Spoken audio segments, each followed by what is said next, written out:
342, Carlinka. 42, Carapace. 525, Trou Normande. 541, Pirate. 69, Chouchou. 72, Soufiac. Vénérienne. 95, Vénérienne.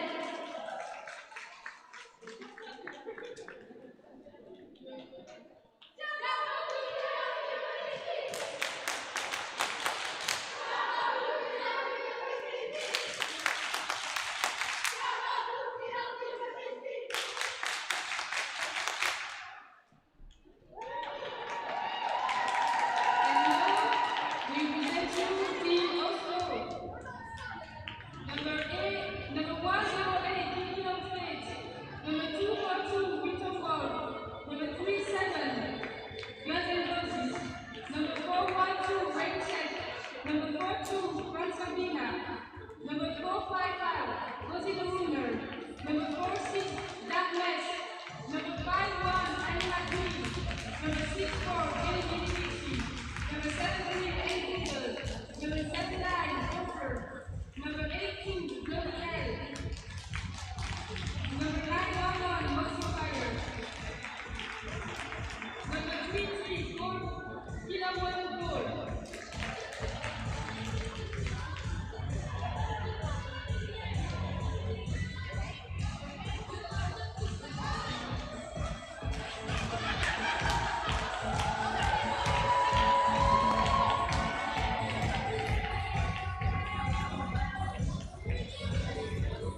Yeah. After 2 minutes of fight, I know, right? just finally made it, and no points. So but what a jam! I yeah, that mean, was a great jam. 2 whole minutes voluntarily that jam ran for. Voluntarily. They did Voluntary it 2-minute on jam. purpose. Yes, which we don't normally see. You know, it's rather uncommon to see a 2-minute jam that the jammer chooses to run. And Sofiak getting through on the out and calling it another 4 points. If I'm not mistaken, that's 8 points. 8 points, yeah. An extra 4 for Oslo, Indeed. while they were trying to get the Get through that pack. get the blocker out of the box. Lyon was trying to get the blocker out of the box, and during that time, it actually benefited them because we do have the orange pivot in the box. As a matter of fact, absolutely. Yeah, we had both pivots in the box at one point in that jam. Now this is Maudit for Lyon and Kiki Longskates for Oslo, jamming. The jam has started. Yeah. Jam 11. And again, it looks like really these defenses are solidifying. You can see that Maudit is not having this easy time that they were having at the very beginning of the game going through. Ooh, a little matrix by number 105. Always got to love that. Yeah. Oh, look at that, though. That Maudit is 1-9 out. does make it through on the inside straight away. Coming around for their scoring pass. Meanwhile, Kiki Longskates is definitely still trying to push through. Lots of strength, lots of determination by Kiki, but also by that wall. Ooh, look at that. It looks like they thought that they had been able to get their hips behind Kiki, but weren't. And so they started to recycle, leaving Kiki against just one person. Indeed, who eventually had to give up. They had to give up. Or risk going out of play. That is 4 more points for Lyon, and still a goose egg. Yeah. Oh, goose egg. No, it's not a goose egg. It's a potato. It's a potato. It's a potato. So 15 minutes into this game, and we're at 39 points so far for Lyon, 9 points so far for Oslo, and we've just had a little official timeout. Gold. Oh, good. Well, since we have a little bit of an official timeout, we can talk a little bit about some of the stats, Let's do it. So I'm using our league stat app to it's the one that I use for bench coaching. So that's why I'm being told, you talk about it. So Exactly. what we're seeing is that, Lyon is definitely doing very well. At the beginning, it was kind of close. Lyon has pulled away, definitely, as of Jam 8. Mm-hmm. So they're definitely getting, better and better, higher point differentials. We do have, Pirates, who has, for Lyon, 22 points out of all of those points.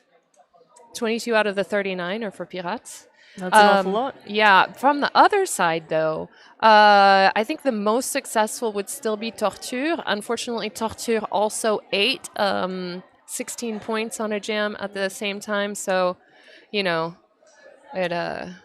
quite unfortunate for them. It's not just the offense, it's also the defense, yeah, right? Yeah, exactly. I would say that's the thing, is that the defense for Lyon is really good.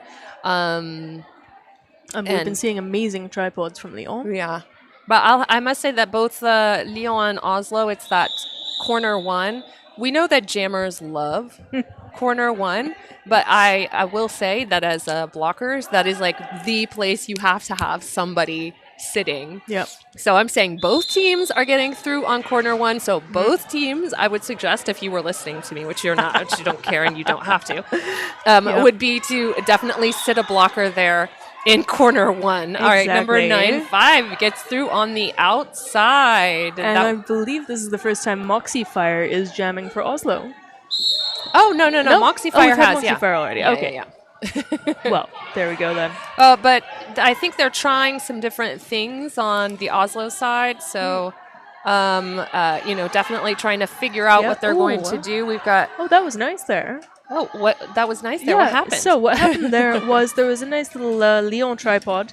Moxie Fire decided, instead of challenging the tripod, just sort of exit it, try to go around. Mm-hmm. Now, it wasn't a successful maneuver, but it did make the whole tripod move, exactly. And they were able to advance. And we also know that it's really important to keep that wall moving forward.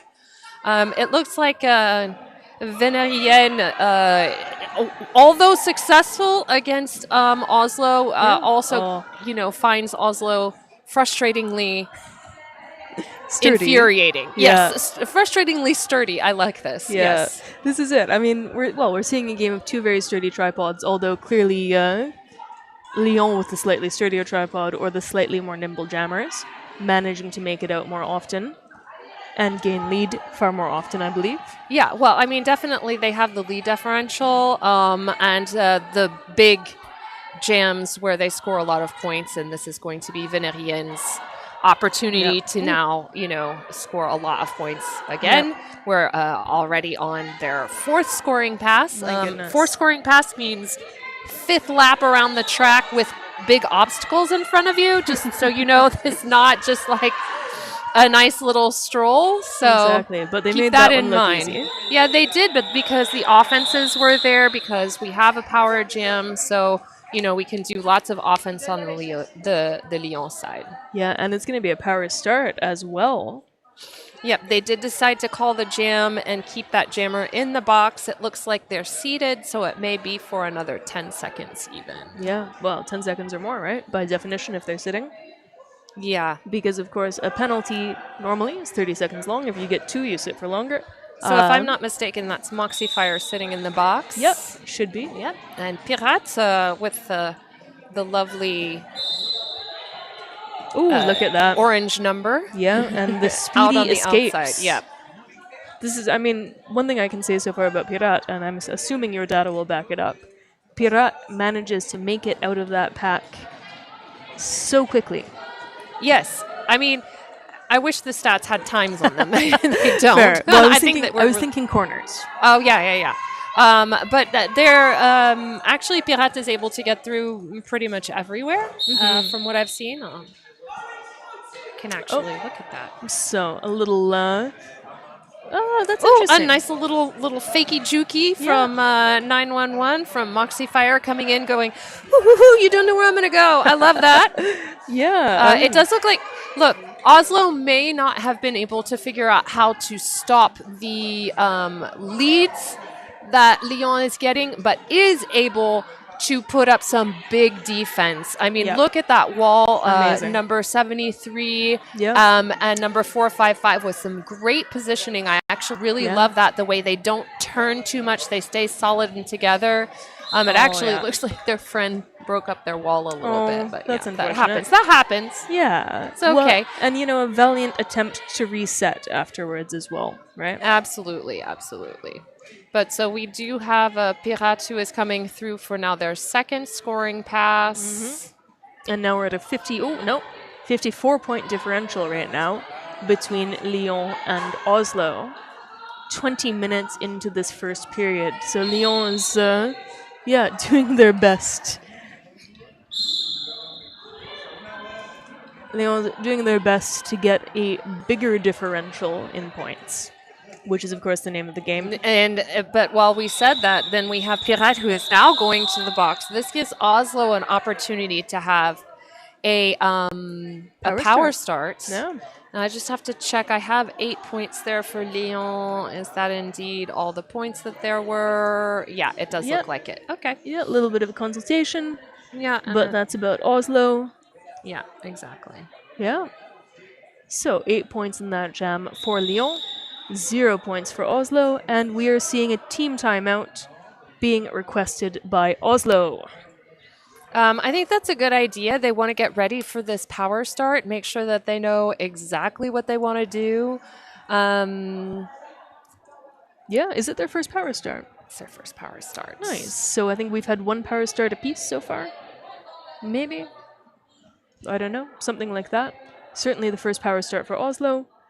We haven't had a lot of jammer penalties, which is nice. Most of our penalties so far have been assessed to blockers and pivots. And so this power start opportunity is a rare one so far in this game for Oslo. And makes good sense to take advantage of it. And also, I mean, this is a good moment to take a timeout. You've got about 10 minutes left in this first half. You probably aren't going to take 3 timeouts in the second half. definitely like to use at least one time out in the first half. Make sure that your team is kind of getting together. Lyon has a really small roster, and Oslo has a somewhat bigger roster. So I think probably for Oslo, it's not about rest necessarily. It's about momentum, and it's about also like trying to find the best strategy in terms of their lineup. To be able to find an answer, because there's still plenty of time to find an answer to what Lyon is bringing. Absolutely. So Oslo has lined up Torture, as I said before. Although Torture did have some points against them, they were also the most successful in terms of lead percentage, which they have been awarded. That was an excellent leap hit. It earned that blocker a penalty, but they didn't hurt anybody. It wasn't egregious or anything, so I still call it pretty. Yeah, worthwhile in terms of the math there. Yeah, and so we've got our first scoring pass there for Torture on this power jam. The jammer pirate for Lyon coming in from the box. Yeah. It looks like maybe Oslo wasn't prepared exactly, but that doesn't mean they didn't react super quick. Oh, look at that tripod. Really good, and they did get it together. And again, as I said, like they have really good defense. Yep. I really like the way that their walls move. Yeah. And there we have a star pass as well. So there was a star pass. Nice hit. Yep. You've got the wall coming up. So you do have Oslo, who is able to stay in front. We're able to avoid any sort of initial pass from Lyon. This is very important for Oslo at this moment. They need to try and get as many points as they can. And they've definitely earned another scoring pass. That was beautiful, though. Number 7-9 there. The little Oslo jammer. spin and the backwards escape. Yep. Yeah, tons of fun. Just tons of fun. Spin around that little path It's there, Tai right? Chi. It's using the momentum of your opponent against them. Yeah. And now we have a Lyon tripod there at the front, being broken up by the Oslo pivot 933, resetting, and now in the front once again we've had a little switcheroo. It looks like Torture may have had enough torture right now, and Maybe. I'm with the dad jokes this weekend. You are. May have had enough Torture. Is kind of looking around, going, I know I'm supposed to get as many points as I can, but I think this is all of them.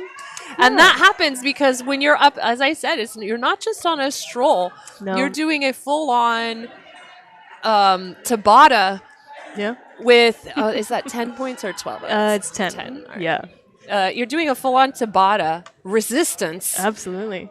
and cardio at the same time. It's Yep. this, try and lift 355 to 75 kilo people while on skates. Yeah. 3 or 4 times. Well, exactly. No, and Lyon is an incredibly strong team in all senses of the word, right? Like, they do not make it easy to get out past them. No, they're very organized, and they definitely know what they're doing and what they want to do. So Yeah, so that is Maudit with the lead there for Lyon. 108 there. Kiki long skates. Yeah, challenging a tripod. But Maudit just comes in through that inside corner again. Like, it wasn't turn 1, sorry, it was turn 2. But yeah, lovely little pirouette there, really, off the edge of the Oslo tripod. And they take advantage of their size and their agility. Obviously, given that they're on the smaller side, they're also still on the stronger side, so they're made probably mostly of some sort of muscle bone concrete iron mix. Look at that, though. And they will be calling it. Yeah, they have called, And number 37 there for Oslo, heading to the box. But we also lost the Lyon pivot, Venerable du Sommet, to the box for a first penalty there. So each side starting short-staffed in terms of blocking capacity. 69 points at the moment for Lyon. 219 for Oslo. This is another rehydration score. two. So it's early in the morning. Right. Hydrate probably with something caffeinated. But it's a 50-point difference, a nice round number. Yeah. And we've got a 69, so you know what to do. 2 drinks. Drink water. 2 sips of your coffee. 2 sips of And your that's coffee. Sofiak already heading in for a scoring pass. This is one of the faster jams we've had. This is more like the jams that were happening at the beginning, Yep. yes. And that was Sofiac and Torture, yes. I believe so, yeah. No, it can't No. be because No, torture no, is no, lining up now. You're right. We're both now saying torture as torture. Torture. Torture. Sorry, it was Moxie Fire, of course. And here is Pirate. See, I almost said pirate. Pirate and torture. Pirate and torture lining up for their respective teams. This is the problem. We've been trying to do bilingual announcing for most games this weekend. And so we're now now we just- announcing in English, but with French accents. With French accents, which is fine. Of course. So this is Pirate in the box. 2-minute jam, involuntary, and a power jam for torture. Oh, Torture is going to enjoy this because their name means that they like things that hurt. Exactly. So yeah, they're looking behind them. This is a power jam, so they're asking for some offense from their team, which they gladly come in and give. Yep. Meanwhile, Torture is then doing some of that nice backward skating on that Nice. outside corner to earn a scoring pass. Yep, with a long pack there. Oh no, this is the initial pass. Yeah. That was all that worked for the Oh, initial pass no. on a power jam. Pirate is back in. And Pirate, of course, already did the initial before being sent to the box, meaning that this will be a scoring pass. This may be a scoring pass. That kind of depends on whether or not they got their penalty before they exited the engagement zone. You make an excellent point. Or- Now, yeah. they were assessed lead, They, but yeah, was it out of the engagement zone before they were coming? Yeah. we're going to find out. Yeah, we're going to know soon. Yeah. Based on whether or not there are points. I do know this. I do know that Torture is scoring points. So, pleasure with pain. Hey, Right. yeah.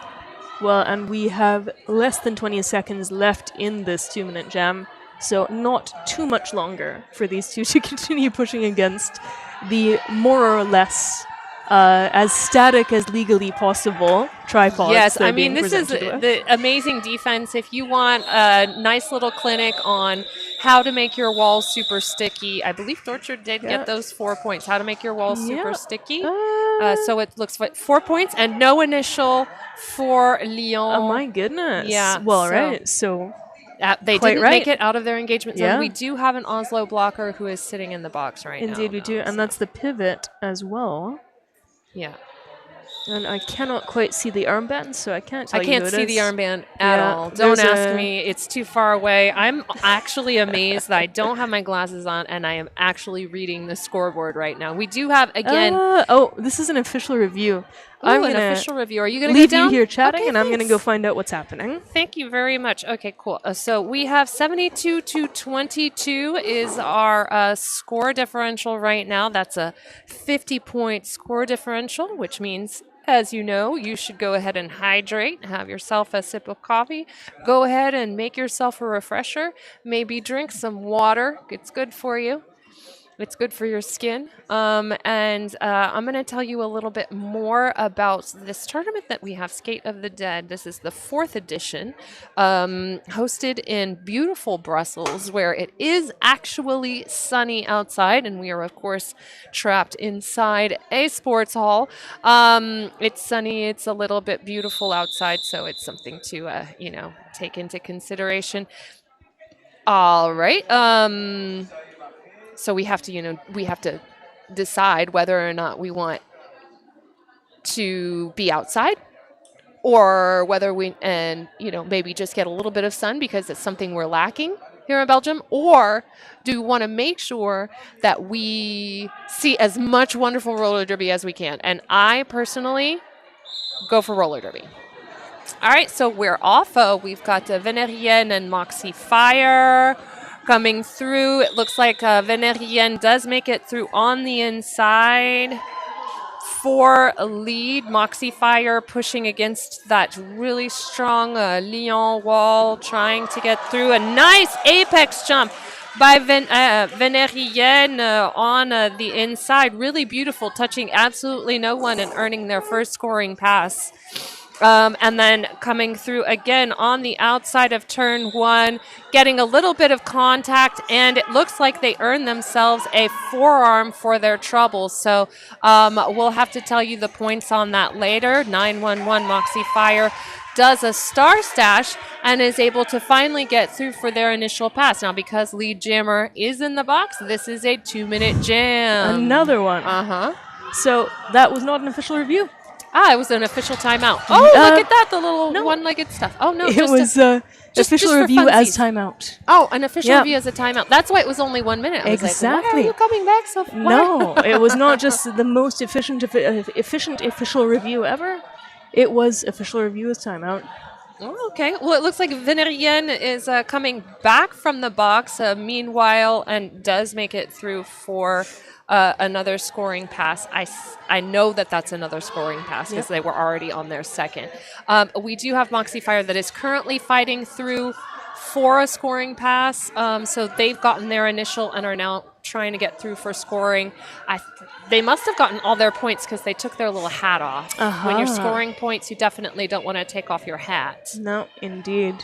Because as you know, if you take off your hat, you're no longer scoring. Exactly. So it is does full look of like fun rules. They got all 4. Excellent. They did get all 4, so they did exactly. Yeah, they did exactly the right thing. I got all my 4 points. Now I'm going to take my little hat off and try to get the hat out of here. Right. So they have really good awareness to know which points have been collected already. So that was a 16-point jam for Lyon and 4 points for Oslo. So Oslo is definitely, I think, fighting quite a bit more. I don't want to say they're like they're taking advantage of any weakness that they can find, and so it's maybe going a little bit better for them because of that. So we have Torture for Oslo and Maudit for Lyon, trying to fight through increasingly stable, sticky walls. Oh, look at that though. Maudit has found the way through that wall. Oh, Torture. Oh, look at that. Really nice reformation there. Excellent reformation. And not only that, you can see that Oslo is putting together some strong 4 walls. Yeah, that was really nice to see because 7-9 there. Torture had just about made it out, had a little stumble. The stumble gave Lyon time to reform a 2-person wall, which, inconvenienced Torture that little bit more. Lyon collecting 4 points in that jam to Oslo's 0. So we are at halftime now. The score is 26-92.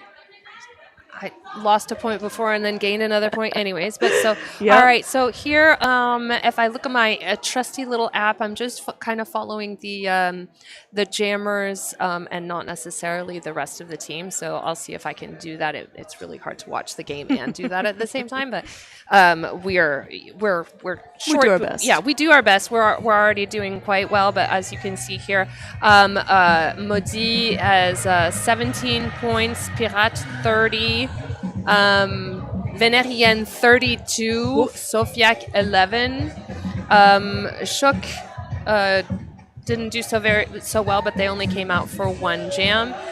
For Oslo, it does look like Torture is the most successful jammer, but Torture is also having some trouble where they also end up eating a lot of points. So they're the ones that score all the points for their team, but they're also the one that ends up in that situation where it's a power jam against, or their defense is not holding, they're being held a lot and the defense is not holding the other jammer. And 2-minute jams as well, and right? long Torture has had, jams. I think, 2 2-minute jams. Yeah, but Moxie Fire so far has been the one that has really ended up in the box, so has ended up with the most points against. So that's a little bit of what my app analysis shows. There's the score differentials if you want to look at it, but in general, we just know that, as I told you, as of Jam 8, that's where we started to see Lyon take off and the score differential really start to spread. It looks like the score differential, however, even though it started to spread, has become stable as of the end of this first period. So as of Jam 17, It's stabilized. It's not really going up. It's staying. Well, actually, maybe 14. It's kind of staying the same. They're both going up at the same So, level. Oslo's learned something. Yeah. Yeah, they're And adapting you've to learned Lyon. something too. You learned how to read my app. Absolutely. No, it's great.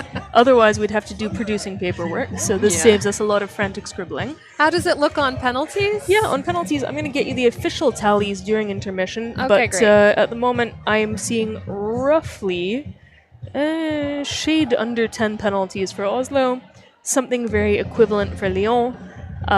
Quite a difference in the way those are distributed, but I'm going to get some accurate numbers from the penalty box and bring those back in when we come back. All right. Well, then we'll see you in a bit. We're going to go get a little bit more coffee, a lot more coffee, and we'll see you soon. 10 minutes. Be here. See you soon.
Hello, bonjour, hello. Welcome back to the second period of the first game of the second day of Skate of the Dead Edition 4 Jam Busters. We're busting Exactly. jams, not skates, not ghosts. We No, appreciate indeed. skates, we appreciate ghosts, Sure. but we'll bust those jams down one at a time. Absolutely, you can be assured of that. And so this is the second half of our game, Lyon les Fossoyeuses versus Oslo Roller Derby All Stars. And glasses. I need my glasses. All right, jamming. In this first jam of the second period, we have Pirate for Lyon and Torture once again for Oslo. Torture, one of our more successful Oslo jammers, has put a goodly Respectively. number of points on the board for Oslo. Now, of course, that's, as I say, for Oslo, because at the moment we have a fairly significant point differential, 92 points in the first period for Les Fossoyeuses, and 26 points for the Oslo All-Stars. But we're coming in fresh. You can see that the that was a really nice offense, sort of positional there by number 6-9 of Les Fossoyeuses. That would be Chouchou. We do have Pirate, who has gotten a lead in this particular jam, coming in for a scoring pass Ooh, yeah. with Torture just behind them, is able to get through and score, Yeah. looks like 3 points. Yeah, so that is 3 points Pirate, Les Fossoyeuses, 0 points Oslo Torture. But that was a really close one there. Oh, yeah, absolutely. And it does look like the jammers have come in with maybe just, especially Torture, knowing that they are, pretty successful for their team, trying to, kind of carry that responsibility on their backs. And we have Kiki Long Skates for Oslo against Sofiac for Lyon. It does look like Kiki has earned themselves a penalty. Yep. So Sofiac will be lead, but also in a Power jam. situation. So let's see how Oslo's defense works. That was really good. Yep. Number Ooh, 3-7 look at that. did a really good hit out on the outside, but unfortunately was not able to make sure that Sofia couldn't come back in, because Sofia came in really quickly, like right behind their hips. So Absolutely. if you're going to recycle, you have to make sure that you're faster than the jammer. And that's not so easy, not so simple. No, indeed. And Sofiak is so good at finding those little gaps in the Oslo defense. They're also really, it's not about finding gaps, they create them. They're Yeah, fair. moving back and forth, creating little spaces. And by creating those little spaces, are able to get through for yet another. It looks like we have there we go. a very interesting sound effects on the tracks as well. I'm not sure. I don't know if that was a skater or not, but we do have Sofia coming in through the middle for another scoring pass, while Kiki Long Skates was back through for their initial pass and back through again. Yeah. We're coming in for a scoring pass, so they did decide to call that jam. That's 12 points. Yeah. Then to 0 But for I don't Les know if you Fossoyeuses. saw, did you see how Kiki Long Skates made it through that pack? That was just some bulldozering. Well, that's excellent, and it definitely seems to be their style. They're very strong.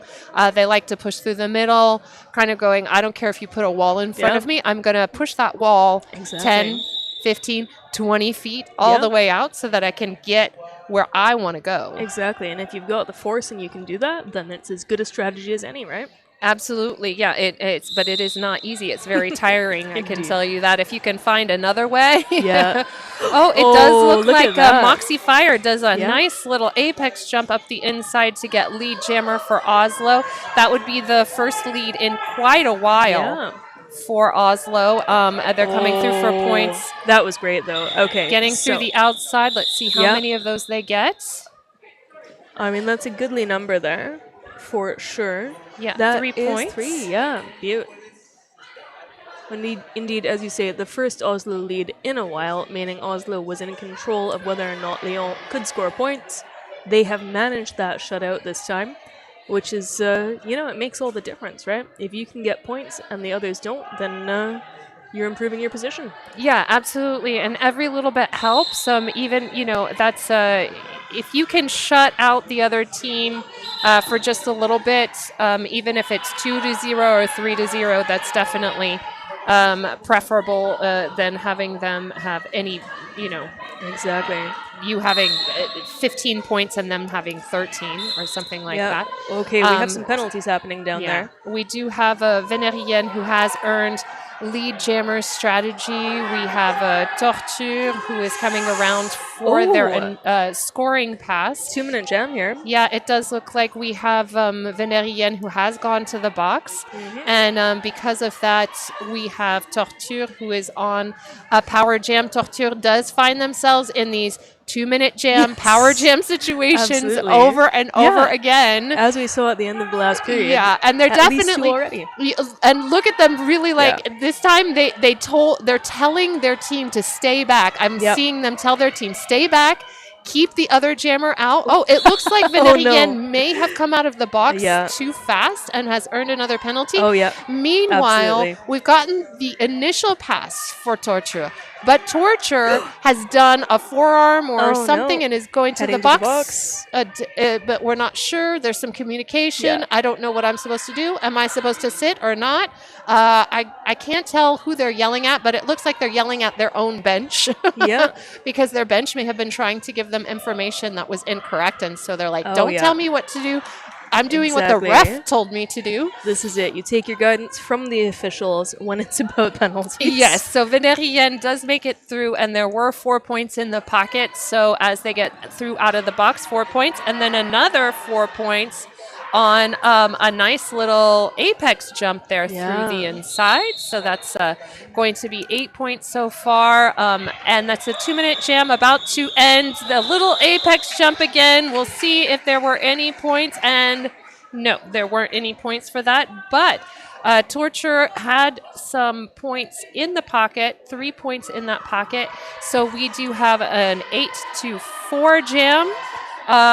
So it does look like Torture was able to make some headway when it came to, telling their team to stay back. Stay back! Yes. Leave me alone. I'm just going to fight for it. I want you to do as much defense as possible. Exactly. Well, and this has been one of the limitations we've seen from Oslo so far in this game, I would say. They are good at making those tripods. They are good at reforming, but they're not necessarily as good as they might like to be at being in the place where that jammer is going to turn up. Oh, no, it looks like Kiki Longskates is going back to the box again. I don't know if you saw. Ooh, and then we have Pirate going around the outside quite quickly, able to get their first scoring pass in this particular jam. Again, coming around very quickly. Oslo is severely depleted. Not only is their jammer in the box, but they've also had their blockers be in the box. They are 4 on the track. Now we have one of the Lyon pivots going to the box. So definitely, difficult for them. It does look like Pirate is going to do a bit of that jumping on the apex on the inside. They got hit while they were jumping, but did land in bounds. Not upright, but in bounds. You don't have to be upright when you do those. You just have to land inside, and then you do get to earn those points. Regardless of whether you get hit really hard. Now, this has been a bit of a difficult jam for everyone. We've seen quite a lot of penalties in quick succession. Here. And also worth noting that number 933 there, the pivot currently standing up in the box, has just committed a 5th penalty, which means that Oslo may have to have a bit of a strategy change because we're only 10 minutes into the second half. And though they do have a... So we already have somebody that's in what we call the danger zone. Exactly. And, and 933 is a pivot. Yeah, a very useful pivot. Yeah. Well, and Oslo all pivots are useful. Oslo may have a longer roster, but they still don't want to lose any players. And definitely, your pivot is usually somebody who is, somebody who can take the star, who can jam. A lot of times, they can be the leaders of your team, the people who communicate the most. There's a lot of things that a pivot does that you don't want to miss out on.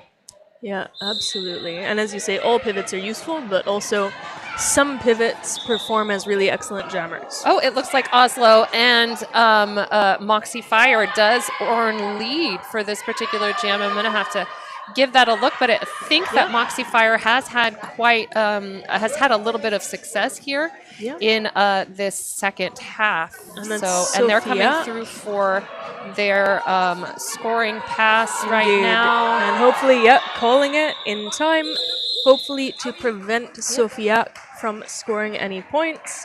Successful there. That is 0 points for Lyon, 4 points for Oslo.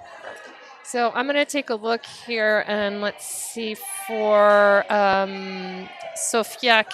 I'm sorry, not for Sofiac. Moxie Fire. So Moxie Fire in the first half wasn't scoring a lot of points and had a lot of points against them. In this second half, they had 2 points in the first half. They have 8 now in the second half. So obviously they're getting more leads and more points. It's just a few jams. We're only at jam 6 into this first half. So 8 points in the first part of the second half is significant for Oslo. I mean, that's definitely an important score. Absolutely. I mean, it really pulls them up that much closer.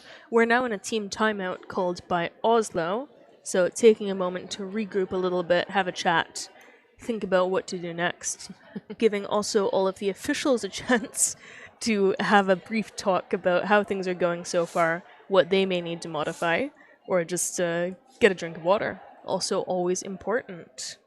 So, as is normal, the average number of points per jam for a team that is winning, 131 to 37 in this case, those jammers are going to have, pretty high averages. There's one jammer who has the highest average for Lyon, and that's going to be Venerienne. You can see it on the screen. You can see it on the track. Venerienne is definitely the one who is getting most of those power jams, who is able to, capitalize the best. So they have the highest. They're getting 8 points per jam every time they get on the track. That's quite a lot. Yeah. That is quite a lot. And then after that, your next most successful jammer over there on Oslo's side is going to be Torture. Yeah. And we can, definitely see that. Now, unfortunately, their average is 0 points per jam, but that's an average. Yep, that's because 4 points against. Yep. So right now we have Maudit and Torture back on the track. Maudit taking the lead already there. As they do. Maudit gets really quick leads. Yeah, Maudit loves also taking that inside line. Yeah. Now Torture. The inside of the curve. You gotta sit a blocker on that inside curve for sure. Well, I mean, if you say that loudly enough, Oslo's going to hear you now, because of course everyone switched sides at halftime. So Oslo is currently sitting directly below us. That being said, I hope that's not a secret. Everyone should be employing this technique. If you don't, all right, I'm telling you a secret of roller derby. Well, not everyone coached Team Belgium at the World Cup. Okay. And we finished 8th in the world, just saying. Well, you were ahead of the US at one point in a game. Yes, for 1 or 2 jams. Exactly. So, it's not nothing. All right. This is Jam 8. That's hilarious. Venerienne We and definitely Rain took Chat. a picture of that. Exactly. This is it. For a brief, beautiful moment. Yeah. All right, so Venerian with lead. We have Against a penalty occurring. Now, rain check, again, is that jammer that didn't really play in the first half. They played maybe once, so... Ooh, hey, power jam there for Oslo. Venerian heading to the box along with 2 blockers. So that's going to change things a little bit. So this is going to be a 2-minute jam because I believe Venerienne okay, but look at this right now. Lead. There's only one Lyon blocker on the track. Gosh, doing such a good job though. I mean, shout out to really 525. great. Yes, yeah. I'm surprised that 412 is having so much trouble. 525, that would be True Normande, True North, and Real Normande. Yeah. As if there was a fake Normande. Yeah, but it doesn't matter. I think it's really cute because True North is also, that's the thing. And there's True Normande, again, just a really effective one-on-one blocker brilliant there. Work. Yeah, and of course, all of Oslo is back at the back of that pack. If you can call it a pack, of course you can. But that relatively depleted pack making that tripod so that they are ready when Lyon's jammer comes back in, meaning there was no one there to help Rain Check Now this get is past. this is a 2-minute jam. Rain Check has already got 2 scoring passes, and Vinarienne is now on their 2nd scoring pass. Being taken out there by the and tripod. it does look like the tripod of Oslo is trying their best to avoid them getting another scoring pass. But for the moment, Oslo is up by 1 scoring pass. Yeah. The jam ends. We're going to see how many points that was for Oslo. It's another 4 points. So they win this jam 12-8. But they had a power jam. It was a 2-minute jam. So it's really important to try and capitalize on those as much as possible. Exactly. That definitely probably helps, though, to have Rain Check come in with fresh legs. I say it all the time. Jamming is so hard. Jammering is so hard. Yammering. Yammering is also very hard. Yeah. Except, well, don't we know it? We're doing it, and sometimes not very well. I think jamming is harder than this. I'm just going to go out on a limb. Sure. Yeah. But they don't have to do every jam. No, it's that's the thing. And exactly. I'll say it about announcing, and I'll say it about bench coaching. We have to pay attention to, and we're living every single jam, every single skater. Absolutely. It's actually quite mentally to its taxing. fullest. Exactly. Yeah. Blockers and jammers, you get a break. Yeah, and you have one job. Yes, exactly. Yeah. So I think it's a little bit hard to do our job. I'm not saying it's harder, because that would be insane. It's certainly that would be physically insane to easier. say that. All we have to do is sit here and talk a lot and watch the entire game in its minutia, of course. Right, exactly. Yeah. And then try and be entertaining at the same time. But you know what I always say is the people with the hardest game are the outside pack referees, because they are on every single jam and they have the biggest track. That's true. Yes, they have to skate twice as far as everyone else. Yeah. And theirs is like an interval training, because it's also like hurry up and get to the front, hurry up and stay with the back of the now stop. Now go backwards. Now go forwards. Make sure that you also watch the pack the entire time that you're doing that. Don't fall down. Yeah, and sometimes recycle. Yeah, and sometimes recycle. And if you fall down, everyone's going to see, and an announcer is definitely going to make a comment, "I'm very sorry, horror story." And a photographer will take a picture of you. Photographer will take and then all of your friends will see the photo. Yeah. And as if it's not hard enough, you also have to take flack from announcers, skaters, photographers. The audience. It's not fair. No. It's not fair. We're sorry. My heart goes out to you, all of you. OPRs, you are the real heroes of roller derby. Well, when we next have a little break, I'm going to read out our officials for this weekend, because I'm not sure we've done that yet at all, and they all deserve a shout out. Absolutely, absolutely. So we'll do that as soon as we can. But for the moment, we have Pirates and Moxie Fire.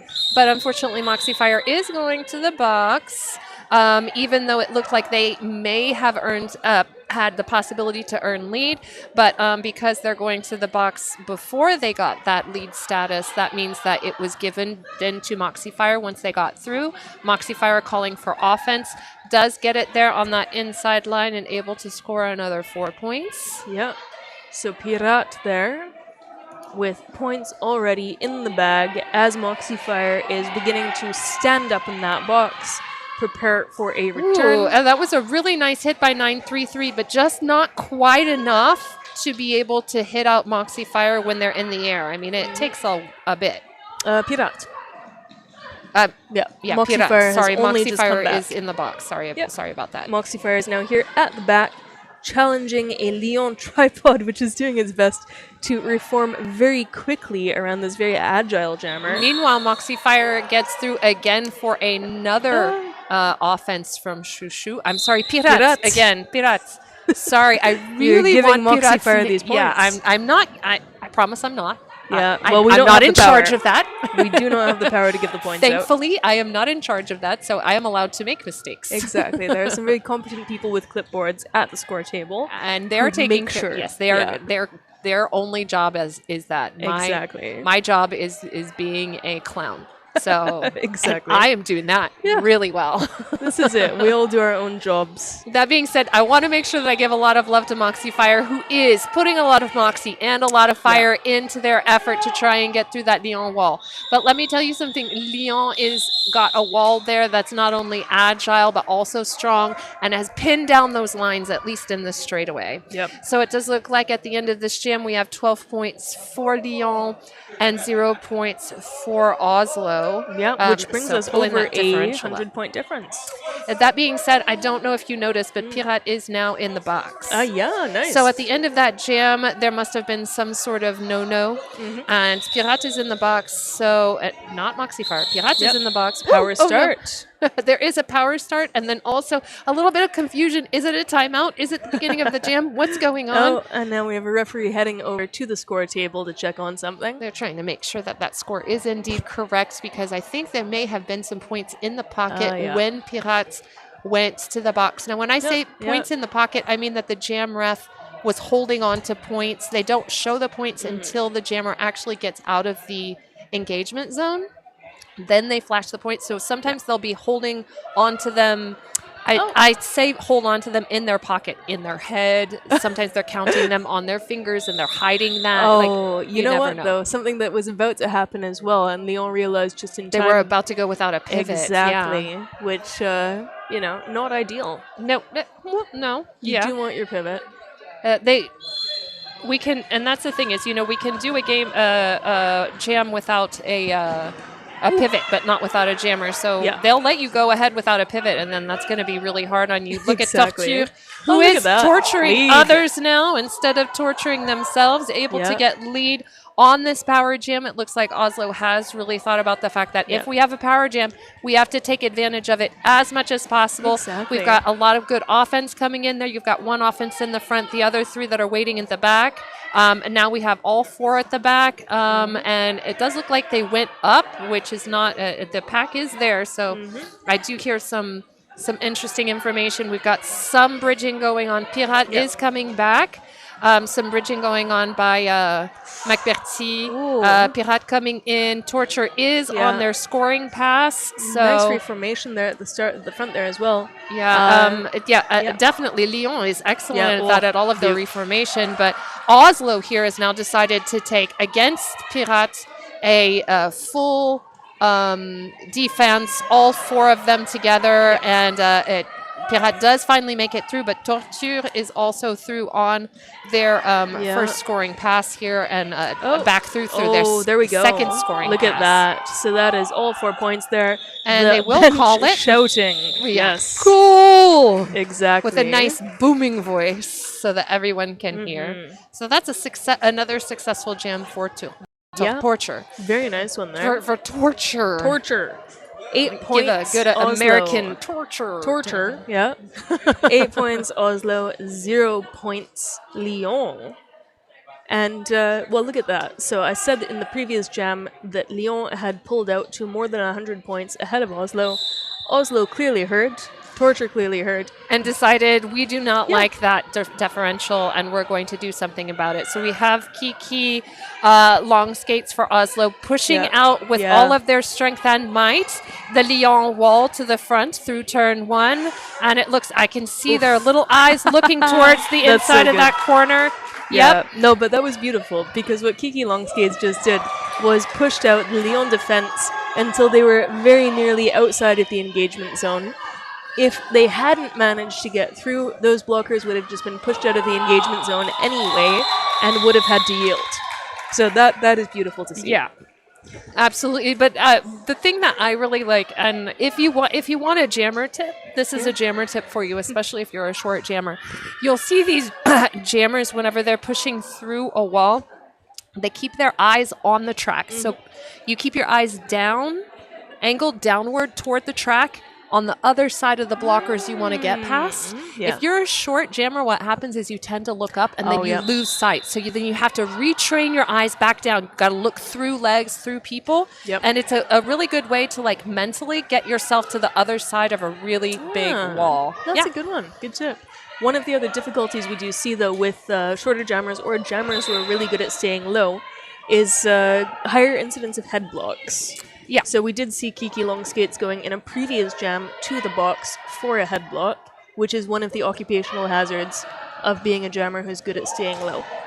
So Sofiak has gotten lead for this. They got through on the outside on that first initial pass, and they're trying to push through here again through the middle outside. It seems to be one of their preferences. We do have a pivot in the box, but when you're lead jammer, it's not as much of a concern. Yep. I would say that probably Moxie Fire is a little bit more worried about that. Again, Sofiak on the outside gets through. Moxie Fire does get through eventually there on that inside corner. But only 3 points there for Sofiak. So one of the Oslo blockers not being counted as passed. Oh, and we saw Moxie Fire come in with lots of Moxie and lots of Fire to try and steal some points. I'm looking for the jam refs, and it does look there's 2 more points for Lyon. And it looks like a potato, but the potato's not in the air. Exactly. They're preparing the show. Yeah. They're not having showing a chat. it. Yeah. Yeah, okay. There we That's go. 0 points. Yeah. Interesting. Oslo. 5 points there for that jam for Les Fossoyeurs. That's an interesting because number. they had 3. They had 3 on And that then first pass with a no pass, no Yep. penalty, and then 2 on this last one when both jammers came in hot and heavy. Yep. And we have... Hot and Heavy is the name of my band. If you, no, I'm kidding. well, that'd be a good one. It's a good band name. You had me. I believed it. It's good for, heavy metal, obviously. Hot and Heavy is Hot the and name of Heavy. my folk band. Oh, your folk band. All right. Bluegrass, right? Yeah, absolutely. So that is Torture there Who with does lead. get lead jammer. Yep. Torture is definitely their best jammer for Oslo. Maybe they need to share some of the information with their team to let them know how it is that they're getting through. Because they are getting through and they are sometimes, scoring points. They're definitely the most successful in terms of point scoring for Oslo. So definitely have, a little bit of whatever's necessary. They're taking a blocker out of the box. It seems somebody went to the box on accident. Or 4-2 self-reported to the box. Okay. 4-2. 8-2. Yeah. No, and so, no, 4-2 self-reported Yeah. to the box, which means that it is indeed a need for 4 blockers on the track. And so number 4-2 went onto the track. Yep. But okay, 6-4 we're is replacing them with 6-4. Okay, we're having a lot of fun here. We don't know what's going on. It's musical chairs with the Oslo blockers. Maybe 4-2 heard the 4 and thought, oh yeah, that's me, right? 6-4, 4-2. You're hearing a partial number. You go, okay, a ref is yelling at me. I should go to the box, right? It can certainly happen, especially when it's as chaotic as it was towards the end of that jam, right? Well, yeah. Just in general, pretty chaotic in general. So Absolutely. I'm going to give you a little bit of stats here. So in this second half, we're at 61 for Oslo and 158 for Lyon. But Oslo has scored 34 points in the second half, and Oslo has only scored 66. Mm-hmm. So, in relative terms to the first half, Oslo is doing as well as they were in the first half. Lyon is not doing as well. So, in terms of scoring, so that would, for me, mean that Oslo's defense has found a little bit more solution. Very good. Well, it's nice to see how a team can adapt over the course of a game, try to gain back a little bit of the difference they've lost in the first half. Yeah. There is Kiki Longskates out on the inside, earning lead. Meanwhile, it does look like Venerienne right behind them. Kiki Longskates making some decisions in their lives, going we've got to run the clock, we've got to taking a look there, we've got to get our blocker out of the box, and they do call it before Venerienne can score, but not before they can get their blocker out of the box. That being said, that blocker is standing up, so less than 10 seconds. Exactly. Yeah, and really great communication there from the Oslo bench, right? They're very vocal, and their jammers are very good at looking to make sure they're doing what their bench wants them to do. Oh no, now we have Pirate and Moxie Fire coming up again, and I'm going to mix them up and not know who's who. So let's take a look. Forgive me in advance. This is actually Moxie Fire, who has just gained lead. Moxie Fire for is Oslo. lead Yes. for Oslo, and it looks like Venerian is just behind them. Beaut, Some though. nice work on the inside, coming through, trying to get some points, Nice. calling it off. It looks like At 2 least to two, me. yeah. I'm gonna have to see We're one. gonna It find looks out. like 1 point Oh. from that jam ref. Well, that's But unfortunate. that's probably because their OPR let them know. Oh, now they hold on. they We're put having a down chat. 0. Okay, we're having No, a the chat. hand is down. There's a finger in the air. The finger Yep. is in the air, and One- it's yep, a very it is a 1. adamant 1 point. Yeah. So 1 point to Oslo for There that we go. particular jam. We're having a little official timeout now as As well. I said, I said it looks like 2 to me, but understand I am not on the outside, exactly. so I Yeah. don't know if they got their hips around Yeah. while they were still in bounds. That's for the OPR to know. That's for the Exactly. jam ref who is actually there looking at their actual feet to know. Mm-hmm. So I can make my little comments up here, but at the end of the day, I don't know crapola from a hole in the wall. Yeah, this I is don't it. know where that came from. Why not, right? We like a fun idiom here. That was a mixture of idioms that I changed both of them.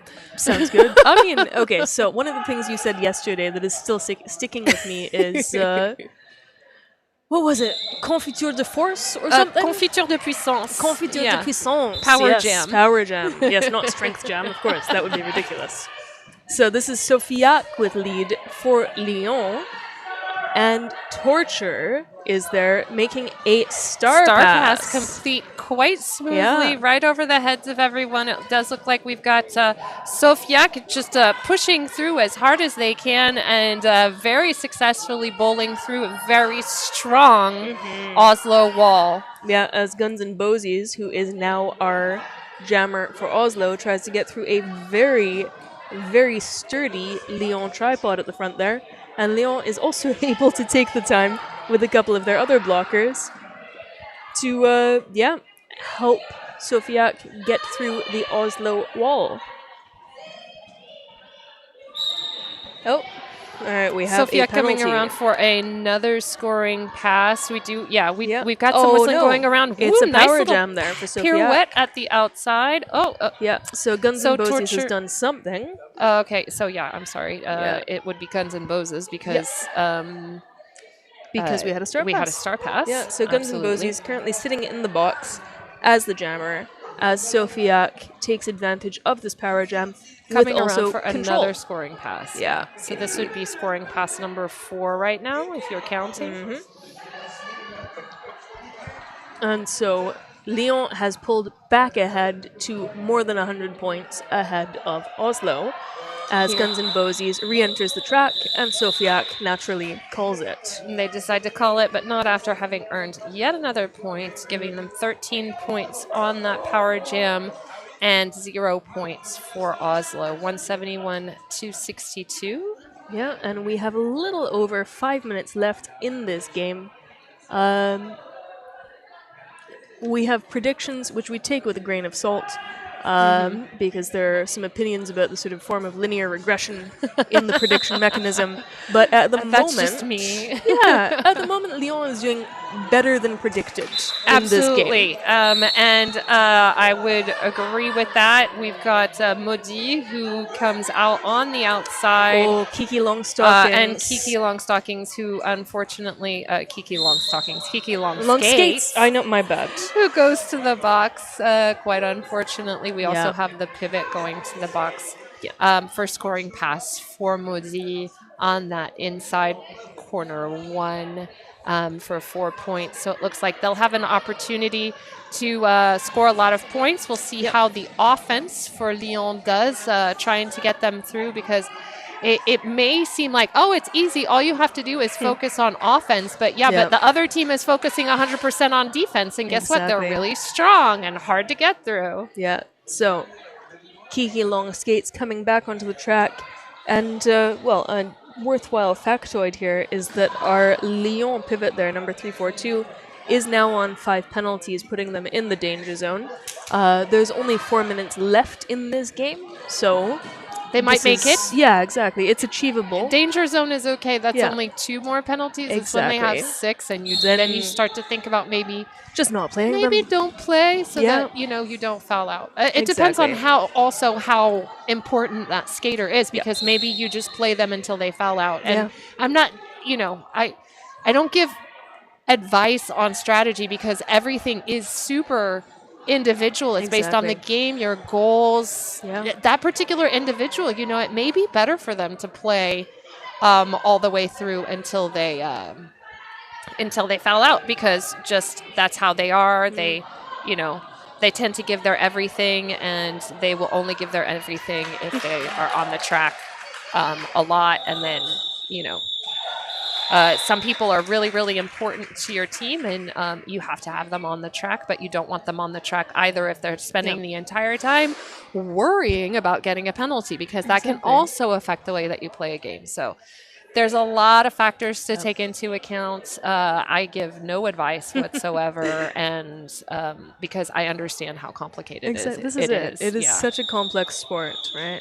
I mean, not only are you trying to do everything at once, right? Defense, offense, get your jammer through, but it's also incredibly psychological. Oh, yeah, absolutely. And it also depends on the day. Yep. And the floor. Yeah, well, I hate it. I hate using the floor because of course. It's not an excuse, but it's a factor. No, it's a point. I'm not even going to call it a factor. It's because everybody plays on the same floor. Yeah, so it is not a factor. Well, I'm gonna it's say a point of contention that I have right now, that Exactly. Somehow some people feel that derby should only be played on certain types of floors, and I don't believe that. So that I would certainly disagree with, but I will say that I think if you play on a wooden floor most of the time, and then you come to a sports floor like the one we have here, you have to get used to Exactly. it. But everybody, It's a bit different. it's still going to have the same effect on everyone, I believe. we can have this conversation again when Brussels is playing, Okay, cool. where it's We're their done. home floor. All right. Yeah. No, Anyway. but they don't practice here. Yeah, fair. All right, I'm thinking of my own home team, where we have a floor that everyone hates, and there is a definite home team advantage for the first at least half a period. For 15 minutes. Yeah. I'll give it to you, 15 minutes. All But right. then after that, Yeah, fair. everyone's on the same. This I can But I agree feel with. like home team home team advantage. home advantage, home team advantage, or the home terrain advantage, that's all the same. Yeah. To me. Yeah, fair enough. We That's- all have our opinions. That's my opinion, and I stand by it. Yeah. And I could probably find some statistics to support it, to be quite honest, because I feel quite passionately about this. Little did I know that I was stepping into your... A real hive of wasps there. God. I did not know I'm you were very so sorry. passionate I'm about gonna floors. It's just there's issues. I All have right. issues. Derby has issues. There's issues in general. Yeah. Well, these are the joys in a totally amateur sport where everyone is playing at an incredibly high level, but not being paid, totally self-funded, reliant on the goodness of others and the kindness Which means of others. we become super passionate about whatever we're Exactly. passionate about, which This is is it. means we care way more. Yeah. We're not getting paid for this. We do this for free. Exactly, and for fun, allegedly. And for fun. Well, yeah. All right, this is Torture and Pirate. Torture has earned lead jammer status Yeah. from what I can tell. And yet, it's not blinking on the board yet, which is interesting. And I'm not seeing the L going up. And No, there we it does go. look like Pirate has gotten lead jammer status, but so then I was wrong. Hey, Yeah, don't worry. Remember, there was a everyone- confusing whistle. yeah, it was a confusing whistle. It was probably I think a penalty. it was a so- penalty, yeah, because we have a blue blocker there sitting in the box. So clearly we just heard an elision of the penalty whistle for the lead whistle, which can sometimes happen. So Lyon does score 2 points from Pirate, coming in quite quickly there on the middle, trying to score a point or two, and was successful in getting 2 points. And, well, we're about to have a little team timeout, I'm guessing. Because we have 7 seconds left on the clock. There we go, and Yeah. you can see that bench coach looking directly at the jam timer, kind Exactly. of waiting until that last possible second, and then calling for the timeout. There's 5 seconds left on the period clock. That's also the game clock for the whole game, because Exactly. there's not a third period. The third period would be the after party. Yeah. Exactly. Okay, so. Yeah. We're not there yet. It's No. very No, we early already in the had that. morning in comparison. Oh yeah, the That was after yesterday. party. Yeah. The after party. We had that in the We middle. had pizza, yeah. Yeah. So, a pizza party, like yeah. in middle school. Yeah, but very much so. On the bleachers of the sports hall. It was very middle Nice. school, Oh, very that's nice. so cute. Absolutely. But so that means that there will be one more jam. Yeah. So if you are down like this, you would wonder, why would you want one more jam? Well, there's a lot of reasons. One of the reasons is you want to keep playing more derby because you're having fun. Another reason is for experience, and another reason would be some sort of math-related reason where you feel like the point differential has this win-loss ratio that I was talking about yesterday with Angry Bottom, where you want to pull up your win-loss ratio, and if you could get 10, 12 more points, you could change that win-loss ratio by a tenth of a decimal point. Exactly. No, but I mean, for these teams, it does, of course, matter. Yeah. And coming into this weekend, if I recall correctly, Oslo is, I believe, currently placed 30th in Europe. In the WFTDA. Yeah, in the WFTDA rankings. And I do not have Lyon's ranking. Lyon just got lead on the inside quite quickly with Torture coming around quite quickly behind. They are their best jammer. So it does look like Maudit has decided to call it off before Torture can come in and get any points. And neither of them did score. That's a 0-0 jam, leaving us with an unofficial score of 197 to 70. Ooh, you know what? This is going to matter for Oslo because Lyon was placed 44th in Europe coming into this. Yeah. And so Oslo being beaten by a team that's 14 spots below them in the rankings, I think is going to do them some harm. Yeah. So Lyon is 44 and Oslo is 30. Exactly. Is that correct? Yeah, so Oslo came in higher ranked than Lyon. Yeah, and this is a flat track. Yeah. So we have the flat track prediction, which because these are two WFTDA teams, it's we tricky. should look at the prediction actually From that the comes from the WFTDA. WFTDA predictor, and Yep. you actually go up there and do Yeah, that. so we'll take a quick glance at that and give you that information. And meanwhile, I'll talk to you a little bit about the stats from this game. So we had, as you can tell, on Oslo's side, the most successful jammer would be Torture with 35 points and a -1 point ratio. So they did a little bit worse the second half, but that's just because of all those power jams that they had, 2-minute jams. I mean, they must be exhausted. In terms of point differential, they stayed quite steady in the second half for sure. Again, the differential didn't change very much, so that's a really good fight by Oslo. Yep. And so because of the comparative ranking difference between these two teams, this loss matters more for Oslo than it matters for Lyon. So Lyon would move up to 40th place in the WFTDA Europe rankings because of this win. Yeah. And Oslo would fall down by 13 rankings. Yes. So that's quite a big deal. Now, but always remember that these predictions we're giving, they come off of the WFTDA website and are taken in isolation on today based on today's results. The way that the algorithm works now is that there can be differences based on how Lyon does against BRD, for example, how Oslo does against BRD. There's going to be an effect on those scores on all of their rankings places afterwards. So stay tuned. If you want to kind of check on that, you can check once the IGRFs are submitted to the WFTA tomorrow. The live rankings will be updated, and you'll be able to see what kind of movement.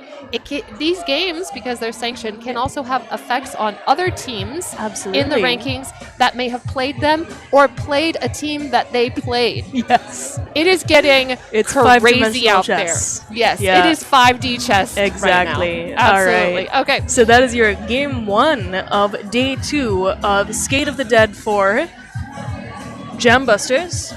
Took me a second to remember that. We have been Dr. Disaster and Dark Pistol.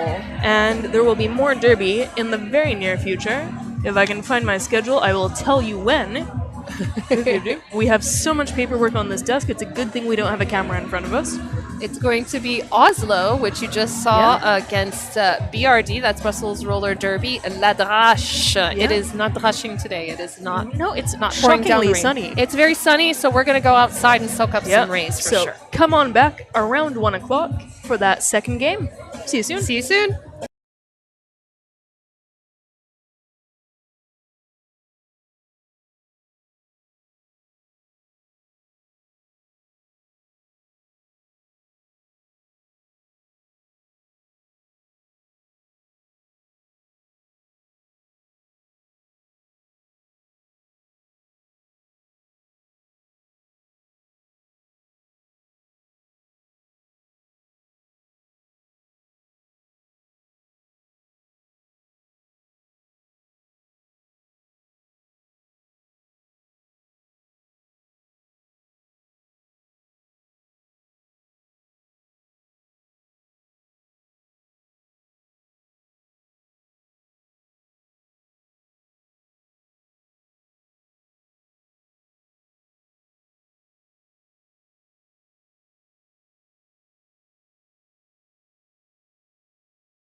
I hope you were watching that. That was definitely the best skate out of the tournament so far, n'est-ce pas? C'était le meilleur du skate out. On est en train de parler. Si tu parles, on t'entend? Ok, ça va. Super, alors t'es là, on est là. Moi, je suis Dark Pistol et je suis ici avec Fat and Furious. Fat and Furious. Nous sommes annonceurs, speakers, animateurs de la journée. De la journée, hein. C'est juste, j'ai l'impression, parce que ça fait 2 jours que je suis là. Mais on a la niaque parce qu'on est sur un match très attendu. Ce serait entre Oslo Roller Derby All Stars et la Drache. il fallait regarder, c'est ton équipe. Pardon. Oh purée. Désolée. Et la Drache. Alors, on a annoncé. Ça, j'ai décidé à la dernière minute, mais on a annoncé le premier match de Oslo contre Lyon en anglais, tout en anglais.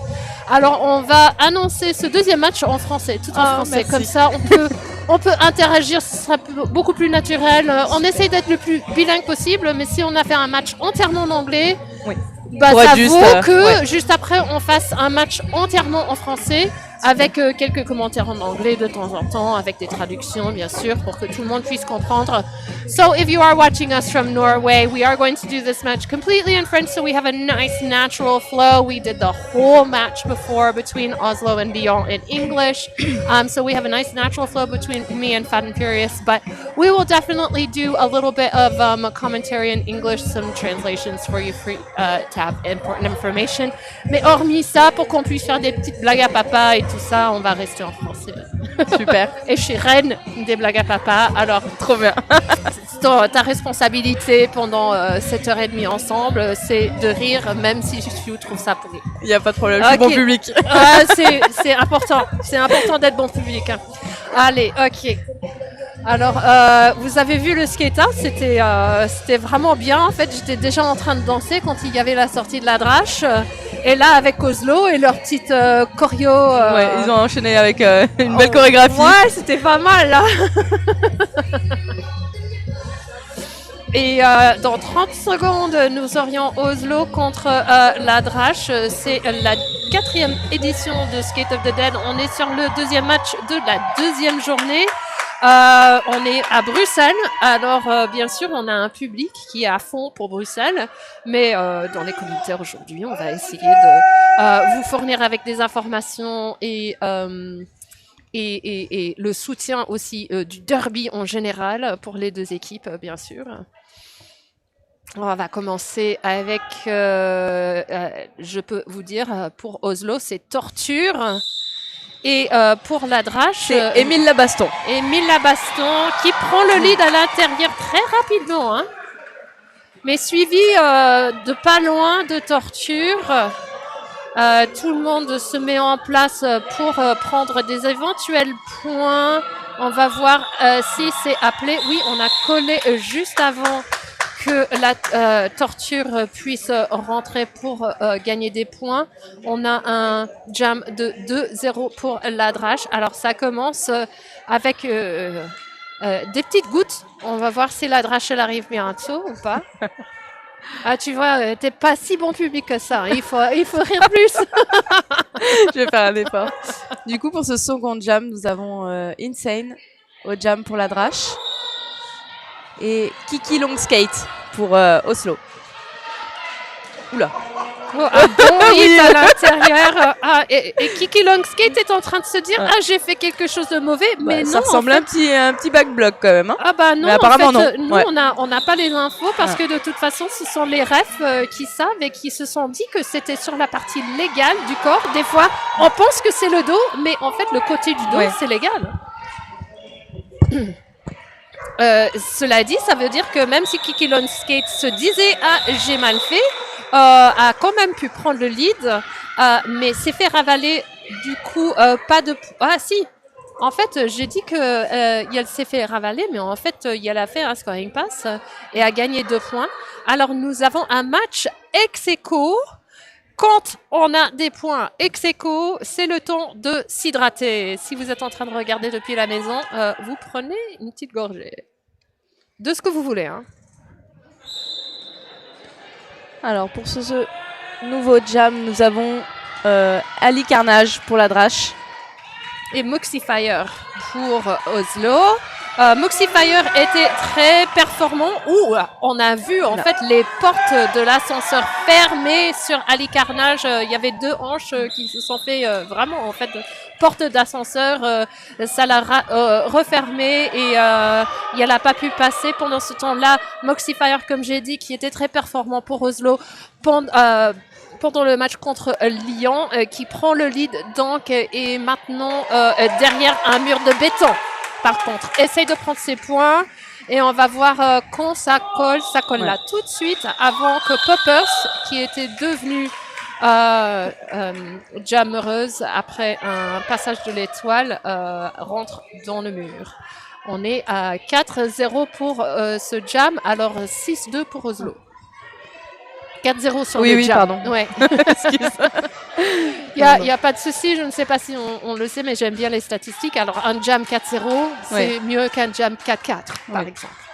Je ne vais pas mentionner en fait les choses dont on a parlé avec Angry Bottom hier. D'accord. Voilà. C'est une prise de lead pour Oslo par torture. Il y a Os de Pique qui est en train de piquer ses os contre le mur de Oslo. Très bien, très bien.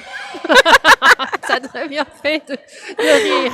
Bon, en pleine... essayage de Star Pass. Star Pass effectué. Et Latana. C'est Latana qui a récupéré l'étoile. Et là, sa signature de la torture, c'est de passer en marche arrière et de coller avec style. Ça fait 4 points supplémentaires pour Oslo. Un score maintenant de 10 contre 2. On n'est que au Jam 4. Hein. Il y a beaucoup de choses qui pourraient se passer. Cela dit, j'ai mal fait. J'ai besoin d'une petite fiche. Je vais prendre ça parce que c'est le dernier match. Et j'ai pas vu de pénalité encore. Il n'y a pas eu de pénalité encore, ce qui est une bonne chose. En général, on aime bien en fait, même si là on a Kiki Longskate qui a pris le lead, qui suivi de près par qui s'est donné une faute toute seule pendant ce dernier jam, mais suivi de très près par la Bastogne. On arrête le jam, on reste avec 2 patates en l'air. Moi, je dis les patates en l'air parce que ça ressemble en fait les points quand on met les 2 points en l'air. Pour ne pas être trop politique, je dis les patates au lieu des points. Oui. Ah oui, c'est ton chien en fait qui aboie. C'est pas mon chien, c'est celui de Ivy de la drache. Ah oui, et du coup, on lui garde pendant les 2 matchs. Ah oui, ok, d'accord. Ah oui, on fait les babysitters. Je connais ce chien. On habitait dans le même quartier et pendant le Covid, on baladait nos chiens ensemble. Oh, ça serait bien. Ouais. Alors, il y a beaucoup de batailles. On a Insane, qui est en train d'essayer de pousser à l'avant avec ce mur hyper bétonné de Oslo. À l'arrière, on voit que Moxifire, comme j'ai dit, très performant, très énergique, qui essaye de trouver un peu de place là, derrière Ivy, dont on parlait, et a pu, la balader vers l'extérieur, prendre le milieu, et a pris le lead. Mais ça a pris 40 secondes. Hein. C'est la marque de très belle défense quand ça prend autant de temps. Oui, les murs sont solides. Hein. Solide mais dynamique. Hein. Oui. On voit que ça bouge très bien, c'est en train de suivre. On fait du travail aussi pour être assez dynamique pour couvrir les lignes, comme a fait Latana. Là, en étant en brace, on a vu qu'il y avait une petite espace, mais Latana était un bon miroir et restait juste devant. Mais Moxifire trouve moyen de l'éviter avec l'aide de ses offenses et part à l'intérieur. Maintenant, on a un Star Pass de la part de la drache.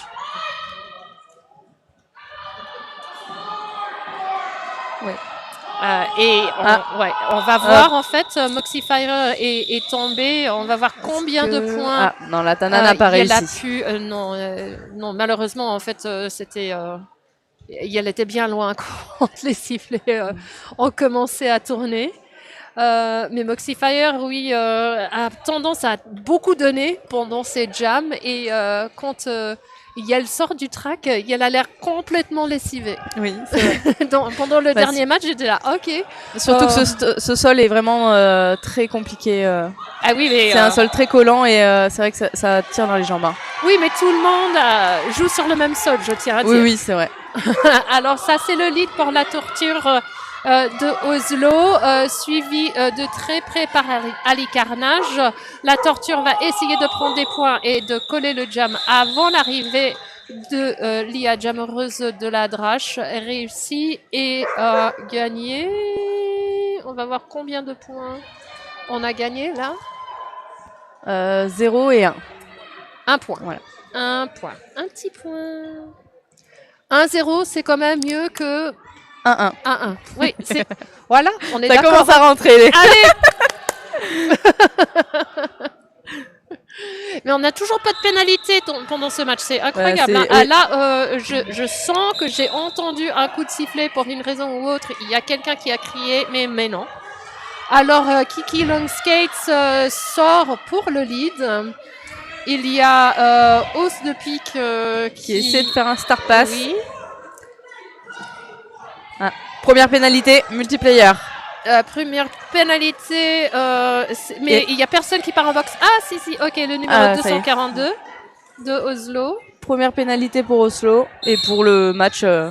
Oui, et pour le match tout court, oui, c'est ça. On a eu un star pass vers la Tana. Et on a Kiki qui décide de coller le jam, mais il y a 2 bloqueux de Oslo qui sont en prison, ce qui veut dire ah oui, départ de jam. Mini pack, hein. Oui. Mini pack. J'ai pas vu en fait le numéro de ce bloqueuse qui est en boîte de pénalité, mais je m'en souviens. Mais de toute façon, c'est trop loin. Hein. C'est pas possible. Moi, j'essaye de regarder de loin comme si j'avais toujours 21 ans et c'est plus le cas. Oh là là là là, c'est une super prise de lead par Émile Labaston avec une belle assise de poppers. Olé. Et mais pendant ce temps-là, il y a Moxie qui essaye de se faufiler pour avoir l'intérieur, mais a été complètement bloqué et bien tapé par numéro 96 peroxyda. Oui. Oui. Ah, c'était la 242 en boxe. Oui, 242 j'ai déjà, c'était l'autre. Ah, c'est 46. Hein.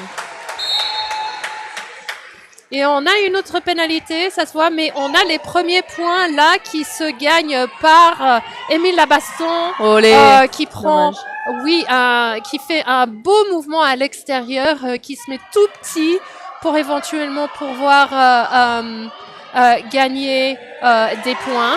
Yes. Et ce faufile arrive à avoir encore un passage marquant. On est sur son 3e passage marquant. On arrivait pour le 4e avec beaucoup de hargne, je dois dire, réussi. Et c'est à ce moment-là que Moxie Fire prend l'opportunité d'enfin avoir son passage initial en passant juste derrière Émile Labaston. Mais Émile a quand même pu gagner 16 points sur ce jam. Avec 0 pour Oslo, avec Moxie Fire qui... ouais, c'est une belle remontée là, le score, qui essayait derrière, le score remonte, on est à 18 pour la Drache contre 20 pour Oslo. Ouais, et alors du coup, ça c'est le premier lead de Bruxelles depuis le premier jam. Et c'est le jam avec le score le plus élevé. Ouais. Ouais. Alors on a, j'entends le false start déjà, alors on va voir, oh oui... Alors, il y a la Tana qui doit aller en prison pour une pénalité de procédure. Ah. Et on a aussi 19. Ivy qui part aussi en boxe. On a Ivy qui part en boxe et la Tana qui part en boxe. Ce sont les premières pénalités du côté Bruxelles, mais ça laisse Isan avec une offense de seulement 2 personnes et Torture qui arrive avec seulement 2 personnes en défense Je me demandais si peut-être Insane allait essayer De bloquer, ouais, je pensais ou aussi, pas. ouais. Il semble que le 404 Skater Not Found a aussi pris une pénalité pour un forearm qui laisse 411 tout seul sur le track avec l'arrivée de Torture. Il y a aussi 26 qui arrive. On a une pénalité multiplayer pour 37 de Oslo. Et là, on aurait peut-être pas dû dire que Il y avait pas encore eu de voilà, faute. il y avait pas beaucoup de pénalités. Et dans un jam, on a eu 4. Ouais. On a déjà eu 4 sur ce jam tout seul. Et Torture est toujours lead. Ça, c'était Passage de l'étoile vers l'Atana qui était enfin sorti de la prison alors qu'il a pu prendre l'étoile. Est allé assez vite pour voler 2 points quand même. Hein. Oui. Alors, c'est 12 contre 2, c'est mieux que 12 contre 0. Je vais arrêter. Hein. Il n'y a aucun Je problème. vais arrêter. Tu peux. Ça suffit. Mais vraiment, ouais, là, sur ce dernier jam, on avait quand même 4 pénalités. Et c'était un long jam. C'était un jam de quoi, 1 minute 30 ou quelque chose comme ça. C'est assez long, mais pour 4 pénalités, c'est beaucoup. Alors, on a encore une autre pénalité mais ça serait pour la jammereuse de Stockholm 108 Kiki Skates. Le lead est toujours ouvert, donc il y a Ali. Il faudrait pas que Ali Carnage perde son étoile. Parce que là... Cela dit, si c'est naturel, c'est rien. C'est rien. Si c'est naturel, c'est pas grave. Hein, mais on voit qu'elle était en train de vérifier. On a aussi maintenant le numéro 85 de Bruxelles qui va en pénalité. Et Olé. Ali qui trouve l'intérieur complètement ouvert et qui prend donc le lead. Après presque 1 minute de bataille et de travail, c'est un warrior. Alors bien sûr, dès qu'il y a l'opportunité de gagner un peu de terrain, Olé. on le fait. Trop et bien. avec juste 3 bloqueux sur le track et il y a Jammereuse qui arrive. Il y a Ali qui prend 4 points supplémentaires et Kiki qui est en train de faire son passage initial. Il y a encore des coups de sifflet. Oui, il y a Poppers qui va en prison pour un legal procedure ou un legal position, pardon. Et on a des coups de sifflet en plus. Le numéro 73 qui a un cut en tant que bloqueuse. Oui, c'est vrai que les bloqueuses peuvent prendre les pénalités des cuts. Ça veut dire que on peut pas sortir, même en bloqueuse. Si on est sorti par les bloqueuses, on peut pas re-rentrer devant cette personne. On a encore un autre joueuse, le numéro 108, qui prend sa 2e pénalité de la première période. Ça va être un départ de jam en power jam pour la drache. Et oui, ça va être un départ de jam en power jam pour la drache parce qu'on a Kiki qui revient en boxe 2 fois dans un jam. Ça veut dire c'est 30 secondes de power jam pour la drache. Il y a Oslo qui prend un time-out. Je pense que c'est une très très bonne idée parce que je ne sais pas si on a remarqué, mais là on est à 32 pour la drache et 34 pour Oslo. Oui, alors un match pas super du tout serré. en fait ce que c'était avant. C'est très serré, seulement 2 points d'écart. On va regarder un peu les statistiques. Si on voit en fait, on avait Oslo qui a monté et à partir du... Attends. Pardon. Et à partir de jam numéro 9, on voit que l'écart a réduit ici. À partir du jam numéro 9, jam numéro 10, ça s'est éloigné. Jam numéro 11, boum, maintenant, on est vraiment serré. C'est intéressant parce que il semble en fait que ça a été super stable pour la drache, que Oslo a monté et on a eu à partir du jam 8 un coup d'énergie, un coup de quelque chose qui les a vraiment mis le feu sous le cul. Et oui. Ouais, c'est pas mal. Ah, pardon, je t'ai mis Oui, en oui, mute. merci. Oui, ouais, j'ai une application pour regarder les statistiques. On voit aussi de Oslo que il y a Torture, comme dans le dernier match, qui est la plus performant. Et ici, on a Émile Labattant avec son jam de 18 points là avant, qui était le plus performant pour C'était 16 la points. drache. Non, mais en tout, il y avait Ah 18 oui, points. ok. En Pardon. tout. Alors, mais maintenant, c'est Olé. lead encore pour Émile Lebaston en intérieur, en power jam. C'est une très bonne idée vu que c'était la Léa Jammereuse qui était le plus performant dans ce jam, qui fait son petit apex là. On vous voit, on sait qu'on vous allez faire un petit apex, mais on adore quand vous le faites parce que il y a cette prise d'élan et puis boum, ça part. On a des pénalités encore qui arrivent. Il y a Ivy qui va en boîte de pénalités pour un direction. Suivi de Latana. Il y a Kiki qui est revenu sur le terrain. Qui est juste derrière Émile. Émile qui a déjà fait 3 passages marquants et qui regarde maintenant pour en faire un 4e qui se prend la hanche de numéro 73 fort et dans l'estomac. Ça a dû faire mal. Je pense que ça va aller, hein, ça va aller, mais c'est que tout d'un coup tu respires plus. Ouais. Je peux comprendre. Et on a Latana qui est partie en boîte de pénalité aussi. Mais oui, alors bel effort de la part de Émile, mais au fond, il y avait ce cul qui l'attendait. Hein. C'était audacieux d'essayer. Mais il faut, Oui. il faut tout donner. Mais là, je sais pas si tu vois ce qu'on a. On a 44 pour la drache, 34 pour Oslo. Oui. Lead change. Et qu'est-ce qu'on fait quand il y a un lead change? On s'hydrate. On s'hydrate, hein. Nous aussi, on a soif. Oui. Allez. Alors, mais c'était intéressant parce que, comme on en a dit, il y avait la drache qui a pris l'élan, qui a eu un coup de boost. Il y avait Oslo qui était dessus juste avant. Alors Oslo, là, a pris un time-out, s'est dit, allez, on va casser leur truc, on va reprendre la main. Et qu'est-ce qui se passe? Bah là, sur un power jam, comme ça, bim. La tendance se renverse. Oui, mais aussi, il y a le bon à l'autre côté qui était assez intelligent pour se dire, Émile est le plus performant de nos jammereuses. C'est Émile qu'on met sur le track si on va faire un power jam pour 30 secondes. Et Émile l'a fait. 12 points, bam, bam, bam, a essayé de prendre encore un point ou deux. C'est pris une boule dans l'estomac, mais bon, c'est pas grave. C'est ça repartira pour le prochain. Oui. Du coup, l'équipe, la drache, profite de cet official timeout pour revoir leur stratégie. Et nous avons Insane. Oui, j'arrête pas de le ouais, faire moi non aussi, plus, j'arrête hein. pas de dire son prénom. C'est compliqué.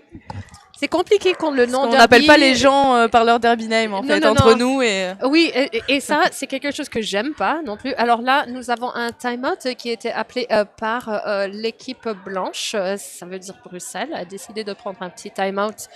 J'imagine c'est par rapport aux bloqueuses qui sont en prison.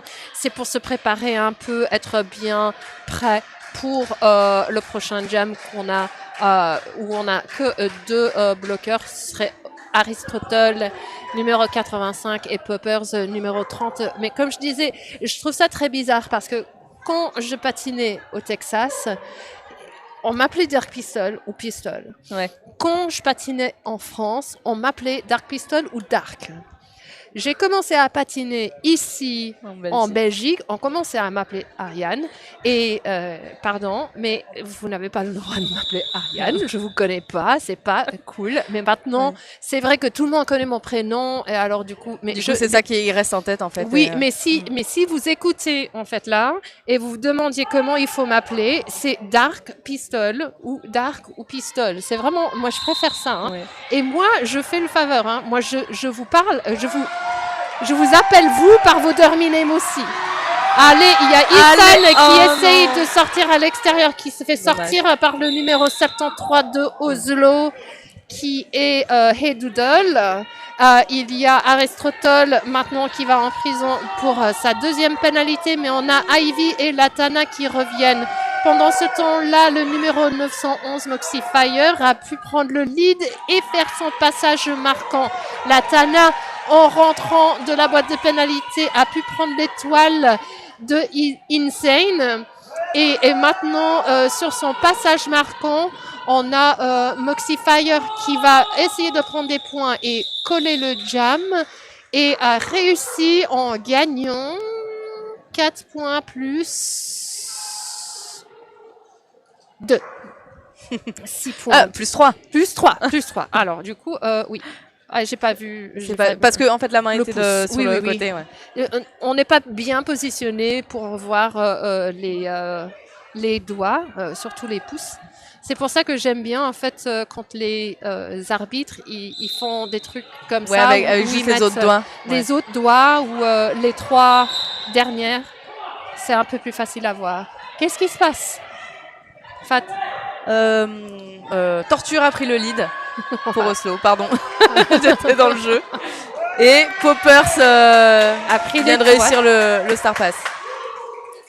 Mais ouais, Torture colle avant que Poppers ait le temps de rejoindre le pack. Et pendant ce temps-là, Torture a pu encore aussi faire son premier passage marquant, gagnant donc 4 points. Nous sommes à 44-45, ce qui est encore un lead change. Il faut s'hydrater. Nous, on est très strict ici avec la table des speakers. On est vraiment en train de s'hydrater. Hein. Parce que sinon, on oublie et on parle et on s'assèche. Zut. Pardon. Zut. Non, c'est zut parce que... Ah, zut. Zut. Oui, là, ok. Si vous avez pas compris, c'est zut. Qui a pris une faute. Et on n'aime pas, en fait, quand les jammereuses ou qui que ce soit prennent une faute parce que ça veut dire que ces personnes sont pas sur le terrain à jouer. Mais alors, parce que Kiki a pris une faute, elle est en boîte de pénalité. Émile Labaston a pu prendre le lead et derrière, en train de régler un peu ses affaires avant de rentrer pour un passage marquant et un passage marquant en Power Jam. Le Power Jam est maintenant fini. On a Kiki qui arrive. Voilà. On a Kiki qui maintenant arrive sur le track et a fait son passage initial. Émile Labaston qui fait son passage marquant, son deuxième passage marquant. Il y a le bloqueuse de Oslo qui sort maintenant de la boîte de pénalité, mais la Tana malheureusement a été laissée derrière. Leave no man behind. Hein. Oslo a réussi à marquer 2 points parce que le call a été un peu lent. Un peu lent parce qu'on voulait essayer de brûler en fait l'horloge. Ouais. Oui. Mais ça veut dire que maintenant on est 52-47. On a eu encore un lead change. On va être bien hydraté. On va être bien hydraté hein, pendant ce match. Moi j'imagine. Hein. Ah c'est incroyable. Alors, début de ce prochain jam, nous avons Moxifier d'Oslo qui prend l'outside avec une belle petite pirouette qui va le plus vite possible, mais juste derrière, nous avons Os de Pique qui a aussi pris l'outside où il y avait vraiment personne. Il semble que l'outside, c'est très attirant parce que on a Moxifier qui a fait pareil, a pris quelques points et colle le jam avant l'arrivée d'Os de Pique qui gagne pour Yel 3 points. Faisons 52-50. Je m'hydrate là par rapport au jam précédent, pas par rapport à ce jam. Nous avons 52 pour la Drache et 50 pour Oslo. Et il reste 8 minutes 30 dans la première période. C'est serré, c'est excitant. J'ai une fréquence cardiaque qui monte avec chaque jam. C'est trop bien. Et voilà, on a à l'extérieur avec une belle pirouette le numéro 69 qui est la torture qui prend le lead. Suivi de très très près par Ali. Très très près. Alors on va voir parce qu'il semble qu'il va y avoir du jammer on jammer action. Ah non, est-ce qu'on va bloquer? Est-ce qu'on va pas bloquer? Est-ce qu'on va coller? On colle. Ouh. Oh là là. Et puis on a deux patates. On a deux patates. On a deux patates en l'air. Le numéro 46 est dans la boîte de pénalité pour sa deuxième fois. Pour le moment, il semble... Moi, je vais pas dire qu'il n'y a pas beaucoup de pénalités. Ce que je vais dire, c'est que les pénalités sont bien partagées à travers les différentes joueuses. Il y a personne qui est en danger pour le moment. S'il vous plaît, le dieu de derby ne laisse pas ces prochains jams être des jams où tout le monde va en boxe. Ok, et on a Émile qui prend le lead à l'extérieur pour la énième fois. Pour Bruxelles avec Moxie Fire qui se trouve derrière un mur de béton. Nous avons Peroxide, nous avons Poppers, nous avons Aristotle. C'est Poppers qui va en boîte de pénalité pour sa deuxième pénalité. Mais là, on a eu quoi? Un gros saut d'Apex d'Émile Labaston. Émile Labaston qui n'arrête pas de faire des sauts d'Apex. C'est sa marque de fabrique.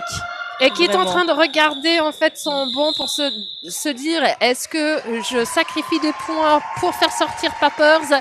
Non, sa vie ne mérite pas autant. Nous avons la drache qui est à 60 points et Oslo 50. Donc là, il y a un petit écart qui commence à se creuser. Il y a un petit écart, oui, mais c'est très petit. C'est vraiment 10 très points, serré. C'est rien particulièrement entre ces deux équipes. Oui, surtout pour un niveau comme ça. Que ce match soit aussi serré, c'est vraiment excitant si vous n'êtes pas collé à votre écran. Je ne sais pas ce que vous faites, hein, mais revenez sur le canapé, revenez devant le laptop ou devant la tablette. Il faut absolument regarder ce match. On a une bataille là pour Insane qui essaye et qui réussit à prendre le lead, mais qui s'est fait ravaler. Mais maintenant, part de l'extérieur, a pu sortir devant. Et pour moi, c'est pas sa première lead, mais ça doit être ses premiers points de ce match. Oui. Alors, on a aussi Raincheck. Raincheck a pas beaucoup joué ce match. Ce sont des jambes fraîches et apparemment Oslo a décidé de tester un peu sa sauce. C'est salé, hein. De ce que je vois, c'est salé. C'est pas assez piquant. Ça arrive. Hein.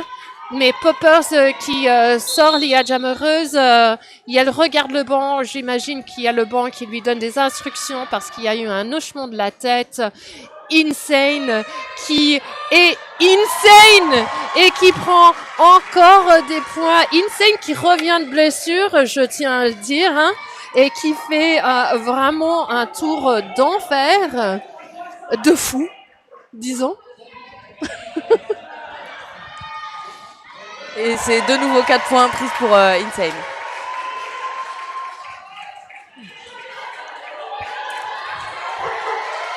Alors, ça fait combien de passages marquants, là? Là, c'est le 3e. Là, elle va entamer son 4e. Et là, on entame son 4e passage marquant. Il y a eu un passage de l'étoile avec Oslo envers le 933 Killer Rosenkohl. Et Insane est re-rentré à l'arrière, essaye de prendre quelques points avant de coller et complètement lessivé, hein. C'était comme un chiffon par terre là à la fin, quoi. Et oui, on voit bien qu'Oslo a 2 points de plus. Changé cette jammereuse aussi parce que la 433 bloquée pour le match précédent et là elle vient de faire un jam. Ouais, c'est Raincheck en fait. Raincheck, oui, voilà. C'était les jambes fraîches qu'on a vues une fois pendant le match précédent et apparemment c'est quelque chose qui a été tenté. Alors maintenant nous sommes à 74 contre 50.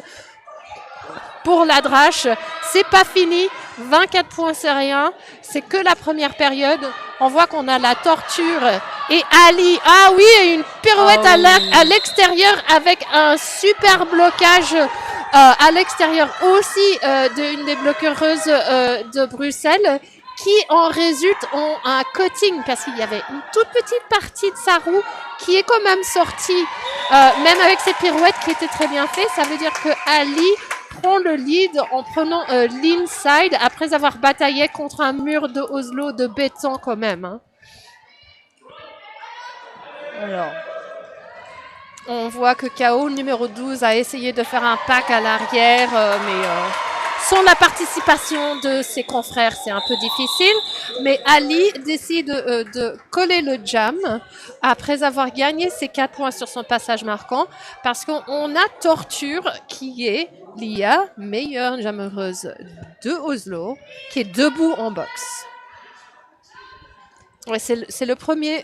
Non, c'est pas le premier Power Start. Non, c'est le deuxième. Non, c'est le deuxième. Ouais, je suis j'ai des statistiques là de ma production, mais on se souvient, nous, du premier Power Jam de Émile Labaston. Et le premier, c'était Émile Labaston. Deuxième là, c'est encore Émile Labaston avec Torture et qui prend le lead en force. En force pure à l'intérieur. Et on voit que Torture fait pareil en force pure au milieu. Émile Labaston qui suit derrière après avoir pris tous ses points. On a un direction de 455 ou 35. 455. Oh, ouais, il y a trop de cheveux là. Ouais. Mais bon, bougez vos cheveux pour que je puisse voir vos numéros. Comme ça, on a vu les bras. Moi, j'ai vu sur les brassards. Alors du coup, mais encore, il y a un partage équitable des pénalités entre tous les joueuses. Hein. C'est une bonne chose. Ça veut dire qu'il n'y a personne en danger. On aime bien quand tout le monde reste sur le track et joue le derby. C'est ce qu'on préfère. On a Kiki Long Skate et Os de Pique.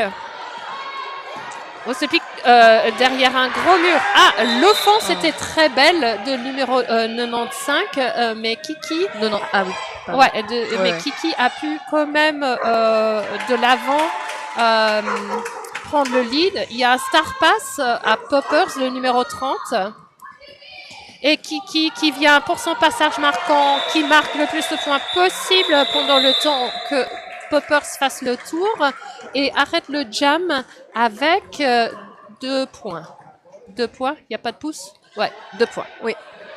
2 points de la part de Oslo. 52 à 82.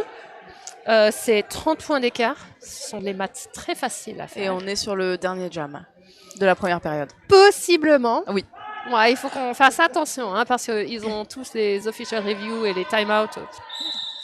Je sais pas. À voir. Ça dépend de qui mène. Là, alors on a Ali à l'intérieur qui a pu prendre le lead sur la ligne droite. On a Moxie Fire qui essaye de se batailler là à l'intérieur, qui est toujours derrière pendant que Ali prenne son passage marquant et prend l'outside de sa pure force et intelligence. Moxie Fire se trouve contre un mur très mobile et très fort, mais réussit à faire éparpiller les joueuses pour pouvoir enfin sortir pour son passage initial. Mais Ali a pu faire un deuxième passage marquant qui fait 8 points pour la Drache, 0 points sur ce jam pour Oslo, pour un total de 90 points pour la Drache, 52 points pour Oslo. Là, si on regarde bien, comme je vous ai dit, il y avait Oslo qui avait le dessus. Et c'est à partir du jam 14, un peu au milieu de la première période, où la Drache a commencé à prendre le dessus. Alors on voit que ce sont des diesels. Oui, c'est notre spécialité dans le club, hein, que ce soit pour la flotte ou pour la Drache. Alors du coup, les jammereuses les plus performantes pour la Drache, ce serait Émile Labaston et Ali Carnage, suivi par Insane et Os de Pique. Et pour Oslo, on n'oublie jamais Torture, parce que Torture, c'est la seule jammereuse avec un beau maquillage. Un beau maquillage, mais aussi une belle force, une belle agilité et un moyen de points par jam en positif par rapport à ses confrères. Alors, on va voir ce que ça donne plus tard. Je pense que ça va être très intéressant, très serré. Il faut pas dormir. Hein. Faut vraiment essayer de faire attention à ce qu'on va voir pour la deuxième mi-temps, parce que 52 à 90 ou 52 à 90 pour ces deux équipes, ça n'a rien comme écart. Hein. Oui, non, bien sûr, il y a rien n'est joué, ça peut encore basculer. Allez, ben, on va vous laisser, on va se ressourcer et on se voit en 13 minutes. À tout à l'heure.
We're back.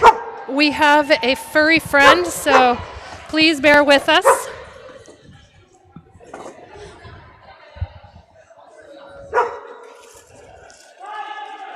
Tu viens? We're on the air. There we go.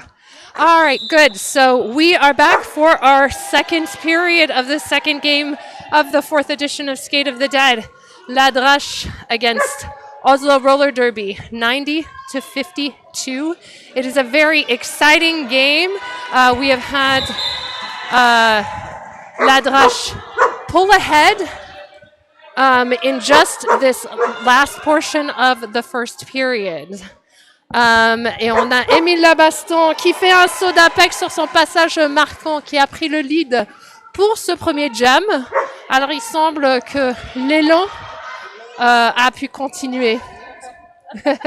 L'élan qu'on a eu dans la première période continue dans la deuxième avec la torture qui est en train d'essayer de se torturer. Mais pas d'une bonne manière pour essayer de sortir.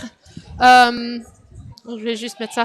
Qui essaye de sortir en fait de ce mur de béton qui est très serré, qui laisse pas passer même une petite bulle. Et alors Émile Labaston prend son troisième passage marquant. Donc. Et dans son troisième passage marquant, venant pour son quatrième passage marquant, vu que la torture se fait torturer par Poppers, qui est en plein recyclage. À voir aussi, parce que la défense doit se reformer.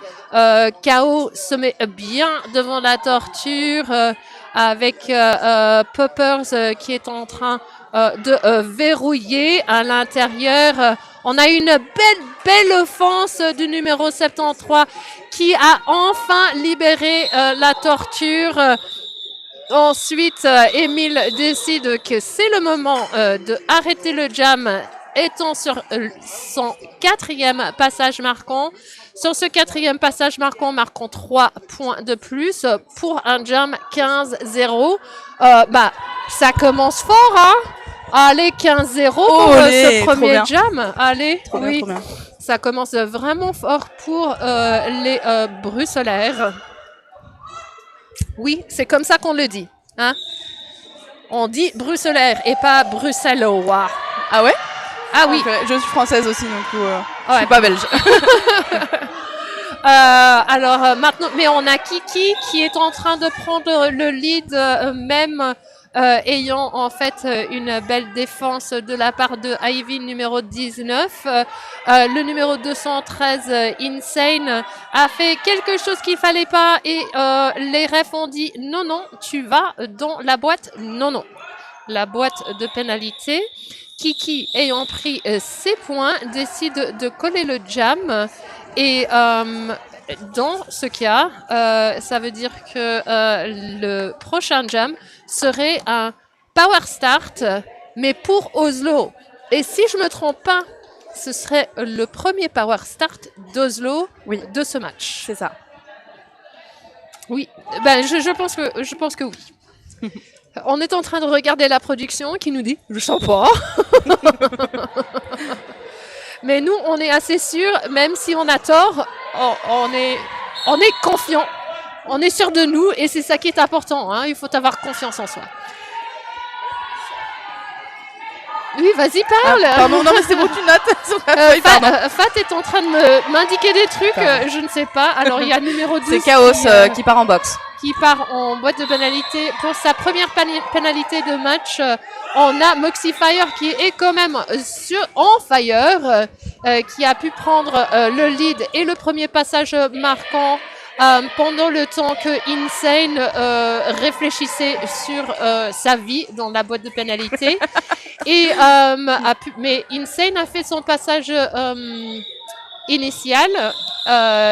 Moxie a décidé de prendre un deuxième passage marquant. Ah, pardon, c'était son premier passage marquant. J'ai dû louper quelque chose. Oui. Hein. Moi, je pensais que c'était son deuxième passage marquant, mais c'était son premier passage marquant. Étant son premier passage marquant, Yael a marqué 4 points pour 0 pour la drache. Là, dans ce Power Jam, débuté en fait en Power Jam. On est à 105 à 60 pour un match qui a quand même encore 25 minutes à jouer. C'est vraiment rien. Mais Ali vient de me dire, mais doigt dans le nez, je peux passer tous ces bloquereuses sans problème. Je prends le lead. Il y a la torture qui suit de pas très très loin. Mais Ali prend ses points. Son banc l'instruit d'appeler le jam. Elle marque ses 4 points. Et Oslo marque 0. On est 4-0 pour The Jam, 109 à 60. Et nous avons Ivy en boxe et une joueuse de Oslo. Et on voit pas qui c'est d'ici. C'est le 46. 46. Et au jam précédent, c'est à 64 qui a été en boxe. A fait une pénalité. Voilà. Très bien. Et j'étais pas loin sur les pénalités, mais on voit c'est toujours partagé. Hein. Il y a personne en danger, il y a personne avec 4 pénalités. Ce qui est une bonne chose, ça veut dire qu'on reste sur le terrain. Il y a Insane qui s'est fait taper à l'intérieur, a mis son petit toe-stop à l'extérieur de l'intérieur. Non, c'est Émile Labaston. Ah, c'est Émile Labaston, pardon, qui a mis son petit toe-stop dehors en faisant son passage à l'intérieur et qui va donc en prison. Alors Kiki, maintenant, ayant le lead, a aussi un power jam, prend ses 4 points et décide de coller exactement comme c'est passé la dernière fois que Kiki a eu le lead. Il y avait un power jam et Oslo a décidé de commencer un power start.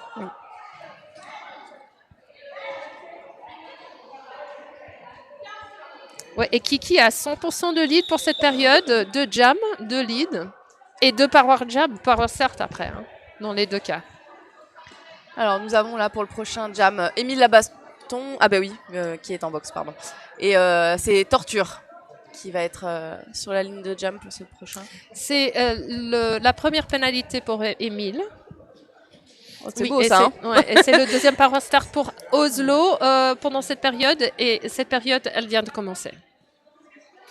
Alors, comme je vous ai dit, si vous croisez les doigts pour la drache, il faut continuer à croiser les doigts. Si vous croisez les doigts pour Oslo, il faut continuer à croiser les doigts parce que rien n'est donné. Avec 23 minutes dans une période, on voit que ça peut changer très vite. Et alors, ça veut dire qu'il ne faut pas quitter votre écran, il ne faut pas quitter la salle, rien n'est donné. Et en plus, c'est du beau derby qu'on regarde là. Hein. Oui, c'est du haut niveau et c'est vrai que c'est quand même agréable à regarder. Hein. Oui, et c'est physique et c'est dynamique, on voit que c'est rapide, c'est tout ce qu'on aime dans le derby. Et les murs sont solides. Oui, absolument. Alors, nous avons Émile Labaston qui est en prison et nous avons Torture de Oslo, Torture qui est l'IA Jammereuse avec le plus de points de chez Oslo. Il y a, comme on a vu, une moyenne positive par rapport à ses confrères qui prend ici la ligne pour le départ en power start. Émile Labaston déjà debout. Torture qui se fait torturer mais qui a l'air d'aimer. Et très bien, mais c'est vraiment super que tu ris. Super blague pourrie. C'était vraiment un très grand saut. Ah oui, c'était un grand saut d'Apex là de la part de Émile Labaston. On a un forearm de la part de Oslo, le numéro 82, qui prend sa première pénalité. La torture est toujours en train d'essayer de sortir. La torture a pris le lead, mais s'est fait ravaler. Alors c'est toujours son passage initial, mais on a Émile Labaston qui vient pour essayer de prendre les points, comme ce serait son passage marquant. Ah non, 0. Et on a eu un call-off juste à temps pour qu'on ait 2 patates en l'air. Ah oui, il me semblait qu'il y avait des oui, points il pour Oslo. semblait qu'il y avait les 2 patates, mais c'est vrai qu'il va falloir qu'on regarde un peu. Ah, il y a un official. Il y a un official review. si je me trompe pas, de la part d'Oslo. Non, c'est official Non, c'est un timeout. official timeout d'abord. Et moi, je me demande aussi, des fois, on veut un official review en tant que bench coach, et puis on voit que les refs sont déjà en train de parler. Et on se dit, est-ce que c'est par rapport à la pénalité que moi j'ai vue, Oui. que eux, ils sont en train de rejouer, de réfléchir. Et si c'est bien le cas, c'est par rapport à ça qu'ils s'échangent. C'est une bonne chose. Mais moi, je fais quelque chose qui peut-être... c'est pas permis. Dans les règles, c'est pas permis. Mais s'ils sont en train de parler de quelque chose et je voudrais prendre un official review, je me mets pas loin. Parce que tout de suite, après leur discussion, je demande au head ref de m'expliquer de quoi il parlait. Parce qu'on a le droit, en fait, d'avoir ces informations. Ok, d'accord. Alors, en tant que bench coach, on reste à l'intérieur. Le head ref, il explique, on était en train de parler de ceci, cela.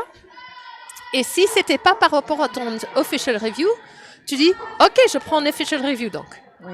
Ou, non, c'était par rapport à mon official review, alors j'ai pas de question. Besoin, oui. Ouais, c'est ça.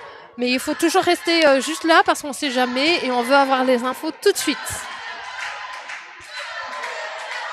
On a le public qui est à fond pour la drache. Comme on a vu, on est à Bruxelles. C'est une belle journée à Bruxelles, mais nous, on aime le derby tellement que même étant en manque de vitamine D, comme tout Bruxellaire, on est... Moindre rayon de soleil, c'est tellement fantastique. Oui, on est au bar. Même s'il fait -2, on est au bar, à l'extérieur, sous le soleil. Hein. C'est vrai. C'est parce que, oui, c'est tellement rare, c'est tellement précieux. Cela dit, on est quand même dans une salle de sport, là, aujourd'hui, en train de regarder du derby, parce que on est passionnés, eux, ils sont passionnés, et ce match, il est passionnant. Allez, c'est très bien. C'est super bien et on attend de voir essentiellement ce qui se passe avec cet official timeout. Nous voyons qu'il y a le head ref qui est venu parler avec le banc de la drache ici pour expliquer ce qui se passe. C'est possible.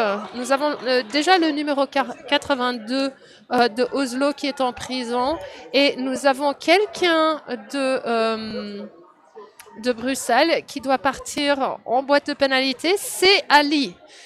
C'est Ali Ali Carnage qui prend une pénalité donc de jam heureuse par rapport au dernier jam, mais le dernier jam était joué par Émile Labaston.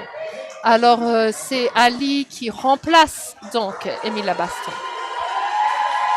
Oui, mais ça doit être un remplacement. C'est Émile Labaston en fait qui doit partir de la salle. Alors, à mon avis, c'était sur son saut qui était dangereux. Et à mon avis, c'est possible, ouais. On ne sait pas, mais en fait, on va envoyer la production en bas pour parler avec le tournament head ref pour avoir les explications. C'est possible que ce soit ça. L'année dernière, c'est arrivé aussi. Ce soit autre chose. Cela dit, hein, c'est jamais exprès. Il y a jamais en fait. Non, bien sûr, c'est pas volontaire, mais malheureusement. Qui saute et qui essaye vraiment de faire mal aux autres. Ouais. Mais on voit très bien que quand on est dans l'air, comme on n'est pas des oiseaux, on ne sait pas très bien en fait contrôler ce qui se passe. Et des fois, les officiels vont estimer que on a pris trop de risques. Et que c'était tellement risqué qu'on n'a pas le droit en fait de rester dans le jeu. Puis en plus avec l'élan, la prise d'élan de sortie de boxe dans le virage et sur la ligne droite. C'est possible, oui. Et il y a plein de choses comme ça qui sont juste, ça se fait pas dans le derby. Et dans l'excitation, l'adrénaline, c'est quelque chose qu'on fait sans savoir que j'aurais dû réfléchir. Hein. C'est vraiment ça. Hein. C'est pas voulu. Mais on a donc un départ en power jam. C'est le 3e maintenant pour Oslo, avec Torture qui tape dans les mains, commandant son équipe à lui donner une belle offense. Elle a déjà le lead. Et ça crie même. Elle hurle sur, sur ses bloqueuses. Sur ses bloqueuses. Cela dit, moi je dis encore, c'est pas parce qu'on est fâché. C'est juste parce qu'on est frustré et on a l'adrénaline, il y a un peu l'énergie est un peu élevée. Alors donc la torture est là. Je voudrais mes points, donne-moi mes points. il faut que vous faites quelque chose. Alors, on a la torture qui vient pour un deuxième passage marquant et qui va coller potentiellement un peu tard, à voir. On a aussi une bloquereuse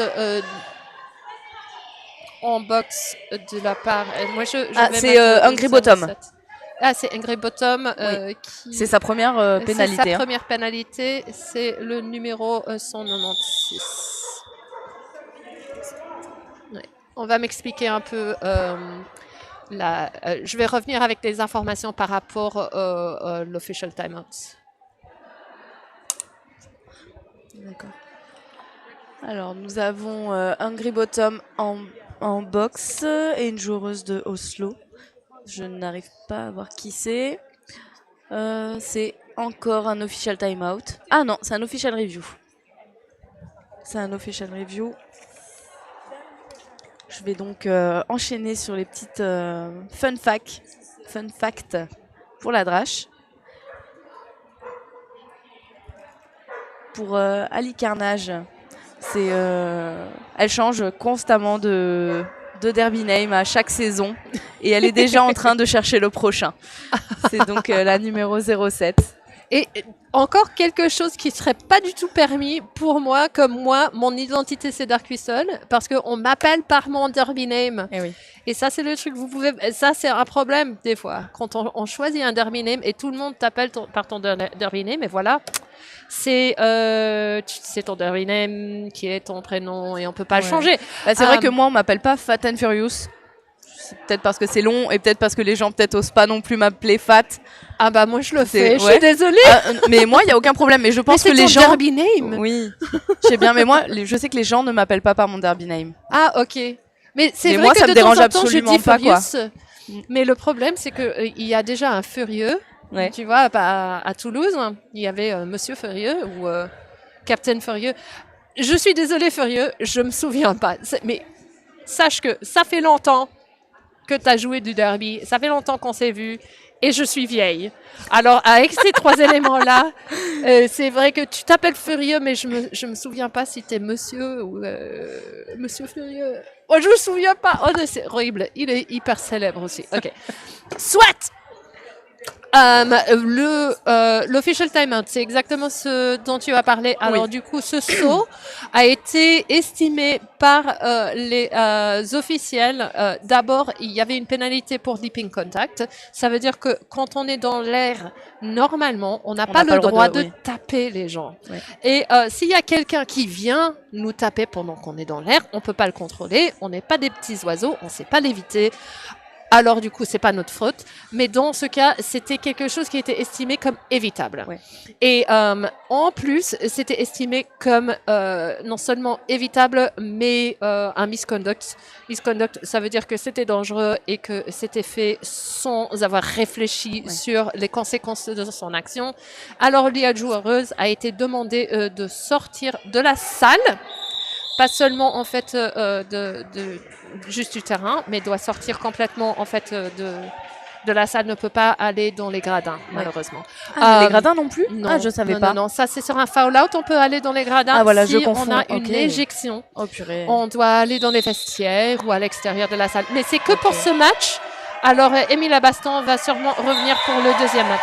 On a eu ensuite un official review. Cet official review, on va avoir ces informations, mais on a vu que on est commencé en power jam pour la drache.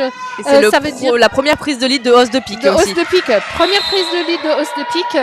On avait la torture qui est en prison par rapport à une action qui s'est passée dans le jam précédent.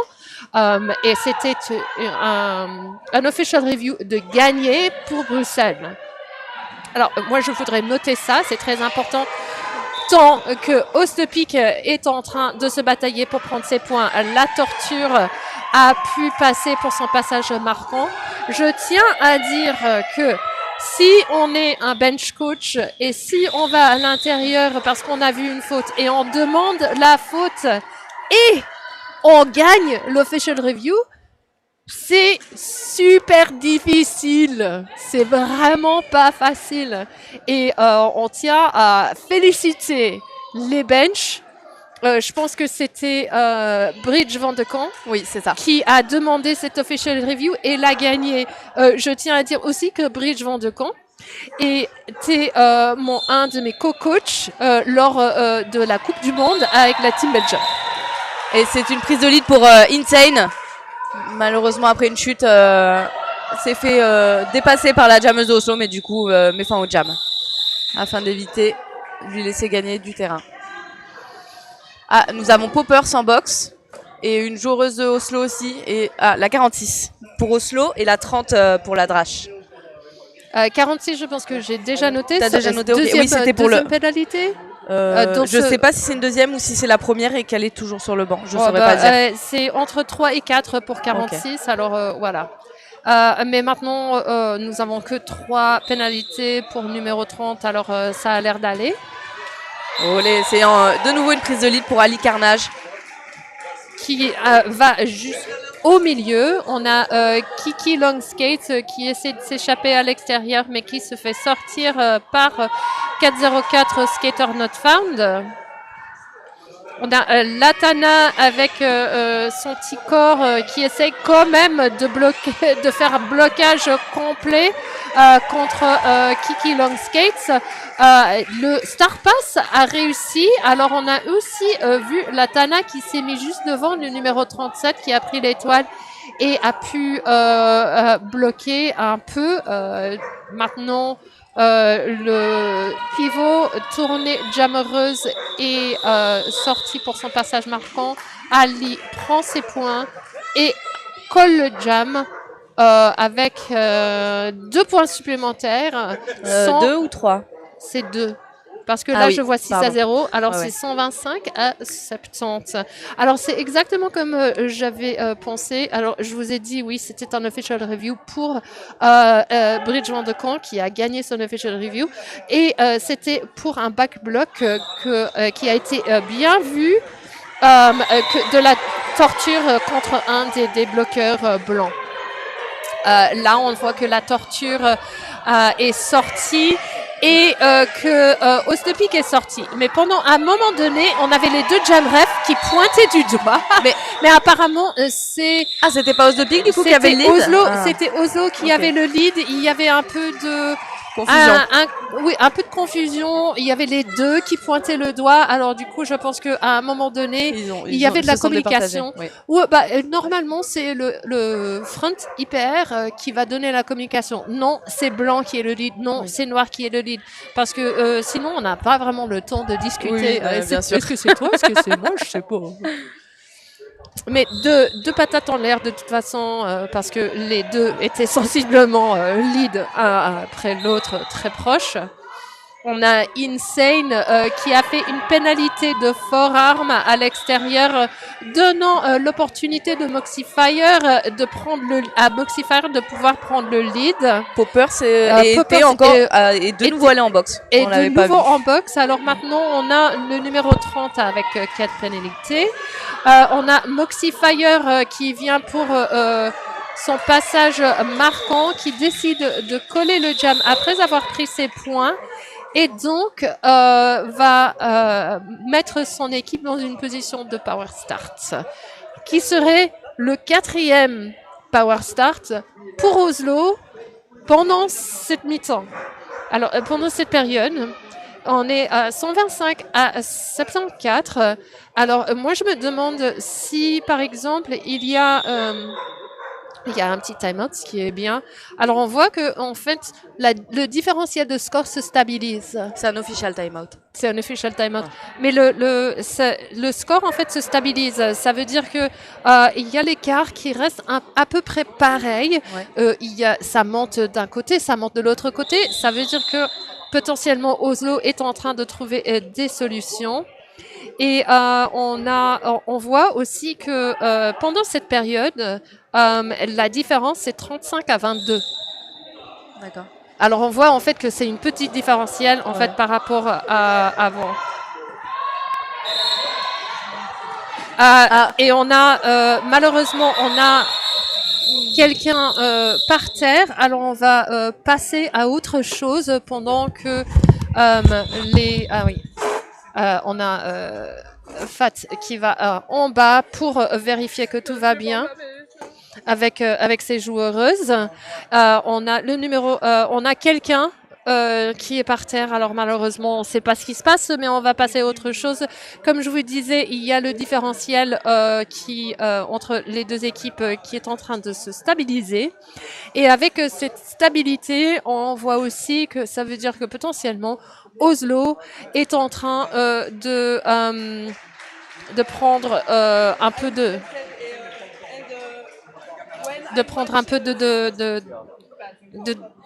de pouvoir peut-être à déchiffrer ce qui se passe, d'essayer de monter un peu pour éventuellement creuser cet écart. Pour le moment, ça reste un peu pareil. On a 35 pour la Drache et 22 pour Oslo sur cette période.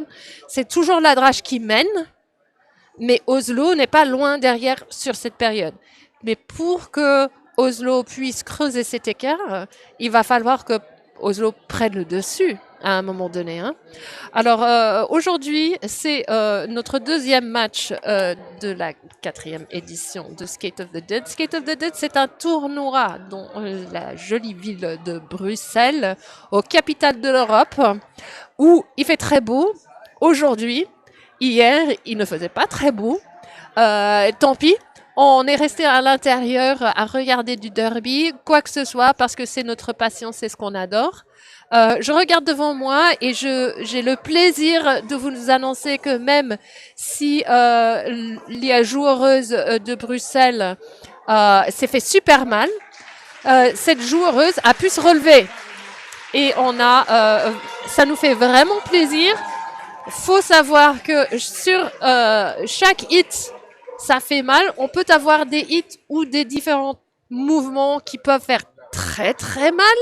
Et puis après, ça passe, ça va. Si on peut se relever, si on n'est pas dans une ambulance, en allant à l'hôpital. De toute façon, il faut que vous sachiez aussi, pas besoin d'une ambulance. Je pense qu'on pourrait monter nos joueurs sur nos épaules et les amener à l'hôpital parce que c'est juste à côté. Alors on a ça aussi pour aller aux urgences. C'est littéralement, on n'a pas besoin d'ambulance. On a juste besoin de bras. Et je pense que ça nous fait vraiment plaisir de savoir que tout, pour le moment, il pourrait avoir une bonne blessure, hein, mais pour le moment, c'est pas grave. On va pouvoir continuer à jouer ce super match. On tient à dire aussi que mentalement, c'est quelque chose de bouleversant pour tout le monde. Je sais que Fat et Furious a eu une blessure récemment. Moi, j'ai eu une blessure il y a 2 ans. C'est mentalement, en fait, très dur. Oui. Très, très dur. Hein. En effet. C'est très dur parce que nous, on aime patiner. On aime être sur le terrain. Et on sait très bien, même quand nous avons cette blessure, que c'était difficile, on est éloigné de nos potes et tout ça, que quand ça arrive à quelqu'un d'autre, ça fait revivre un peu tous ces sentiments. Les traumas, ouais. C'est super compliqué. Cela dit, on est sur le retour, hein. Ah oui, okay, oui, pas mal, okay. So I'm going to switch in English and I'm going to try and catch up our Oslo fans because, yes, we've had a little bit of time to, kind of think about what Derby is all about. And Derby is all about the love that we have for this game. We hate to see somebody get hurt, but just know that skater did get up. And we're waiting to start the game again once our medics are able to actually turn their attention back to the track. So during this time, I'd like to talk a little bit about the game that we're watching. So La Drache Brussels is winning 125-74 against Oslo. But in this second period, Oslo has scored 25 points or 22 points, and Brussels has scored 35. So that means that Oslo is possibly finding a solution, a little bit of a solution, or they're at least keeping that difference in score low. We've had 4 Power Jam starts for Oslo, and they're going to have another one right here. So that's going to give this opportunity again for them to score a lot of points. We'll see if they take advantage of it. And, just stay tuned because this is going to be a very, very exciting rest of the game. So we're going to keep up with a little bit of English until my colleague comes back. So we have Insane, who is coming straight out of the box, was already standing up. with Kiki Longskates, who is actually trying to get through, who is in the penalty box. So there was a little bit of a jammer switcheroo. So Kiki is now standing. Insane is now on their scoring pass, and trying to get through, trying to get as many points as possible. It looks like we've had a little bit of a scuffle and a little bit of a fall, but that's what Derby is all about. No worries, as long as we can all get back up, even if it takes us a while. Number 26, Latana, went down. It looks like 108 went down on top of them, but again, nobody was hurt. We do have another forum, high block penalty for... high block for number 211, which is 213, sorry, which is Insane. That's the jammer going back to the box. Latana also going back to the box, and so that means that I don't know why I don't have Insane's penalties on there, but it seems like it's their second penalty or maybe even their third. And Kiki Longskates is able to get through for another for their they're being so silly. They're able to get through for their scoring pass, and now they're like, yes, I'm trying as hard as I can to get through, but they're kind of like just doing running man arms. Apparently they've had it because this is a very long jam. Of course, it's a 2-minute jam. Insane is back out of the box and is going behind Kiki Longskates. Kiki Longskates has no desire to run after them. So it looks like we have 8 points so far for Kiki. We have 4 points for Insane. Insane is coming in for their scoring pass, but it's been 2 minutes. It's the end of that jam. So that means that it will be 8 points for Oslo and 4 points for la Drache. On peut switcher en français, mais on voulait faire un petit catch-up en anglais pour y a pas de problème, les autres fans. Je ne sais pas si Insane, il y a là 2 ou 3 pénalités. Il me semble qu'il y en a 3. Il me semble aussi. Hein. Ouais, alors du coup, nous avons 3 pénalités donc, pour Insane. Nous avons 4 pour Ivy. 4 seulement? Oui, on est seulement sur 4. Oui, j'ai eu l'impression. Ouais. Non, mais c'est pour ça que il faut faire attention là. On a déjà un jammer en moins, Émile Labaston, donc il faudrait pas perdre une joueuse supplémentaire. Il faut jamais perdre des joueuses. On veut garder tous les joueuses sur le terrain. On a la torture qui a pu se faufiler entre ce beau et fort mur, juste derrière Ali qui est en train de prendre ses points et qui colle. Et donc, à gagner quelques points, il va y avoir de la vérification de l'intérieur vers l'extérieur pour voir combien exactement. Semble c'est 2. Alors, ce serait... Donc, oui, c'est 2 points. Ça. 2 points pour la Drache, 0 pour Oslo. L'écart est toujours à peu près 50 points, mais pas exactement, hein, c'est 49 points. Il reste 11 minutes. On a une petite pause aussi, hein. Et les pauses, on ne sait jamais en fait ce qui va nous arriver quand il y a ces petites pauses. Là, on voit qu'on a Moxifire qui essaye de s'échapper à l'extérieur en faisant des petites pirouettes. On a Os de Pique qui est en train de se pousser au milieu. Et Moxifire prend l'intérieur et le lead.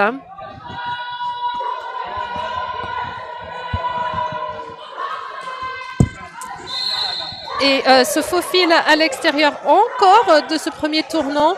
Il y a le 46 qui a sa 5e pénalité. Alors là, on a quelqu'un en danger. Et 2,42 qui prend sa 2e pénalité. Pendant ce temps-là, Os de Pique a pu sortir pour son passage initial. Mais on a 2 passages marquants de la part de Moxifire. Gagnant 8 points contre 0 points pour la Drache, 131 à 90. Oh là là, ça commence à être un peu plus serré. Et on a Harris Trottle qui est de nouveau de retour sur le track, malgré sa blessure. Malgré sa blessure, c'était... Mais quand même, hein, des fois... elle a déjà un problème à l'épaule en fait, et c'est quand même régulier. Il faut le dire aussi. Des fois, en fait, on prend des contacts qui font hyper mal et hyper peur. Et puis après, on se dit, mais en fait, ça va. Oui. Heureusement que des fois, ça arrive aussi. Mais c'est pas tout de suite qu'on le sait. Il nous faut un peu de temps.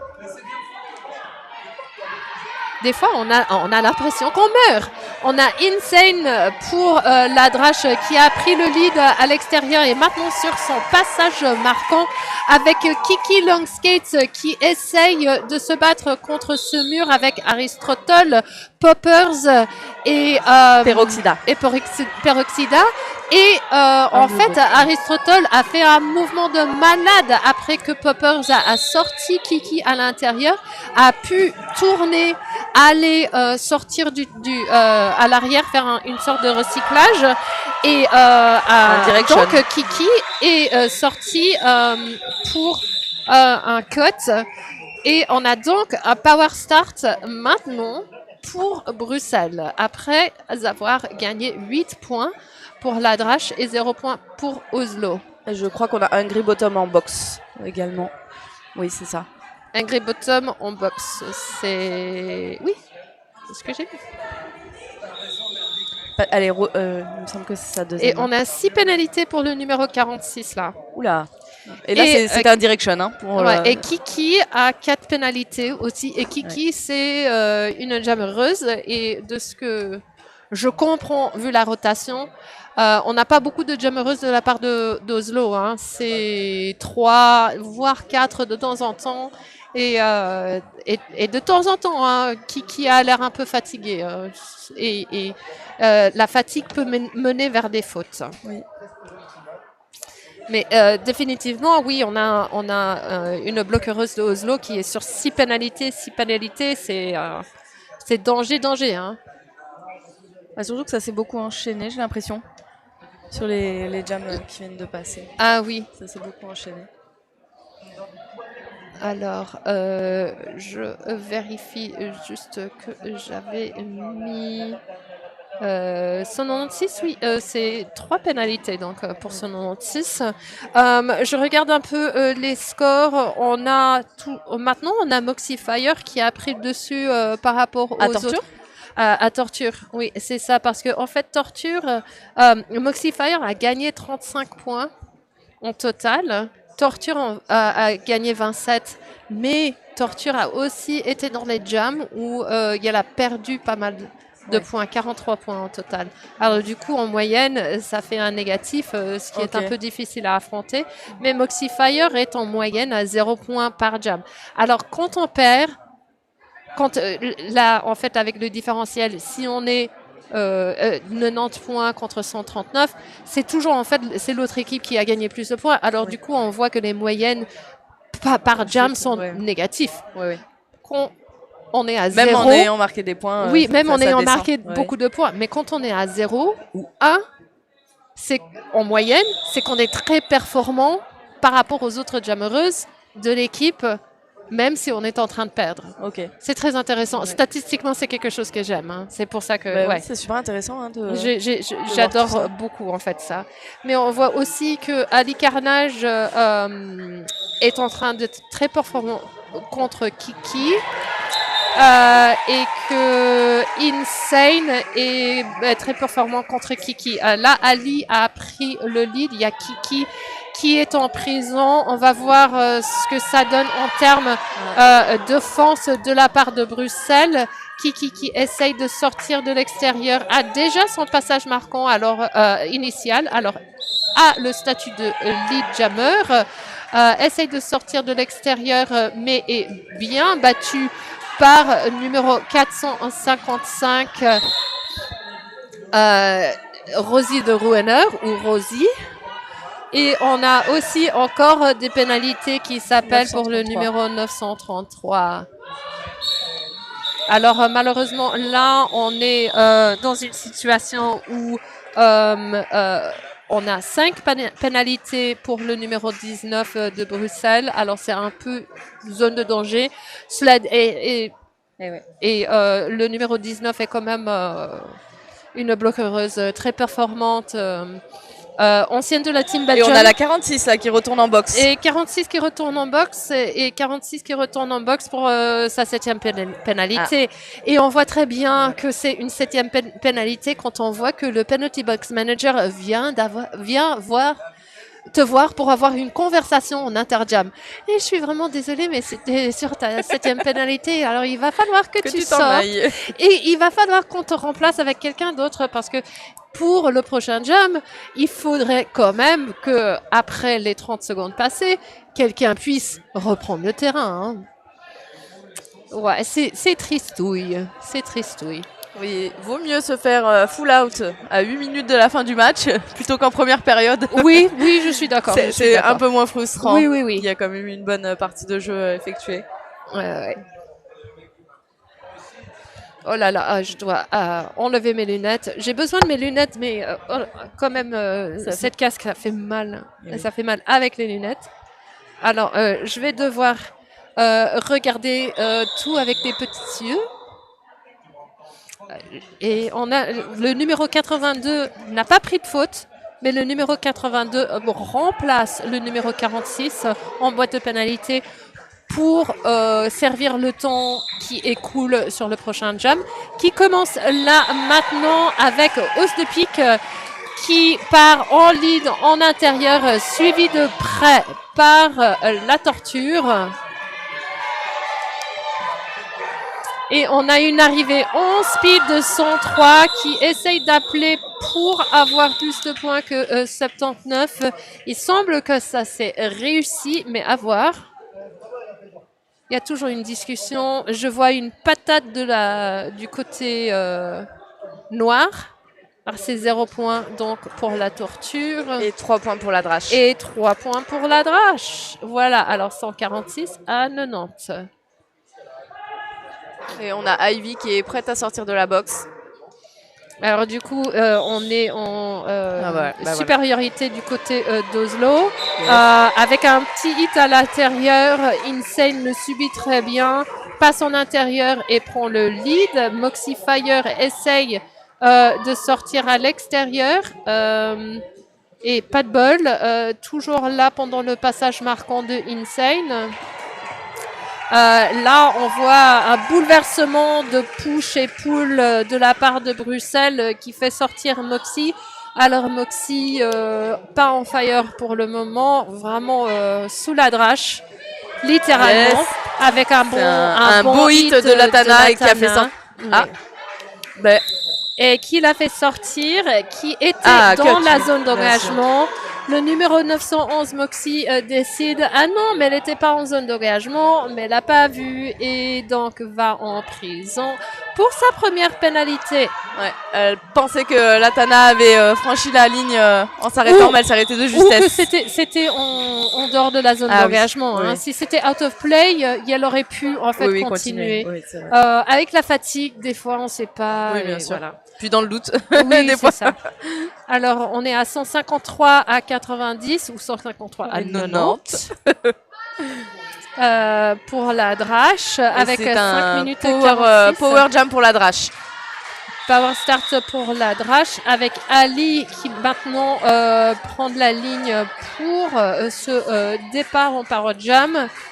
Ce serait la deuxième fois que Ali prenne cette position depuis le départ de Émile Labaston. Depuis le départ d'Émile Labaston, on n'a plus d'Apex. C'est vraiment triste. C'est vraiment, oui. De la part d'Oslo, on a quelques Apex quand même. Mais c'est vrai, cela dit... Ceux de Émile sont vraiment on aime les sauts d'Émile quand les sauts d'Émile sont bien sûrs. Oui. Quand ils sont safe. Dans les limites. Et tout, je pense que oui. Comme j'ai dit, on n'est pas des petits oiseaux, c'est pas. On n'est pas là pour voler. Ouais, c'est vrai. Hein. Cela dit, on est en train de voler partout sur le track et ça se voit. Hein. Alors, c'est parti pour Ali. On voit que Oslo est en train de mettre en place un mur assez dynamique pour rester devant, mais ne réussit pas. On a une sortie à l'extérieur de la première courbe de la part de Ali. On a le numéro 73 qui va en prison. Ali qui vient donc avec une belle offense. Une belle offense de la part de Bruxelles à l'intérieur de la courbe 1. Sans toucher personne, c'est ce qu'on aime sur les Power Jam. Oh, il y en a une qui a perdu 2 roues. Et puis Ali Oh là là, il y a 2 roues qui sont perdues sur le track. Une roue, c'est une chose. 2 roues, c'est... oui, il y a Poppers qui a perdu donc une bonne partie de sa platine ou de son patin. Ses patins sont neufs. Hein. Mais cela dit, Ali, pour le moment, a fait un saut d'apex en pirouette j'ai pas vu, à l'intérieur que tu n'as pas vu. Mais c'était vraiment beau. Merci, Ali, pour le retour des sauts d'Apex. On aime bien ça. Va partir maintenant pour passage marquant à l'extérieur pendant que Moxie vient pour son premier passage marquant. On a donc 12 contre 4. On a... très honnêtement, on ne sait pas ce qui se passe avec Poppers. Poppers s'en soucie pas du tout. En fait, se dit, j'ai juste besoin d'un outil et je repars. Vous me laissez tranquille, je vais réparer mon patin. Vous allez jouer ce match, c'est pas grave. Moi et Fast and Furious, on connaît très bien, en fait, Poppers et on sait comment elle est. Et voilà, on a la torture. Donc, pendant ce départ de Jam qui a pu prendre le lead, torture qui est Jam heureuse la plus performante de Oslo pour le moment, et en voyant le fait qu'elle a pu prendre le lead et qu'elle est maintenant en train de gagner des points, parce que ça fait longtemps que Oslo n'a pas scoré. Oui, ça fait... Qu'est-ce qui se passe avec la Dana? Ça fait au moins 6 jams que Oslo n'a pas scoré un point. Alors, c'est vraiment important là pour l'élan, même pour juste avoir un fin, parce qu'on est quand même 93, 5 jumps, 93, 93 pour Oslo, à 165 pour la drache. C'est pas impossible. Je vais pas dire que c'est impossible que Oslo revienne, mais peu probable. Peu probable. Peu probable. Peu probable.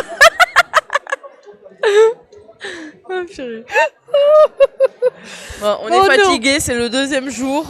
Deuxième jour et je suis pas là.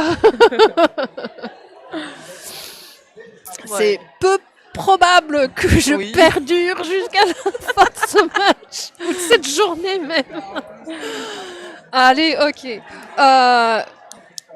On a donc un alignement de Insane de la part de Bruxelles et Moxifire de la part de Oslo. Voyons qui va se passer parce qui va se foisser. Ce qui va se passer. Voilà, on est arrivé là. Qui va se passer pendant ces dernières 3 minutes et demie. Et je te jure, je ne sais pas si ce serait pire ou mieux en anglais non plus. Pire pour moi. Peut-être mieux pour toi, je sais pas. Mais ça, c'est à voir. Hein. C'est pas nécessairement en fait mieux en anglais. On a Insane, malheureusement, qui prend encore une pénalité. Je dis malheureusement, hein, parce qu'on n'aime pas quand les gens prennent des pénalités, mais surtout pas les jammereuses. On aime que les jammereuses restent sur le track parce que c'est là où est le jeu. On a 911 Moxifire donc qui a la possibilité de prendre le lead, est en train d'essayer de passer et réussit pour avoir statut de lead jammer et est en situation de power jam. Voyons comment Oslo gère cette offense de power jam. Il y en a que 3 sur le track. Ah, c'est Chaos qui est en boxe. Ah voilà, il y a KO qui est en boxe, mais KO a fait qu'une pénalité. Hein. Ah, c'est sa première? Ah non, c'est sa deuxième, ouais. Alors, pas grave, là, on a Insane qui est donc revenu. Moxifire qui est en train de faire son passage marquant, réussit donc à prendre les 4 points de ce que je vois depuis le jam ref. Il y a passage de l'étoile envers Aristotle. Avec ce passage d'étoile, on va voir Moxifire essayer de prendre ses points et coller le jam. Avec cela, il y a 12 points de gagné de la part d'Oslo et 0 points de la drache. Donc, on a le plus de points depuis très très très longtemps. J'avais dit quand même que... je vais juste regarder vite fait sur les stats. J'avais dit quand même que... Oui. Ouais, ce sont les plus de points pendant cette mi-temps. Mais en plus, dans la période 2, c'est 53 points de gagné d'Oslo et 75 de la Drache. Alors ici... C'est Torture qui prend le lead. C'est Torture de nouveau. qui prend le lead, très bien, oui. Tortue qui prend le lead. On a Ali qui est derrière un mur de béton. Hein. C'est assez serré. On voit que ça reste à l'arrière. Il n'y a personne qui fait un bridge inutile, que je déteste, les bridges inutiles. On voit chez la Drache, on est en train d'essayer de passer l'étoile. Je ne sais pas si ça a réussi. Apparemment, non. Ali Non, le est Star Pass n'est pas toujours encore fait. lead. Ah, ça y est. Ouais, Star Pass a été complété. On a la Torture qui essaye de prendre tous ses points, qui en a gagné au moins 2 de ce que je vois. Il y avait 4 sur le passage d'avant. Il y a le 933 qui va en prison pour seulement sa 3e pénalité. Mais donc gagne 7 points sur ce diamant total, 112 à 165. 112 à 165 pour la Drache. 17 secondes avec un time-out de la part de Oslo. Très bien fait, parce que si on ne prenait pas ce time-out, qu'est-ce qui se passe? C'est fin du match. Ah oui, purée, j'avais pas vu. Et alors, on prend un time-out de la part de Oslo, parce que, de 1, on a un peu d'élan là. Oui. On a eu 3 leads pendant ces 3 derniers jams pour Oslo. Oui. On a gagné quelques points. Alors du coup, on creuse l'écart. Et ils ont aussi fait pareil dans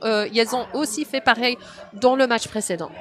Ils ont pris un time-out dans les dernières secondes pour avoir un jam supplémentaire, même qu'ils étaient en train de perdre. Oui, et on bien se sûr. demande pourquoi. Et moi, j'ai dit, il y a plusieurs raisons. De 1, on veut continuer à faire du jam. On n'a pas envie d'arrêter de jouer. On veut continuer.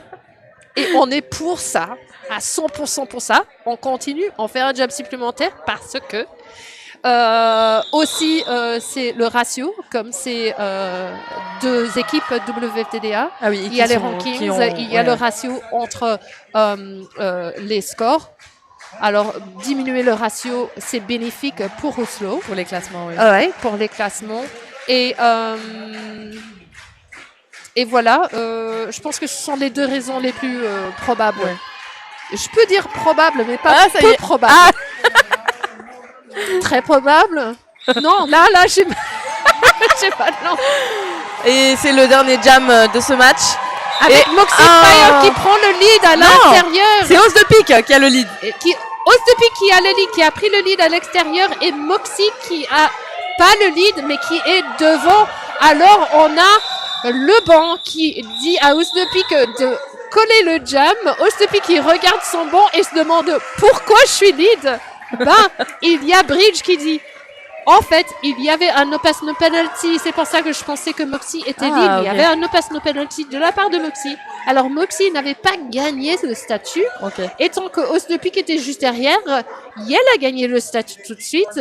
Comme Yel était lead, pouvoir d'appeler le jam et de terminer le match parce qu'il y avait plus de secondes sur l'horloge et on est à un score unofficial de 165 pour la Drache et 112 pour Oslo. On a toute une conversation qui est passée. Hein. C'est vraiment bizarre en fait en tant que speaker d'être comme ça. Alors, pour que vous le sachiez, ce qui était dans les prévisions, c'était censé être Oslo qui gagne de 71 pardon, à 165. Mais avec le score d'aujourd'hui... Ah, Bruxelles a fait le score qui était indiqué. C'est quand même... Oui, a fait le score qui était indiqué, mais là, avec le score d'aujourd'hui... Hop, come on. Yes. Ça va? Ah, mais en fait... Je vais essayer... Oui, et on est live si jamais tu veux dire bonjour à quelqu'un. Tu veux le dire? Ouais, bonjour. Alors du coup, il n'y aura pas de changement dans les classements, mais on a quand même un score qui était beaucoup mieux que dans les prédictions. Il pourrait y avoir des différences autre part, parce que ça dépend aussi de comment Oslo a fait dans son match précédent contre Lyon, Ok. parce que c'était pas aussi bien que prévu pour Oslo et beaucoup mieux pour Lyon. Et ça veut dire qu'après, à voir comment ça se passe entre Lyon et Bruxelles, parce que ça aussi a un effet, il y a un effet triangulaire là. Ouais, donc rien n'est Ouais, rien mais n'est joué. beaucoup mieux que prévu. Et félicitations donc à la Drache pour ce beau résultat et ce beau match. Félicitations à Oslo. Merci infiniment d'être venu à Bruxelles pour nous montrer un beau derby. Vraiment des belles choses des deux côtés. C'était passionnant. Il y avait des moments très serrés. C'est vrai que il y avait un écart qui est resté à peu près constant à la fin du match, mais toujours avec du beau jeu, avec de l'effort. On est vraiment très content de ce match. Restez devant vos écrans, vous pouvez aller prendre une petite pause et tout, mais nous avons notre dernier match à 15h45 qui serait entre les Fossoyeuses de Lyon et la Drache de Bruxelles. Ça promet. Et ça va être également Ça un très beau match. Promet, vraiment. Vu le score de ce match et le score de Lyon, ça promet. Il faut que vous reveniez. Vous allez pas être déçus. À la prochaine, j'ai été Dark Pistol. Et Fat and Furious. Salut!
Hello, good afternoon, and welcome back to this third game of day 2 of the 4th edition of Skate of the Dead. I am Dr. Disaster. I am Sugar and Spice. And we will be talking you through this final game, which is between Brussels Roller Derby La Drache and Lyon United Roller Derby Les Fossoyeuses. So we've seen some very nice derby already today, of a very high caliber, I'd say. Lots of fast games, lots of very tightly fought games. So there have been some big points differentials, but they were not easily won. Non, c'était très difficile. Il y a eu une vraie bataille pour chaque point, chaque jam. Les joueuses se sont données à fond et on est ravis de voir ce qu'elles vont nous offrir pour ce nouveau match. Yep. And so we will let you know who is playing in this game. I will start off with Les Fossoyeuses. We have 0, Vénérable du Sommet, 105, Choc Thermite, 133, Je Joue, 15, Mac Bernac, 19, Maudit, 242, Kate Boucherie, 342, Karlinka, 42, Carhapax, 525, Trou Normand, 541, Pirate, 69, Chouchou, 7-2, Sophiac, and 9-5, Vénérienne. Et du côté de la Drache, on a 0-7, Ali Carnage, 1-0-3, Os de Pique, 1-2, Chaos, 1-9, Ivy, 1-9-6, Angry Bottom, 2-1-3, Insane, 2-2-2-2, Émile Labaston, 2-6, Latana, 3-0, Poppers, 3-3, Melodisco, 4-0-4, Skater Not Found, 4-1-1, Labuse, 4-7-7, Mandal, 8-5, Aristotle, 9-6, Peroxida. All right. And as you may be able to tell for yourselves already, we will be announcing bilingually for you this afternoon. So if you don't understand what one of us is saying, hold tight. The other one will say something in a moment. Et donc la jammeuse lyonnaise rentre dans le mur de Bruxelles après avoir fait son initiale. Donc là, elle pousse, et elle passe sur la ligne extérieure. Non, elle est recyclée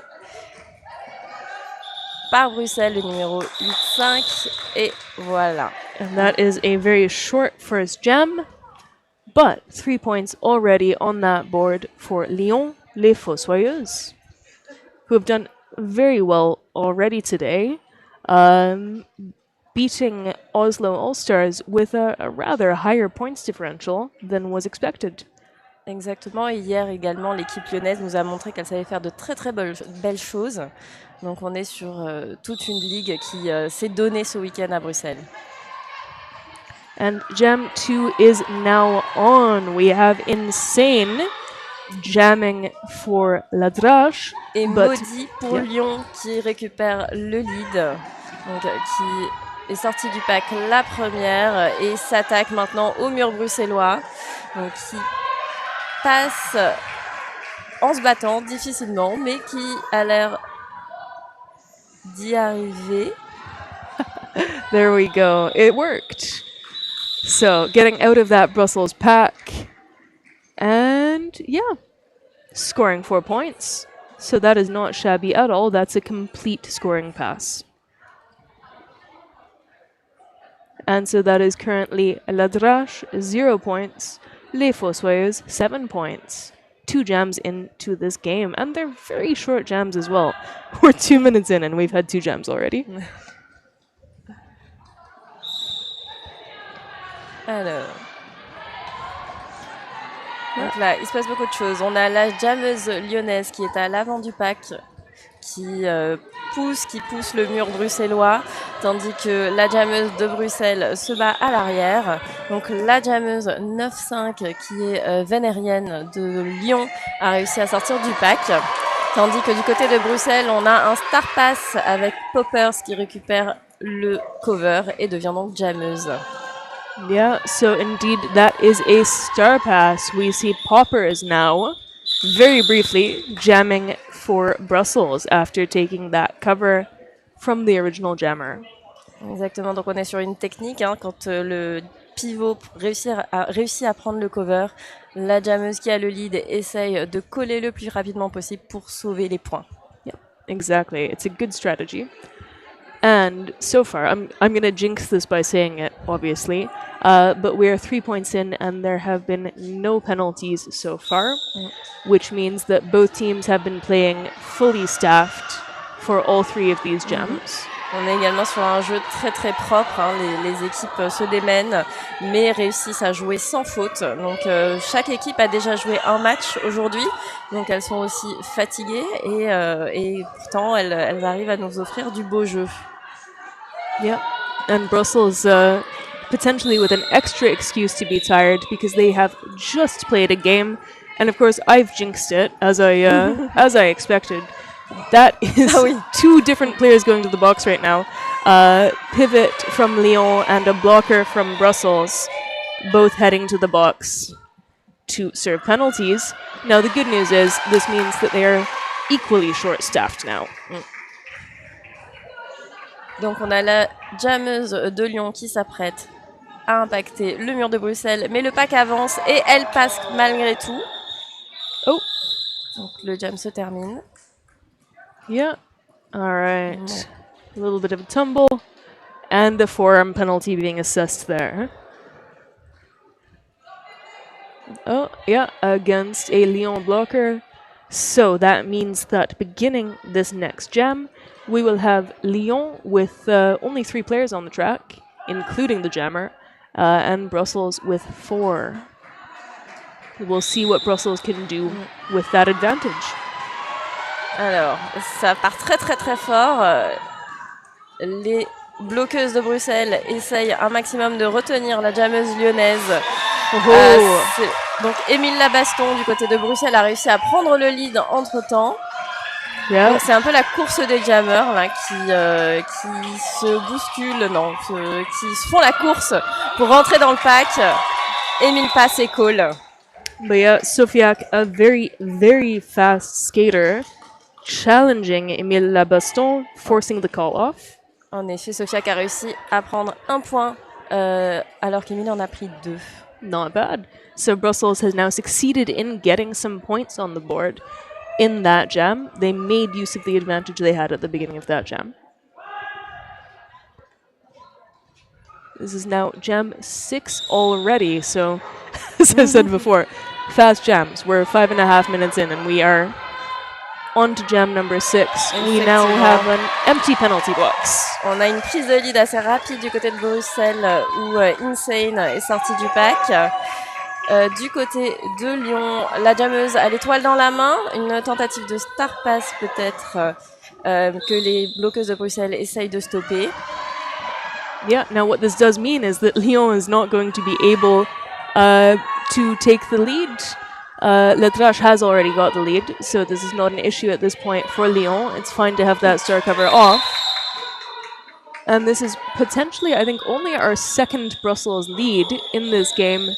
And we have two Brussels blockers in the box, and it looks like the pivot is also in the queue for the box, meaning the pivot has committed a penalty, but because there's only 2 blocker seats in the box, they can't go sit yet. But it does mean that they need to remain on track. Ce qui veut dire qu'on va commencer ce nouveau jam avec 2 bloqueuses pour Bruxelles sur le track. Dès qu'une place en box se libérera, la pivot bruxelloise ira donc s'asseoir pendant 30 secondes, réfléchir à ce qu'elle a fait. Tandis que du côté de Lyon, tentative de lead. Oui, c'est bon, le lead est pris. It worked out. That was quite a tumble.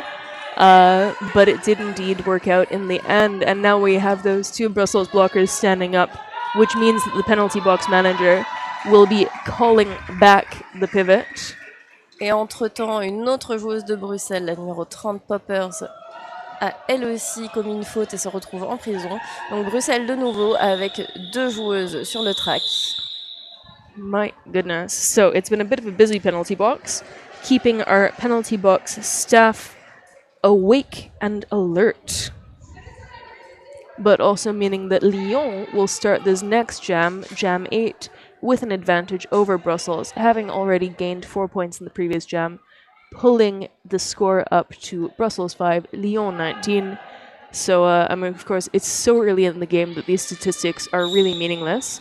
But currently, we have a 4-to-1 ratio in the score.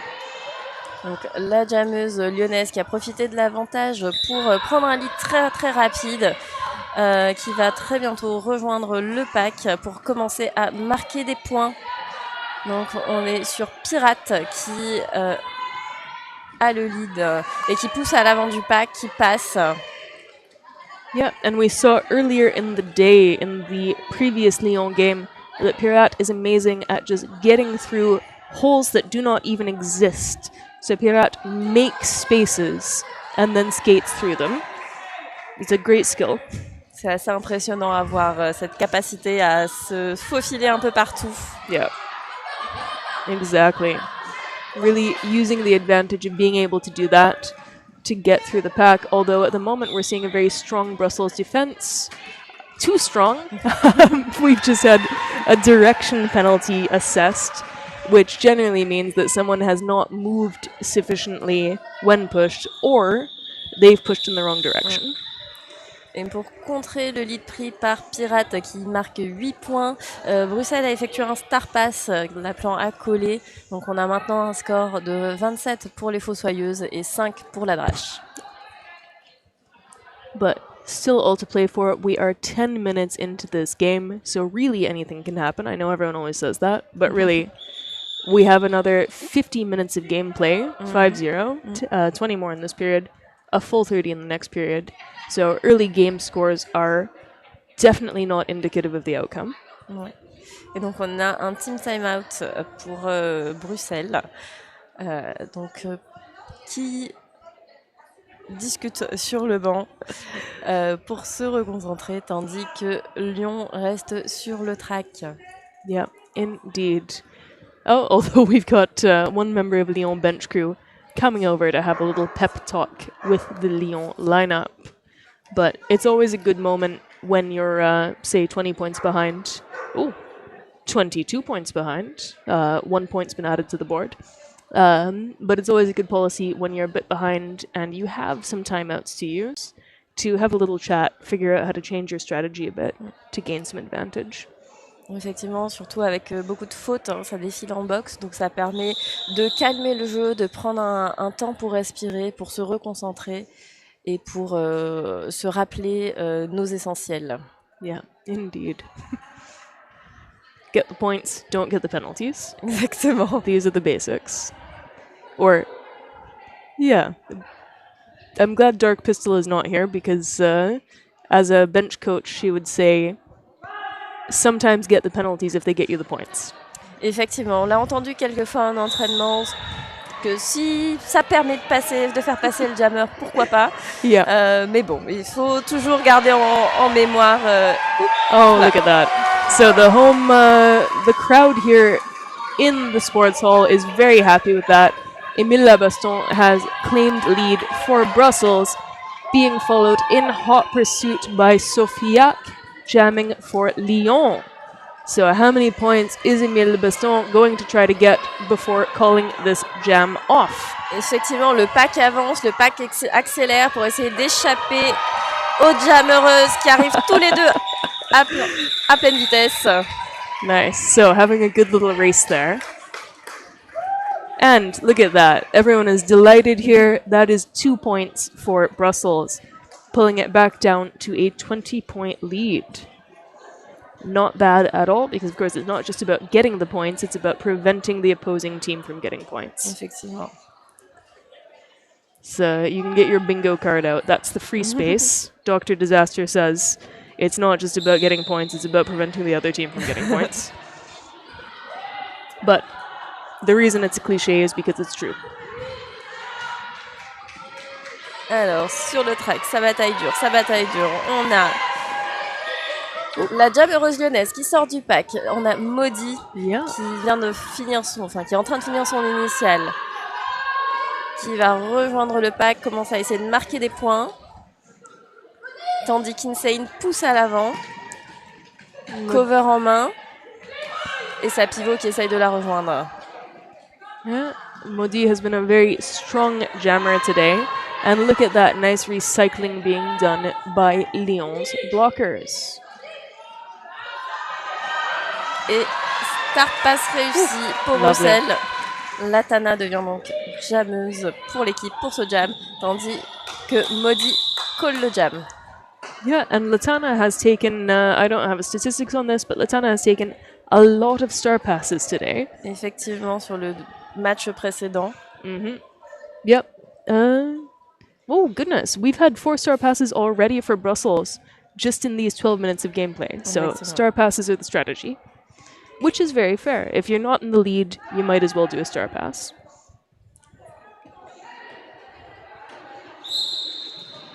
We're in Jam 11 now, and this is Ali Carnage taking the lead immediately for Brussels. Mais très vite poursuivi par Vénérienne qui pousse sur ce sol bien collant d'Erasme. This is intense. I'm going to go out on a limb and say this is the fastest game so far we've seen this weekend. Oh my goodness. All right. Il y a une petite chute qui a ralenti le pack et qui a permis aux deux jammeuses de marquer un point. And that is also one blocker for Lyon heading into the box there for a penalty that occurred during that action we just saw, meaning that Brussels has a little bit of an advantage here. Lyon is one blocker down. Let's see if they can make use of it again. But 1 point apiece in that previous jam. They're loving the jammer races today. En effet. Oh! Et une autre course de jammereuses qui s'enchaîne. Donc Émile Lavaston face à Pirate qui a le lead, qui call. Yeah, and this is why we have short jams. Effectivement. Yeah. But I mean, it's great to see, right? Like the wonderful speed on jammers like Émile Lebaston, where even if Pirate gets the lead, Émile Lebaston is fast enough out to make it pointless to keep the jam running.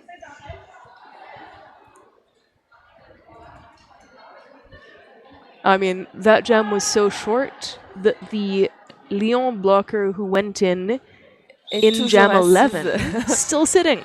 So that jam was less than 20 seconds long. Effectivement. Yeah. Just less than 20 seconds. They're standing now. Donc du côté du track, donc les deux jammereuses se font recycler. Yeah. Donc, my goodness. Looking for a line through. Sophia there. Yeah. Sophia qui pousse. Oula, l'offense. Qui était peut-être un petit peu. We have. Oh, that is 1-5 again there, heading back into the box. And tandis que la foule en délire pour le passage d'os de pique. Et Sophia qui sort elle également du pack. Now that may be, I'm going to check my stats here, but Ostepik has not had lead yet. This is Ostepik's first lead in this game. So, good work, Ostepik. Effectivement. 3 points. So again, it's a day of very evenly matched teams, which means that we're seeing these very incremental scores. I mean, occasionally, obviously, pushed out by a big jam, like a 16-point jam or something. But broadly, we're seeing a lot of 4-point jams. Effectivement. On voit là que le score des Fossoyeuses, donc, qui est désormais à 31 face à la Drage qui est à 11, donc après 15 minutes de jeu. Donc on est sur un match avec des jams très courts, peu de points pris à chaque fois. Chaque équipe construit son score un point après chaque point après l'autre. Énormément de travail de la part des bloqueurs et des bloqueuses qui réussissent à parfois bien tenir les jammers, comme là tout de suite où le pack s'écarte tandis que ça pousse à l'avant, ça pousse très très fort par Maudit, tandis qu'Insane à l'arrière pousse également, essaye de trouver un espace pour passer. I mean, this is amazing. We have two incredibly strong walls, and yes, inevitably, too strong. We have a direction penalty being assessed. But my goodness, that was amazing. And we're a minute in with no lead jammer.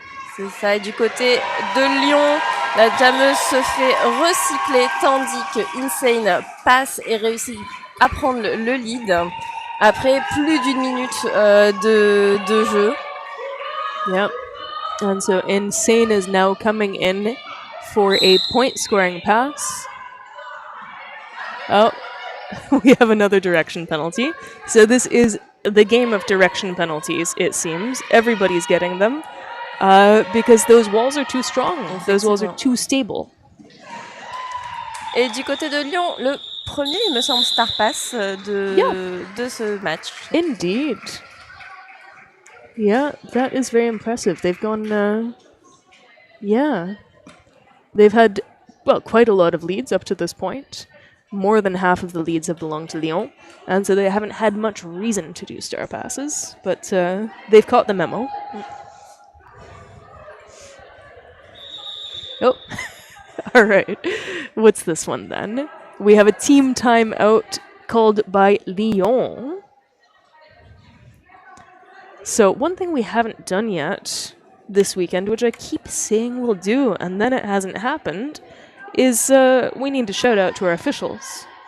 En effet. Donc on ne peut pas jouer au derby sans les officials. Donc, Exactly. We need officials to make the game run. So in our current game, our officials are, I'll take the first column if you'll take the second one. Perfect. Baronclaw, Volt Tally, Zebra 3, Bolito Sin Gluten, Triceratops, Polulu, Rock and Roll, and Danaline, Mojo Jojornt, and I always get this wrong. I know this person, and I cannot pronounce their name. Anthocyanide. Je ne pense pas que j'aurais fait mieux. Alors, de l'autre côté, on a surveillé et puni Referee Breath You Take. Who has the best name, by the way? Referee Breath You Take. En So effet, good. en effet, Chapin, Bounce, L'Avalanche, Rigatoni, Green Thunder et Jeanne-Pauline Paulette. Lovely. And with that, we are out of the team timeout. We have another lineup coming up. Ali Carnage is lining up for La Trash. And Venerienne, what a fun name that I feel that I'm butchering, is lining up for Les Fossoyeuses. Du côté de Bruxelles, on a une joueuse en box, donc elle démarre à 3. Et la jammeuse de Lyon prend le lead.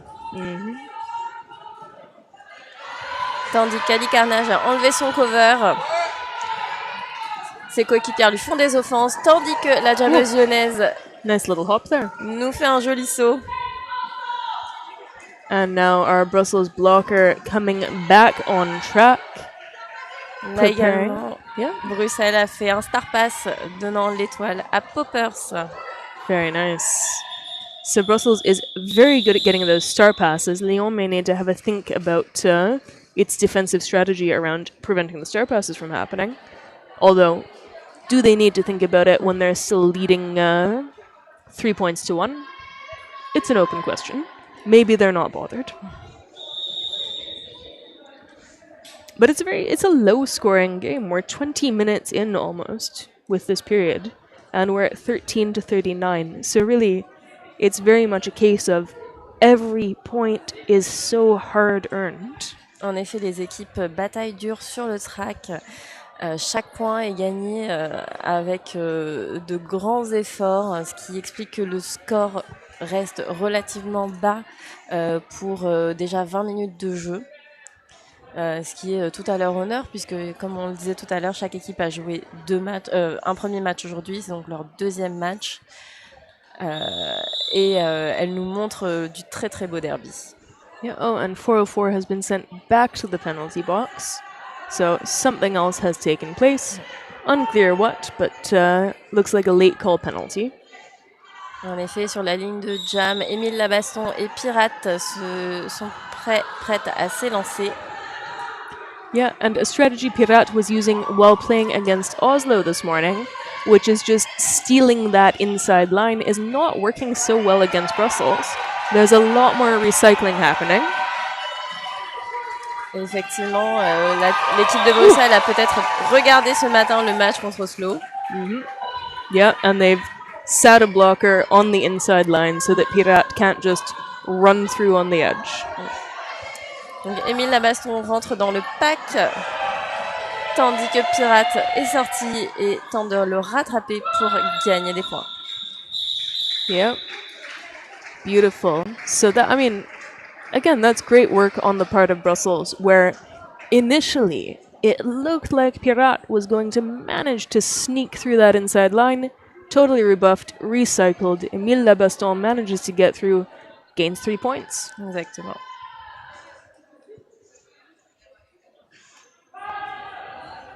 We have Eau de Pique and Sofiac now jamming. Lovely empty penalty box, so full group of players on the track, and it looks like they're tap dancing. Exactly. Pardon. Exactement. Donc beaucoup de travail sur les toe stop pour essayer de tenir. Donc Sofiac a pris le lead, est sorti du pack tandis que Os de Pique se fait recycler, retire le cover. Oh, I mean, Sofiac is an incredibly elegant skater if you look at that footwork. Effectivement, vraiment, sur la pointe des pieds, on passe sur les lignes, dans les petits trous. Dès qu'il y a de l'air, elle passe. Yeah, indeed. All right, we have another direction penalty. I'm gonna see if I can get a look at the penalty paperwork at halftime and bring you a number on exactly how many direction penalties we've seen, because it feels like more than half of the penalties this game have been directions. Et du côté de Bruxelles, il y a également eu un star pass, la pivot bloquée derrière le mur lyonnais. Oof, nice jump there.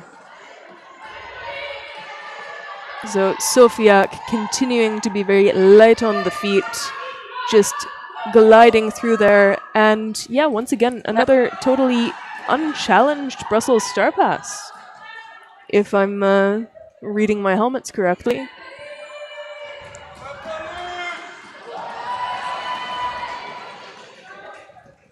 Yeah, indeed, that's Poppers there, who is now our jammer for Brussels. Tandis que les deux jammeuses se font recycler à l'arrière.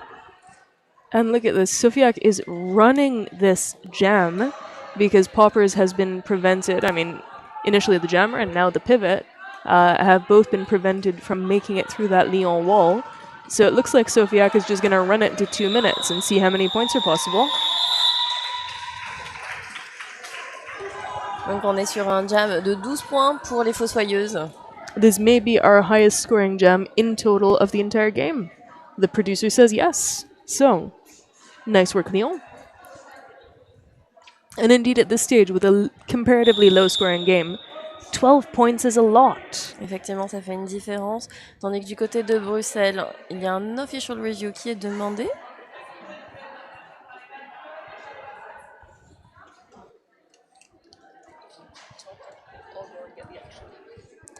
Alors, donc, Dr. Disaster va essayer de voir ce qui est demandé au niveau de l'official review, tandis que ça se rassemble à l'intérieur du track pour discuter de ce qui s'est passé. Donc, les deux équipes sont restées sur le track pour attendre d'avoir la décision finale. Donc, on est sur ce troisième match de la journée. Le public est venu en grand nombre, les tribunes sont pleines pour regarder ce derby Bruxelles-Lyon. Les deux équipes nous font un très très beau jeu, nous offrent du beau spectacle. C'est assez intense, comme on l'a dit tout à l'heure, les jams sont assez courts. Ce sont des jams avec des niveaux assez peu de points par jam, sauf effectivement là il y a 2 points qui ont été rajoutés, donc sur ce dernier jam on était à 14 points, donc effectivement le jam le plus marquant de ce match.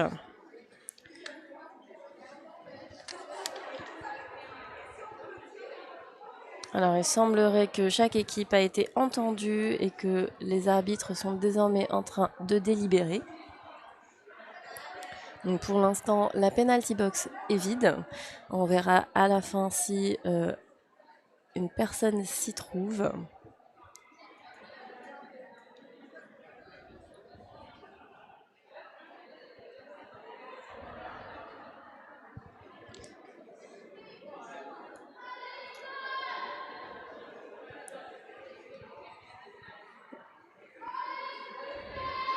Donc du côté des tribunes, ça crie, ça encourage. Tout le monde est content d'être venu aujourd'hui, d'encourager les deux équipes.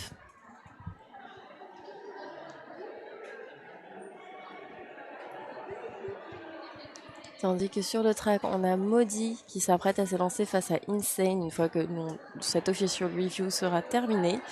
Mais ça discute bien entre les deux équipes, ça rigole entre les jammereuses. C'est ce qu'on aime dans le derby, hein, c'est cet esprit de communauté, ces équipes qui sont amies, qui discutent. Ah, on retourne sur le banc. Et on va partir sur un nouveau jam. Visiblement, pas de changement au niveau de la penalty box. Donc, nous avons visiblement un official review qui a été perdu par l'équipe bruxelloise. Donc, sur le track. Donc, Insane pousse à l'avant. La défense lyonnaise tente de la maintenir et Insane commet une faute qui l'envoie en box. On est donc en power jam pour Lyon. Alors, la défense bruxelloise a l'air de la tenir, mais attention à l'offense et Maudit prend le lead.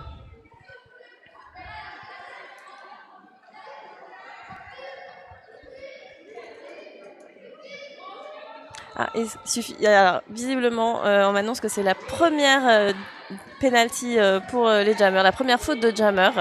Donc, après quasiment 20 minutes de jeu, c'est assez impressionnant. Donc on est vraiment sur des jammers qui jouent très très propre, qui font de belles choses, qui font attention. Donc Maudit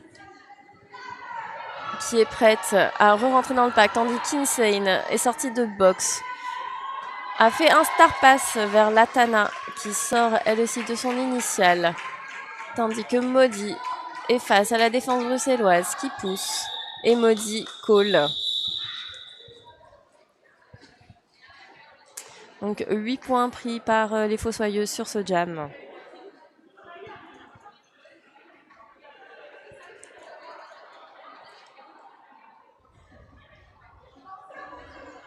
Donc sur le track, on a les bloqueuses qui s'alignent sur la ligne de pivot, tandis que sur la ligne de jam, on a Vénérienne et Émile Labaston. Donc ça redescend sur les jammereuses. Émile Labaston qui prend un lead. Tandis que Vénérienne commet une faute. Donc voilà, donc on est sur notre deuxième faute de jammereuse. Et Émile rentre dans le pack. Tandis que voilà, les offenses bruxelloises fonctionnent. Émile ressort du pack en ayant pris 4 points.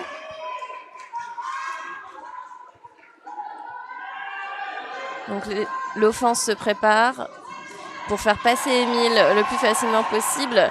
Mais la pivot lyonnaise qui l'a fait sortir est sortie elle également. C'est difficile, mais Émile passe. La jammeuse de Lyon est de retour sur le track, prête à affronter la défense bruxelloise. Et elle réussit à sortir du pack. Donc elle termine ainsi son initiale. Donc Émile qui marque un total de 12 points sur ce jam, qui fait remonter Bruxelles à 28 points, tandis que les Fossoyeuses sont à 61. Donc on est toujours sur un match assez serré, sur une différence de points assez petite dans le derby. Donc, comme on le disait tout à l'heure, tout est encore possible à 5 minutes de la fin de cette première mi-temps. Yeah, and it has taken us a moment, but the result of that official review was that Red was requesting a back block penalty to be assessed on the green jammer. No call stands, so no penalty assessed. Alors sur le track, on a Ali Carnage à l'avant qui pousse Tandis qu'à l'arrière, Bruxelles essaye de maintenir Pirate. Donc, Ali Carnage sort du pack, tandis que Pirate enlève son cover. Et un Star Pass pour Lyon, c'est donc notre deuxième Star Pass lyonnais. I believe so, yeah. I'll take a look at the stats in a moment, but indeed, this is only the second Star Pass for Lyon.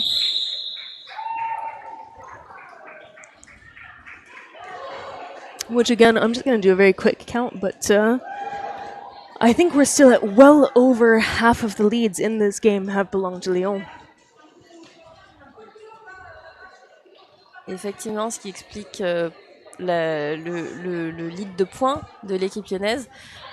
Bruxelles réussit cependant à bien effectuer des Star Pass, à pousser l'équipe à coller et du coup limiter la différence de points. Yep, and indeed Lyon have had 11 leads in 20 jams, so it's just a shade over half. So it's actually very well matched. En effet. It may feel like Lyon is constantly getting lead, but it turns out that that's not the case. Effectivement. Mais sur ce jam, Sofia qui a le lead. Tandis que Os de pique file en box. Yeah, indeed. So we have a power jam for Sofia. Il me semble que la jam ref montre un multiplayer. I have not caught that, but yeah, it would be believable. While I was downstairs getting that official review information, we saw another multiplayer being called on a jammer.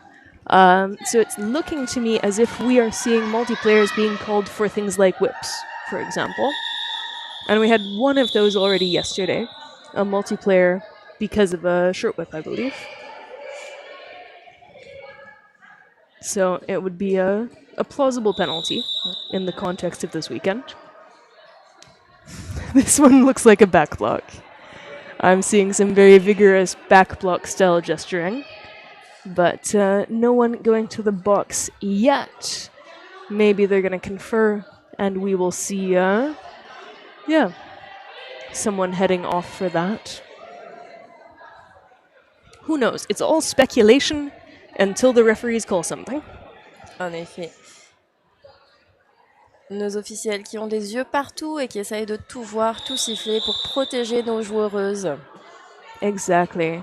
This is it. The penalties are not just about fairness in the game, they are also about safety in the game, more than anything else. We want people to enjoy playing roller derby, love playing roller derby, and not be hurt by playing roller derby. Effectivement. Le roller derby est plus beau quand tout le monde a tous ses membres. Exactly. Et Maudit prend la ligne intérieure pour sortir du pack et prendre le lead, tandis que Os de pique revient sur le track. Oh, that was a really impressive series of actions there. So, number 6-9 there for Lyon just appeared out of nowhere to boot 103 Os de pique off the track and prevent a quick pass. And then, a Brussels blocker came in with some retribution and did the same. Now, it looks like Brussels is going for another one of its famous star passes. Oh, oh no. A little head shake there from the pivot. No. He's going, no thank you. Can't take it. And this is another direction. I was chatting to a referee downstairs who said, on this floor, I can see why there's so many directions. Effectivement, pour avoir patiné dessus hier, c'est un sol qui colle énormément, pas très réactif. Donc les directions sont faciles. Yeah, which does mean that you need to change your strategy a little bit in order to avoid those penalties. Et le public qui s'enflamme, Os de pique qui sort du pack et complète son tour initial. Oh, another direction. Une autre direction. And while we weren't looking, Modi has scored 8 points. And we've got a little tumble there. Os de pique a réussi à prendre 1 point. Oh, there we go. A point is a point. And it looks like there's just enough time left in this period for one more jam. Donc nous sommes à 2 points pour la drage, 10 points pour les fossoyeuses sur ce jam précédent. And we are having a timeout for the officials in this case. They're having a little chat in the middle, and it looks like they need some more time. So this indeed indicates that we're definitely going to have one more jam in this period after they, finish their discussion, sort out what they need to sort out, and make the game happen again. Effectivement, il semblerait que nous sommes prêts à repartir.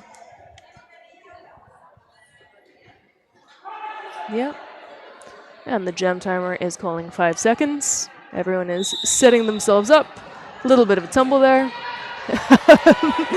Slightly chaotic start to the jam. Effectivement, c'est le dernier. Tout le monde se lance. Vénérienne réussit à prendre le lead, tandis qu'Émile Labaston sort pour and a back block there for one or other of. Unclear whether our green jammer or our green pivot did that back block, but they've both now gone to the box, meaning we have a power jam for Lyon. Effectivement, et à l'arrière, ça recycle, tandis que la bloqueuse lyonnaise qui était en box retourne sur le track. Donc l'équipe se prépare, puisqu'elle est en power jam, à faire passer la jammeuse.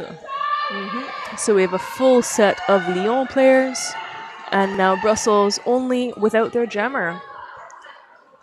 Lyon getting ready to welcome that jammer back on track by making a very sturdy tripod and kicking the jammer out. Tandis qu'Émile retourne sur le track, tente de passer à retirer son étoile. We're seeing some heavy play here. Really, Émile de Baston trying extremely hard, succeeding in getting through 2 poppers to hand off that cover. Effectivement, donc Poppers qui récupère le Star Pass et qui pousse Lyon à coller. Indeed. So in that last jam, we have 0 points for Brussels, 11 points for Lyon, bringing your halftime score up to Brussels 34, Lyon 88. And, after the break, we'll bring you some fun statistics, some information about what proportion of the penalties were directions, and, of course, another half hour of wonderful roller derby. Parfait. So, we'll see you in a shade over 10 minutes.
Et nous revoilà. Rebonjour sur ce live pour la deuxième mi-temps de notre dernier match de la journée. Donc entre Bruxelles-la-Drache et Lyon les Fossoyeuses. Donc on va bientôt reprendre pour notre deuxième mi-temps. La Drache a 34 points tandis que les Fossoyeuses en ont 88. Donc une première manche qui a été assez intense. Nous disions justement qu'il y a eu pas mal de fautes sifflées, notamment des directions. If you want to explain, Dr. Disaster. Happily, yeah. So indeed, in that previous period, we had 24 penalties in total, almost exactly evenly divided between the two teams. So 13 penalties for green, that is Brussels, 11 penalties for red, Lyon. Of the 13 penalties for Brussels, 5 of them were direction penalties, and of the 11 penalties for Lyon, 6 were direction penalties. So indeed, almost fully half of all penalties in that first half were direction penalties. Et nous reprenons ce jam qui est un power jam pour Bruxelles, où Ali Carnage pousse à l'avant du pack, tandis que Bruxelles s'apprête à faire une offense.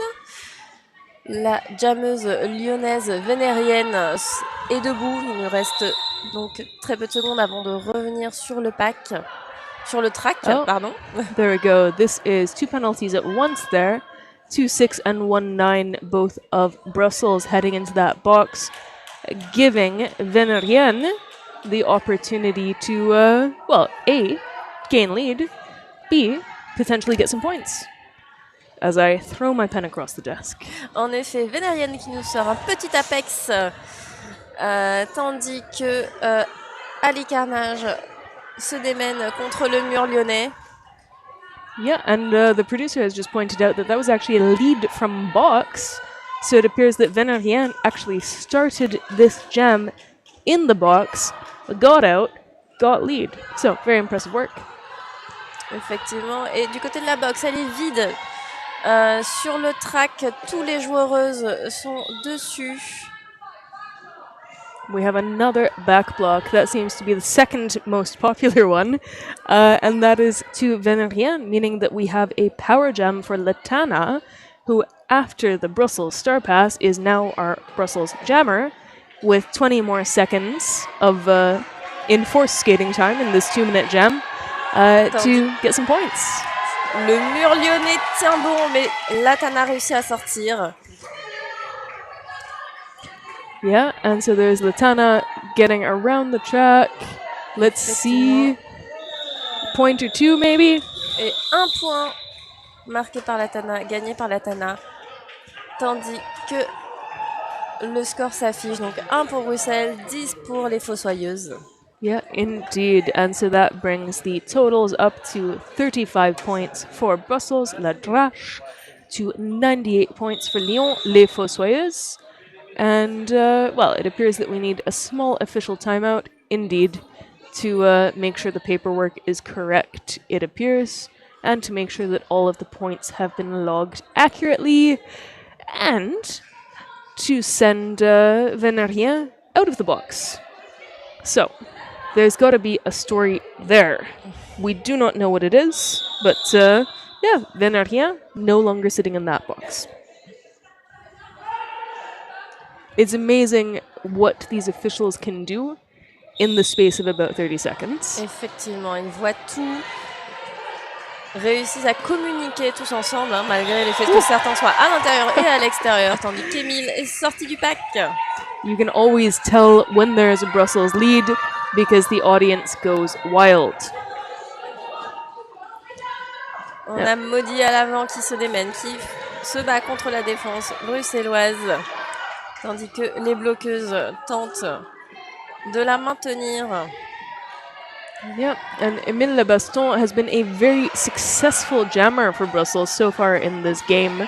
Quite a lot of leads and a goodly number of the Brussels points that we see on the board. Maudit has managed to make it through that pack. So we're going to see, presumably, yes, a call-off.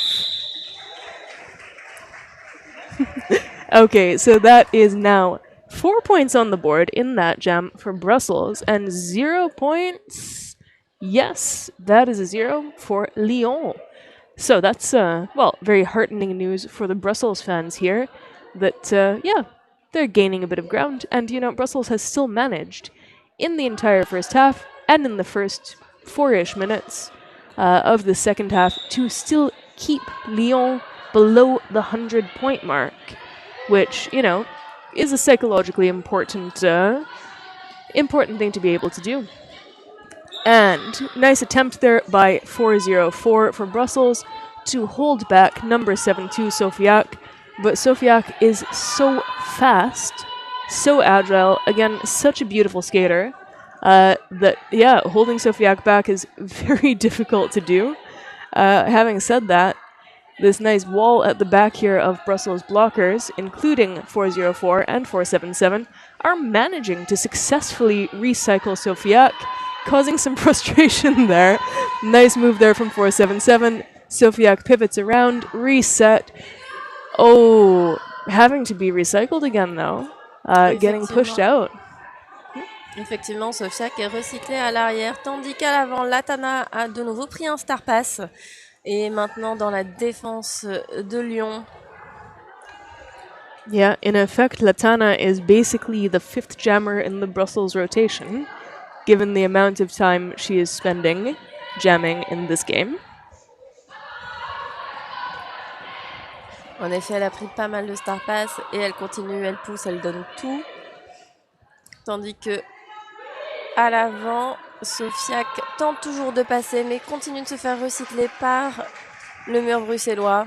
Vraiment, le travail des bloqueurs et bloqueuses de chaque équipe est exceptionnel, très très fort et très stable.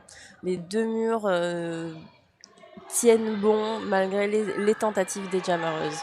Absolutely, and 404 for Brussels in the middle there, bridging those two bits of the pack, because of course you need to have a pack that is made up of players from both teams, and when you basically have two separate walls holding back jammers, what you wind up with is the risk of a no-pack situation. And so that bridging blocker, though it looks like they're not doing a lot, they are really holding the game together.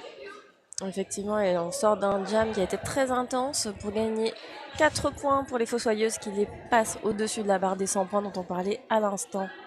Yeah, so this is, I mean, again, I hate to sound fangirlish, but this is really great work by Brussels, holding Lyon back, which it's harder to see than the point scoring, but they are really preventing Lyon from having a higher score than Lyon has managed to achieve. Both teams are very strong. Effectivement, les équipes se démènent vraiment de chaque côté. Yeah. Chacune nous montre de très très belles choses de la part Pirate. du bloc, de la part des jammeuses. Did you see that? Pirate just did a pirouette on the outside of the track, outside edge of the track, to get around that Brussels wall, but we've also had a Brussels star pass. So, will there be any points on the board for that one? We have 1 point for Lyon. So again, we see amazing jammers like Pirate, like Sofiak, who make spaces for themselves to get into, who pivot, who juke, who do wonderful work. And then Brussels holding them to 1 point. Both teams are doing so spectacularly in this game.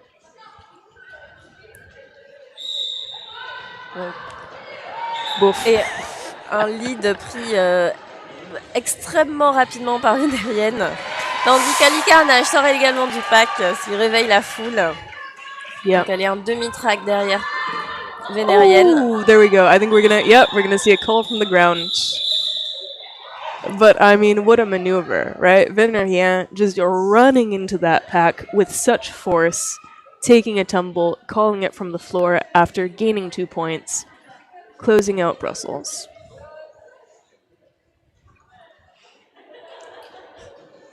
But Sur la here's ligne de jam, ça se bat pour prendre la place. Indeed. Well, and Emile Lebaston is there, and again, extremely successful jammer so far in this game. But Maudit, also extremely competent. So this is going to be, a battle to see who can get through that pack first. I mean, it always is, but doubly so in this case. Effectivement, une offense à l'avant pour essayer de faire passer Maudit. Mais le mur bruxellois qui se reforme très rapidement, qui la contient tandis que les offenses pleuvent. Et à l'arrière, Émile Labaston qui tente également de passer. Ses coéquipières qui s'organisent pour essayer de lui faire une offense. Yeah, and we often don't talk about blockers as much as jammers because the jammers are easier to see and their names are on the scoreboard. But shout out right there to number 6'9" for Lyon, Chouchou, who just broke the Brussels tripod. Which is some really nice offensive work. Oh my goodness. Yeah, that's a penalty. So that is a low block penalty being assessed to red 0. The pivot, Venerable du Sommet, heading to the box for, bashing the legs out from under Émile Labaston. Tandis qu'on a fait quasiment presque les 3/4 du track et personne n'est sorti de l'initiale pour l'instant. Donc nous sommes à 40 secondes de la fin du jam et qu'on My n'avons goodness. toujours pas de lead. Oh! Well, voilà. jinxed it. Maudit has lead. And we have no pivots on track at the moment. So Brussels cannot currently do its normal strategy of executing a star pass when Lyon has the lead. Tandis qu'Émile a également réussi à sortir et que le jam s'arrête. Yeah, and the Brussels pivot still sitting in that box, meaning there's at least 10 points left on that penalty. So this will be Brussels hoping even more than usual, I think, that they're able to get a quick lead. And this is Insane, who has been pretty darn competent, I would say, at achieving fast leads today. Effectivement.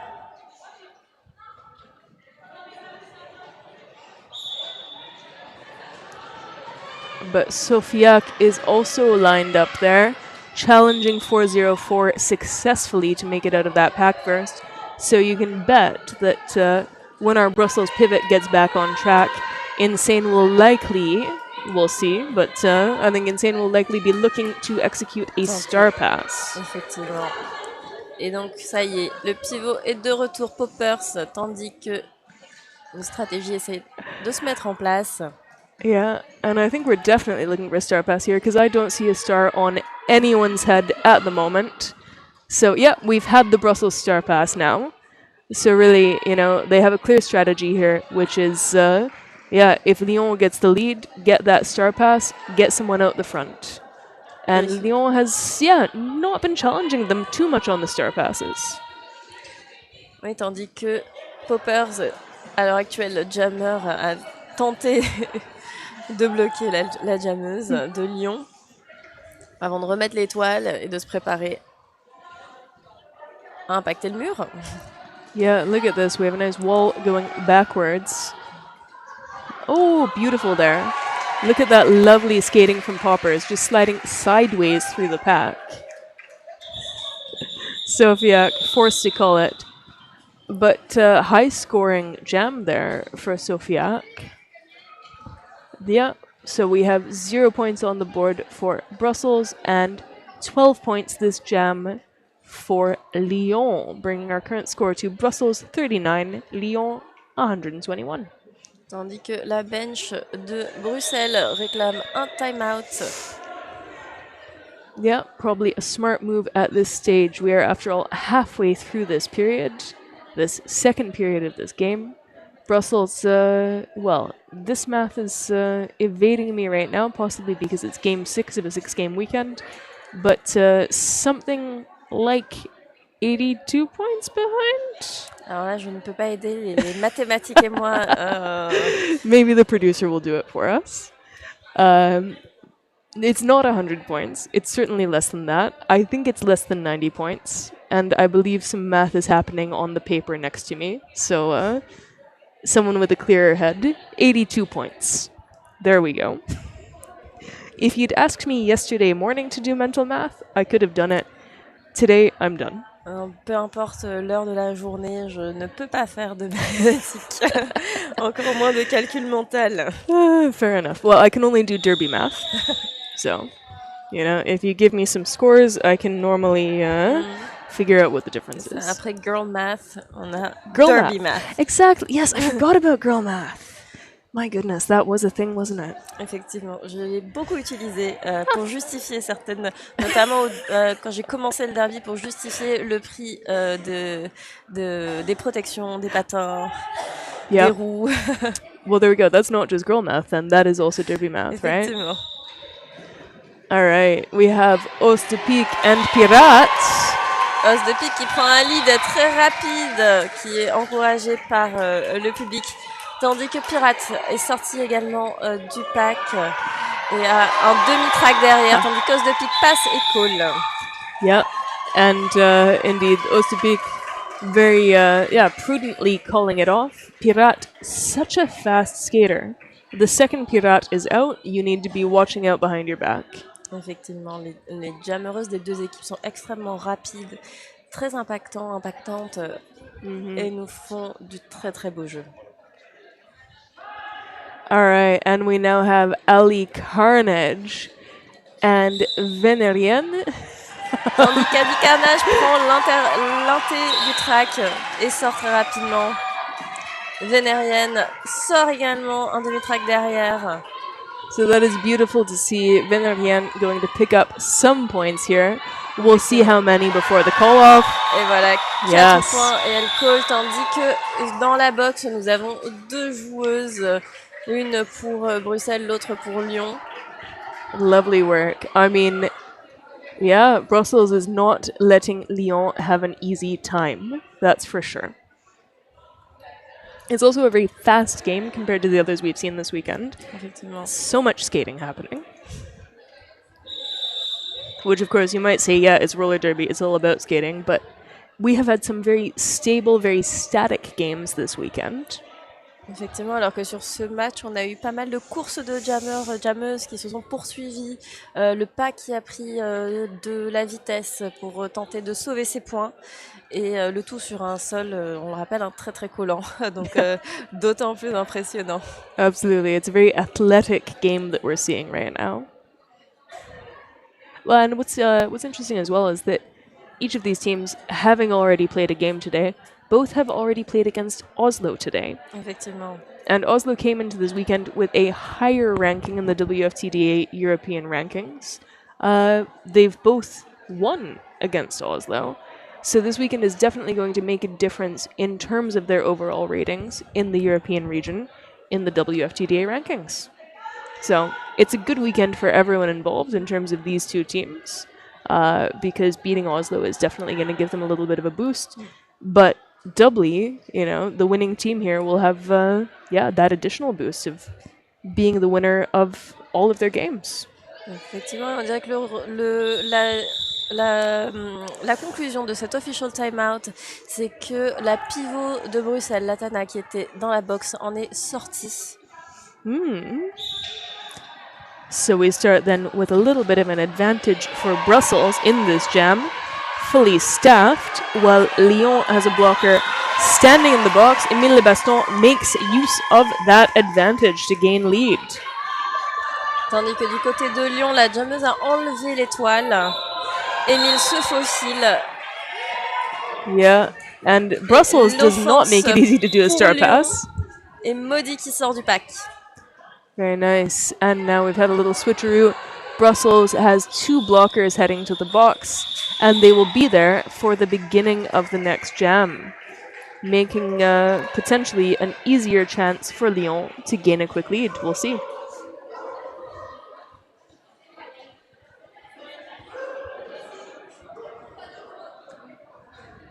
So we have Sofia lining up for Lyon and Ostepique lining up for Brussels.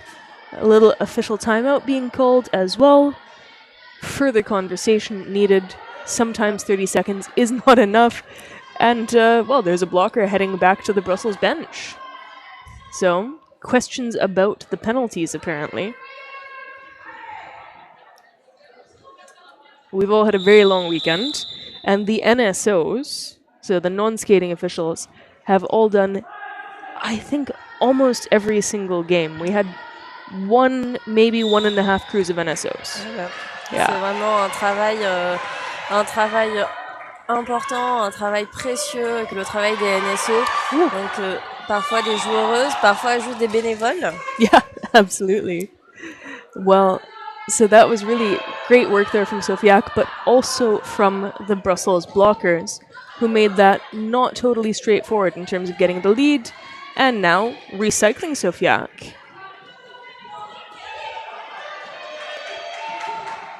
Everyone back on track now. Oh, and a power jam for Sofiak. We've had a cut penalty assessed to Ostepik, heading now to serve 30 seconds in the box, giving Sofiak a power jam. As Dark Pistol was calling it earlier, a confiture de puissance. A very cute joke.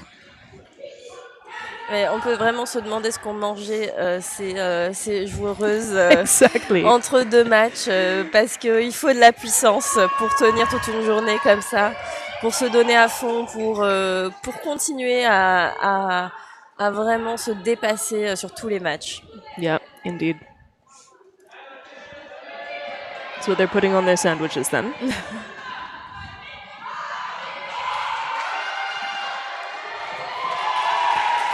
And look at that. This is Sofiak, yeah, putting the hands up. It's about time to call it. Can't let Ostepik get points. So that is a successful jam there for Lyon. 8 points and a shutout for Brussels. No points on the green side of the board, bringing our current total to 50 points Brussels, 129 points Lyon.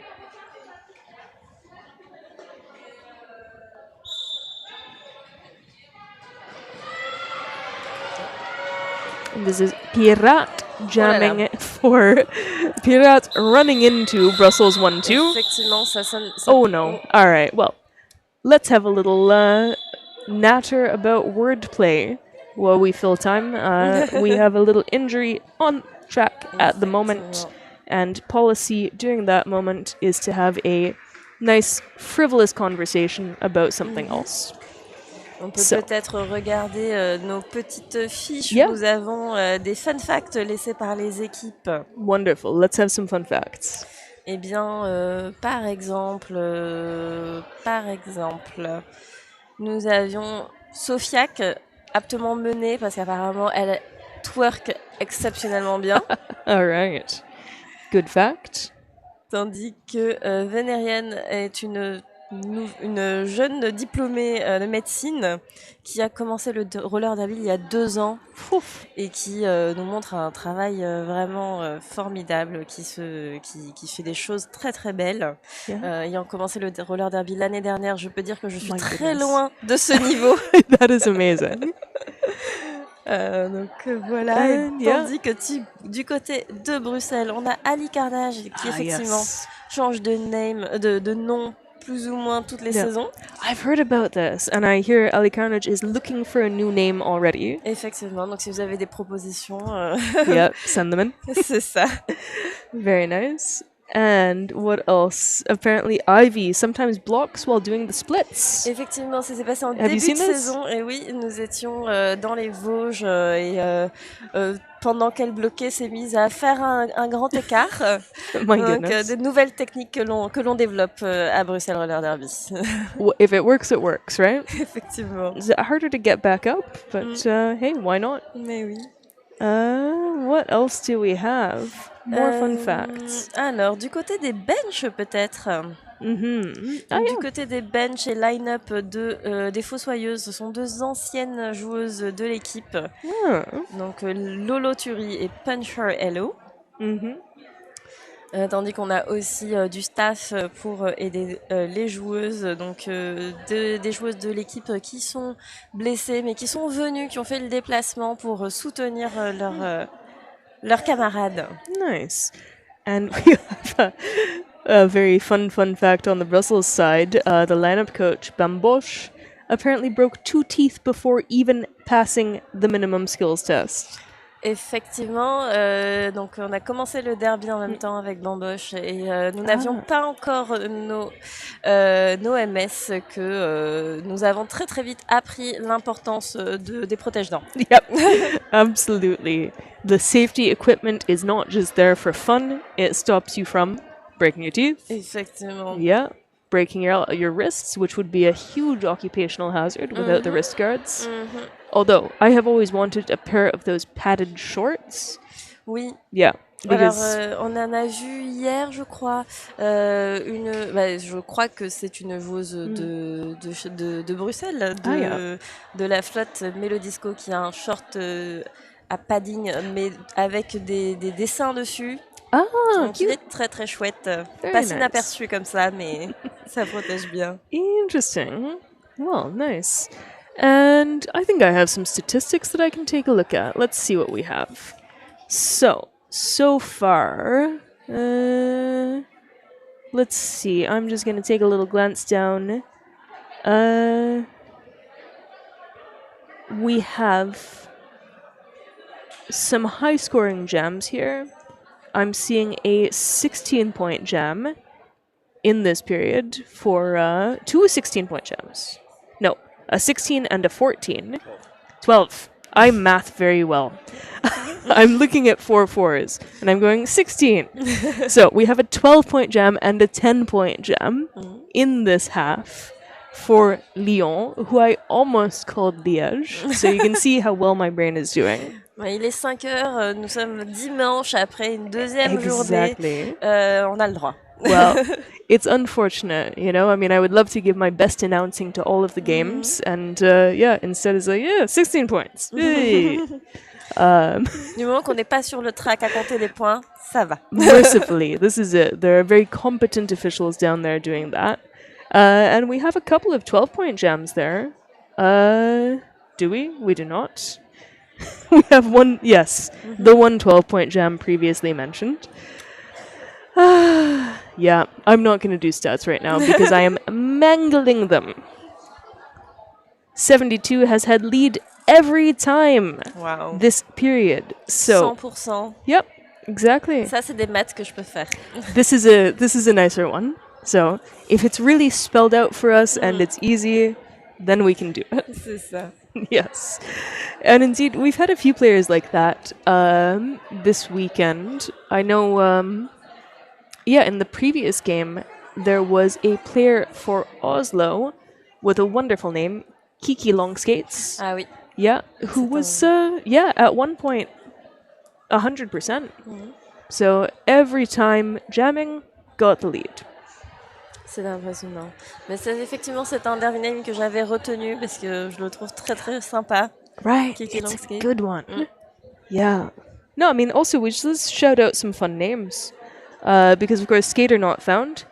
Good nerdy joke, right? Effectivement. Kate Boucherie. Kate Boucherie, love that. Yeah. Yeah, would have been good on the Paris team we had yesterday, La Carcasse. Effectivement. Which is associated with Paris La Boucherie. Effectivement. Yeah. What else? There was a very funny one, but it's funny in English, and they wrote a little note saying this is funny in English, but I think that was on Oslo. Okay. So that's not necessarily relevant right here, and I don't have the paperwork in front of me.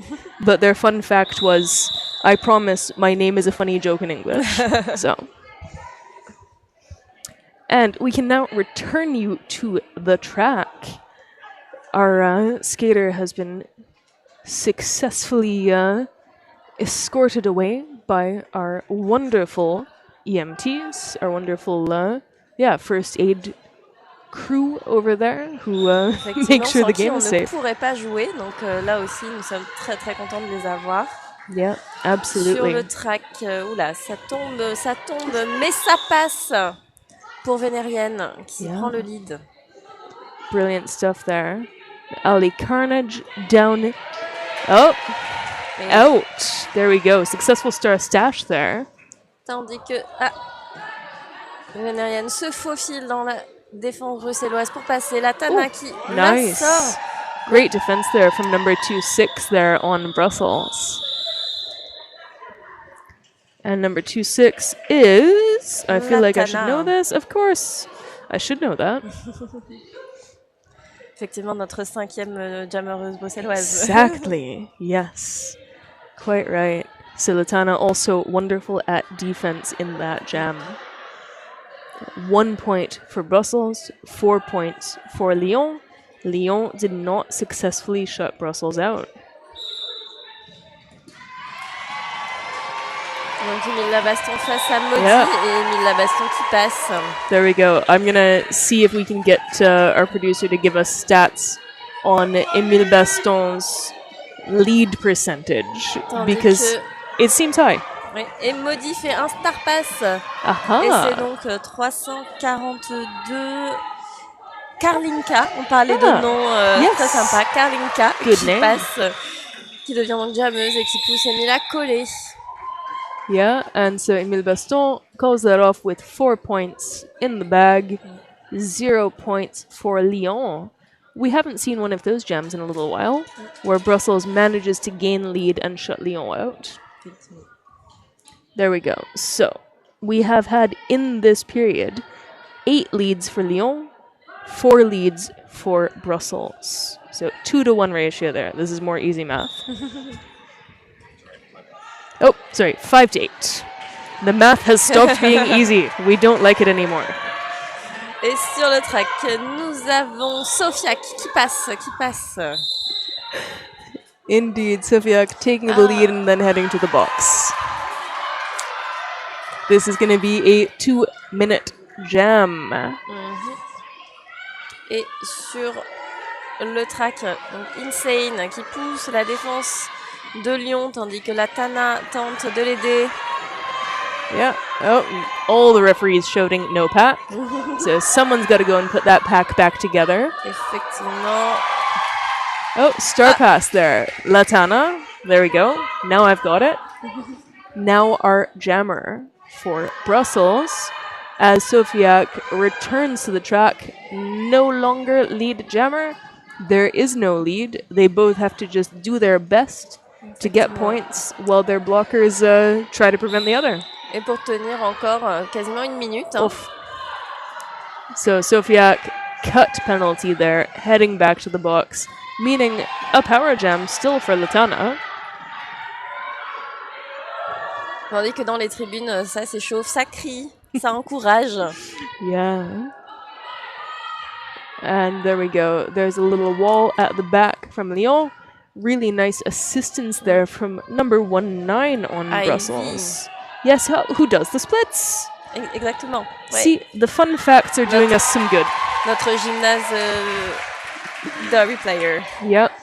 And Latana has been helped out sufficiently to be able to then make it through that pack, collect points. So look at that. Tandis que Sofiak est de retour sur le track. Yeah. Well, but yeah, what's interesting is 4 points there for Brussels and then 2 more and no points for Lyon. Effectivement, donc un pivot qui marque 6 points.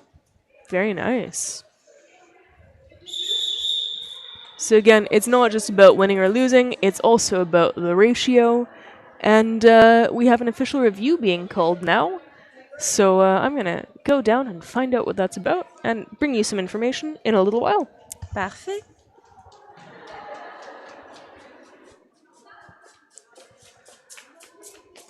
Donc sur le track, les officiels se retrouvent avec le bench et les capitaines de chaque équipe. Tandis que sur le track, les 2 équipes restent alignées. Donc Os de pique derrière la ligne de jam, ainsi que Pirate. Il nous reste 8 minutes de jeu. Donc les équipes discutent. Ça a l'air de rigoler. Donc c'est l'énergie qu'on aime, que l'on attend sur cette fin de journée.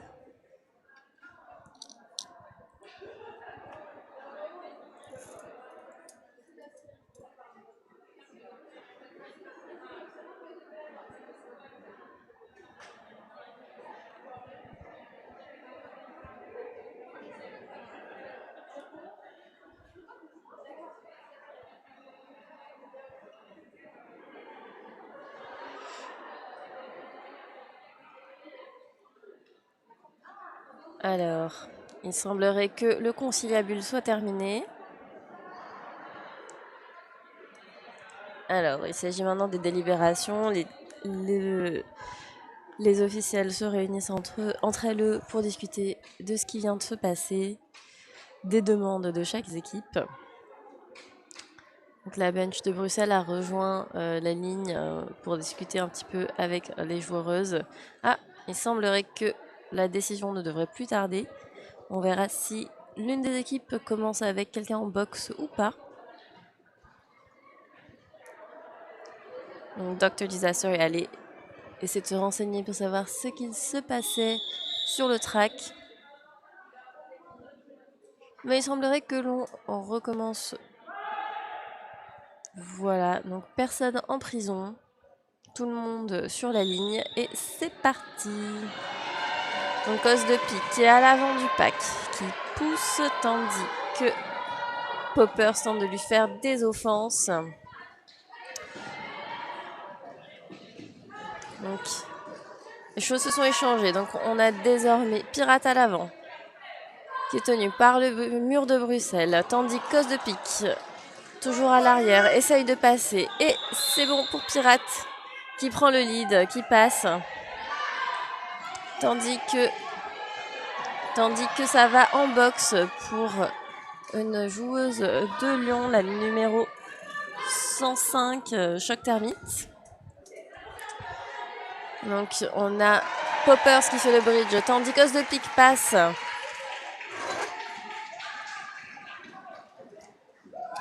Os de Pique qui rattrape le pack et Pirate qui colle le jam. So we can now fill you in on the content of that official review. Red Lyon requested a multiplayer penalty to be assessed against a Brussels player who they felt was making an unbreakable link.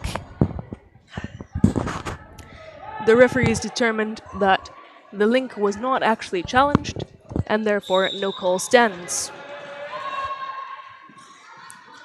Donc sur le track, on a à l'avant la 477 Mandal de Bruxelles qui a tenté, mais Vénérienne qui passe, tandis qu'Ali Carnage la suit en dehors du pack. Donc les deux jammeuses, encore une fois, là on est sur deux jammeuses assez rapides qui se poursuivent. Donc My goodness, that was a speedy one. effectivement. Donc nous avons combien? 4 pour les Fossoyeuses, 2 pour la Drage, ce qui ramène le score à 63 pour la Drage, 139 pour les Fossoyeuses. Indeed, and we have 6.5 minutes left in this period. 63 points for Brussels in total, and 139 points for Lyon so far. And that is mercifully a team timeout. What you may not be seeing here is that our announcers table is on the first floor of the venue, and all of the officials are down on the ground floor. So every time we have an official review, someone runs down, collects it, and runs back up. So I am now very grateful every time it's not an official review. And this is why you should not quit playing Derby. May I just say, if you move over to only NSOing and announcing, you lose your condition. D'accord, bon, je maintiens pour l'instant. Après les matchs d'hier, je retiens qu'il faut que je fasse plus de cardio. Exactly. It's like the Derby equivalent of stay in school, C'est ça. right? Do your cardio, or else you become a sad old announcer who cannot run up flights of stairs. Mais non, mais non, mais non. All right. So that team timeout is over. A minute is very short, but hopefully it's enough for everyone to regroup, have a little discussion, catch their breath, because even A-team Derby players need to catch their breath sometimes. Effectivement. Tout comme les refs, hein, comme Referee Press You Take. Exactly. Still my favorite name. So good. Derby is full of puns, and that is one of the best puns. What I also really love is learning humor in other people's languages. When you do Derby internationally, you find out what other people's jokes are through the puns in their Derby names. Effectivement. Sofiak there with the lead already, heading back to challenge this tripod of Brussels players. Everyone's having a little bit of a tumble. Sofiak calls it. Oh. Sofiak does not succeed in calling it because a penalty was assessed before the call was... a penalty was committed before the call and has now been assessed. Et donc du coup, Émile Labaston sur le track en power jam, tandis que l'équipe bruxelloise se concerte et tente une offense. Dans les gradins, ça s'agite, ça crie, ça encourage.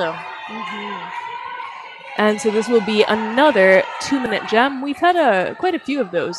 Effectivement, mais dans la box, Sofiak sort, s'apprête à arriver sur le track.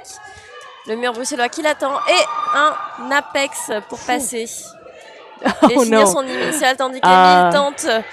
Émile Labaston did not get the memo about not being lead jam. Non. Tried to call it, failed at calling it, realizes, no, this is no lead. Effectivement, et continue pour encore 30 secondes de plus. Yeah, it is fun when that happens. Tandis que Sofiak le poursuit et Poppers la rattrape et le mur se reforme. Very nice. I mean, great action from everyone there. Donc, Émile tente de passer mais se fait recycler. Yeah, by 1-3-3 for Lyon. And that is Jeju. Which is French for I play. Oh, of course it is. Oh my god, a pun. I didn't even Fantastic. think of that. It's because it was only one word. I just did not even read it as I play. My goodness. Émile Labasson qui est en box. Okay, this is interesting though, because, Emile Lebaston is sitting in the box, and the scoreboard has put Ali Carnage's name up on the board. Je ne la vois pas sur le track, donc je pense que ça No. va s'effacer très Indeed. rapidement. So they'll notice it and they will fix it. Effectivement. Yep, Tandis there we go. Tandis qu'Émile va devoir enchaîner 2 jams après avoir fait un jam de 2 minutes. Yeah, Donc this is toujours le cardio. exactly. This is why we do our cardio. Maudit has taken the opportunity to get the lead while Émile Lebaston is in the box. This nice power start for Lyon. But again, these last few jams, Brussels has pulled the score up a little bit. There's only an 80-point differential right now. Tandis qu'à l'avant, Latana, Labuse et Ivy ont tenté de retenir Maudit.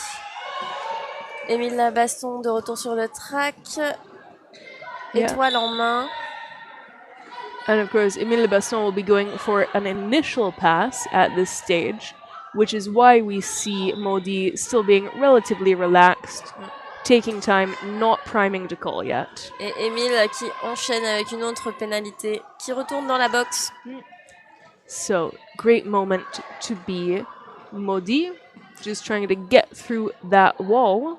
Et le mur tient très bien. Yeah, it's a great wall there. Oh, accidental joke. Hey. And so, shout out there to number 26 and number 411 on Brussels. And the audience is having a good time.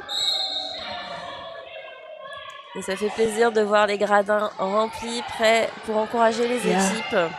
It is amazing. Tandis que Émile revient sur le track et le triangle lyonnais qui est fort, qui le maintient. Les offenses tentées. Ah, effectivement, Maudit est en boxe. Ooh, but this is very interesting because Maudit has just been directed to stand up. And so I think Maudit is going to be released 1 second. Yep. Et voilà. So this is good news for Lyon. It means they get to start the next jam with a jammer on track and getting to choose who jams for them. Effectivement, tandis que nous avons une bloqueuse choc thermite en boxe pour Lyon, mais déjà debout, donc avec moins de 10 secondes à attendre avant de rejoindre ses coéquipières sur le track. Exactly. And the game is really almost over. We only have 1 minute and 27 seconds left. Little bit of an official timeout just to make sure that the scores are accurate. And in that previous jam, we had 0 points on the board for Brussels, 8 points for Lyon. And we begin this jam with Ostepiek jamming for Brussels and Vénérienne jamming for Lyon. And it's pretty forceful stuff there. Ostepiek has gotten caught up in a wall of Lyon, and Vénérienne got pushed out onto the inside of the track by the Brussels wall. Effectivement, tandis que les offenses des deux équipes se mettent en place. Un goodness. star pass All right, pour everything is happening at Bruxelles, once. tandis que Poppers, tout juste jammeuse pour Bruxelles, prend une pénalité, un cut il me semble. So we have a power jam for Lyon, also with Lyon in control, having the lead. Let's see what they're able to do with this. And what they're doing with it is just some steady, sensible derby, pushing through that tired-looking Brussels pack. They look a little bit exhausted, which is totally fair at this stage in the day. Effectivement, il est bientôt 17h30. Yeah. Les équipes sont là depuis très tôt ce matin. Bruxelles pour l'organisation Exactly. et Lyon qui a joué le premier match de la journée. Yeah, indeed. It's been a heavy day for everyone. And they're now over period time. So we have 0 minutes left on the period clock. 27 seconds left in the jam. Tandis If que Vénérienne Popper- wants it. Yep, sorry. Go ahead. Tandis que Popper sort du pack. What a jam that was. Everything happened. Et oui, et Ostepiek qui a pris une faute de bloqueuse. Yeah. Et qui va donc s'asseoir dans la boxe, tandis que le score non officiel pour l'instant s'affiche. Donc 67 contre 166. Yeah. Oh my goodness. So this is, in a way, good news for Brussels. They have managed to keep Lyon off of a 100-point differential. The score has now been made official. So your final score for this game is Brussels 67 points, Lyon 166 points. So that's a pretty respectable game for everyone. Effectivement, vraiment du très très beau travail fait par les deux équipes. Un match passionnant et très très beau à voir. Absolutely, and everyone should be incredibly pleased with their play this weekend because we have seen 3 fantastic games today, 3 fantastic games yesterday. You played a fantastic game yesterday, I think? I tried my best. Exactly, and that's what counts, right? That and, yeah. C'est ça l'esprit derby finalement. Exactly. Tout le monde fait de son mieux, on tente, on apprend. Exactly. Et Fun on and s'amuse. snacks. Exactly. Effectivement, les snacks étaient très très importants pour tenir. Exactly. So, we thank you for being with us this whole weekend, if you've been here the whole time, and we hope you've enjoyed all of this derby. I have been Dr. Disaster, I am Sugar and Spice. and well, we'll see you again next year for edition 5 of Skate of the Dead. Indeed. All right. Have a good evening. Bye.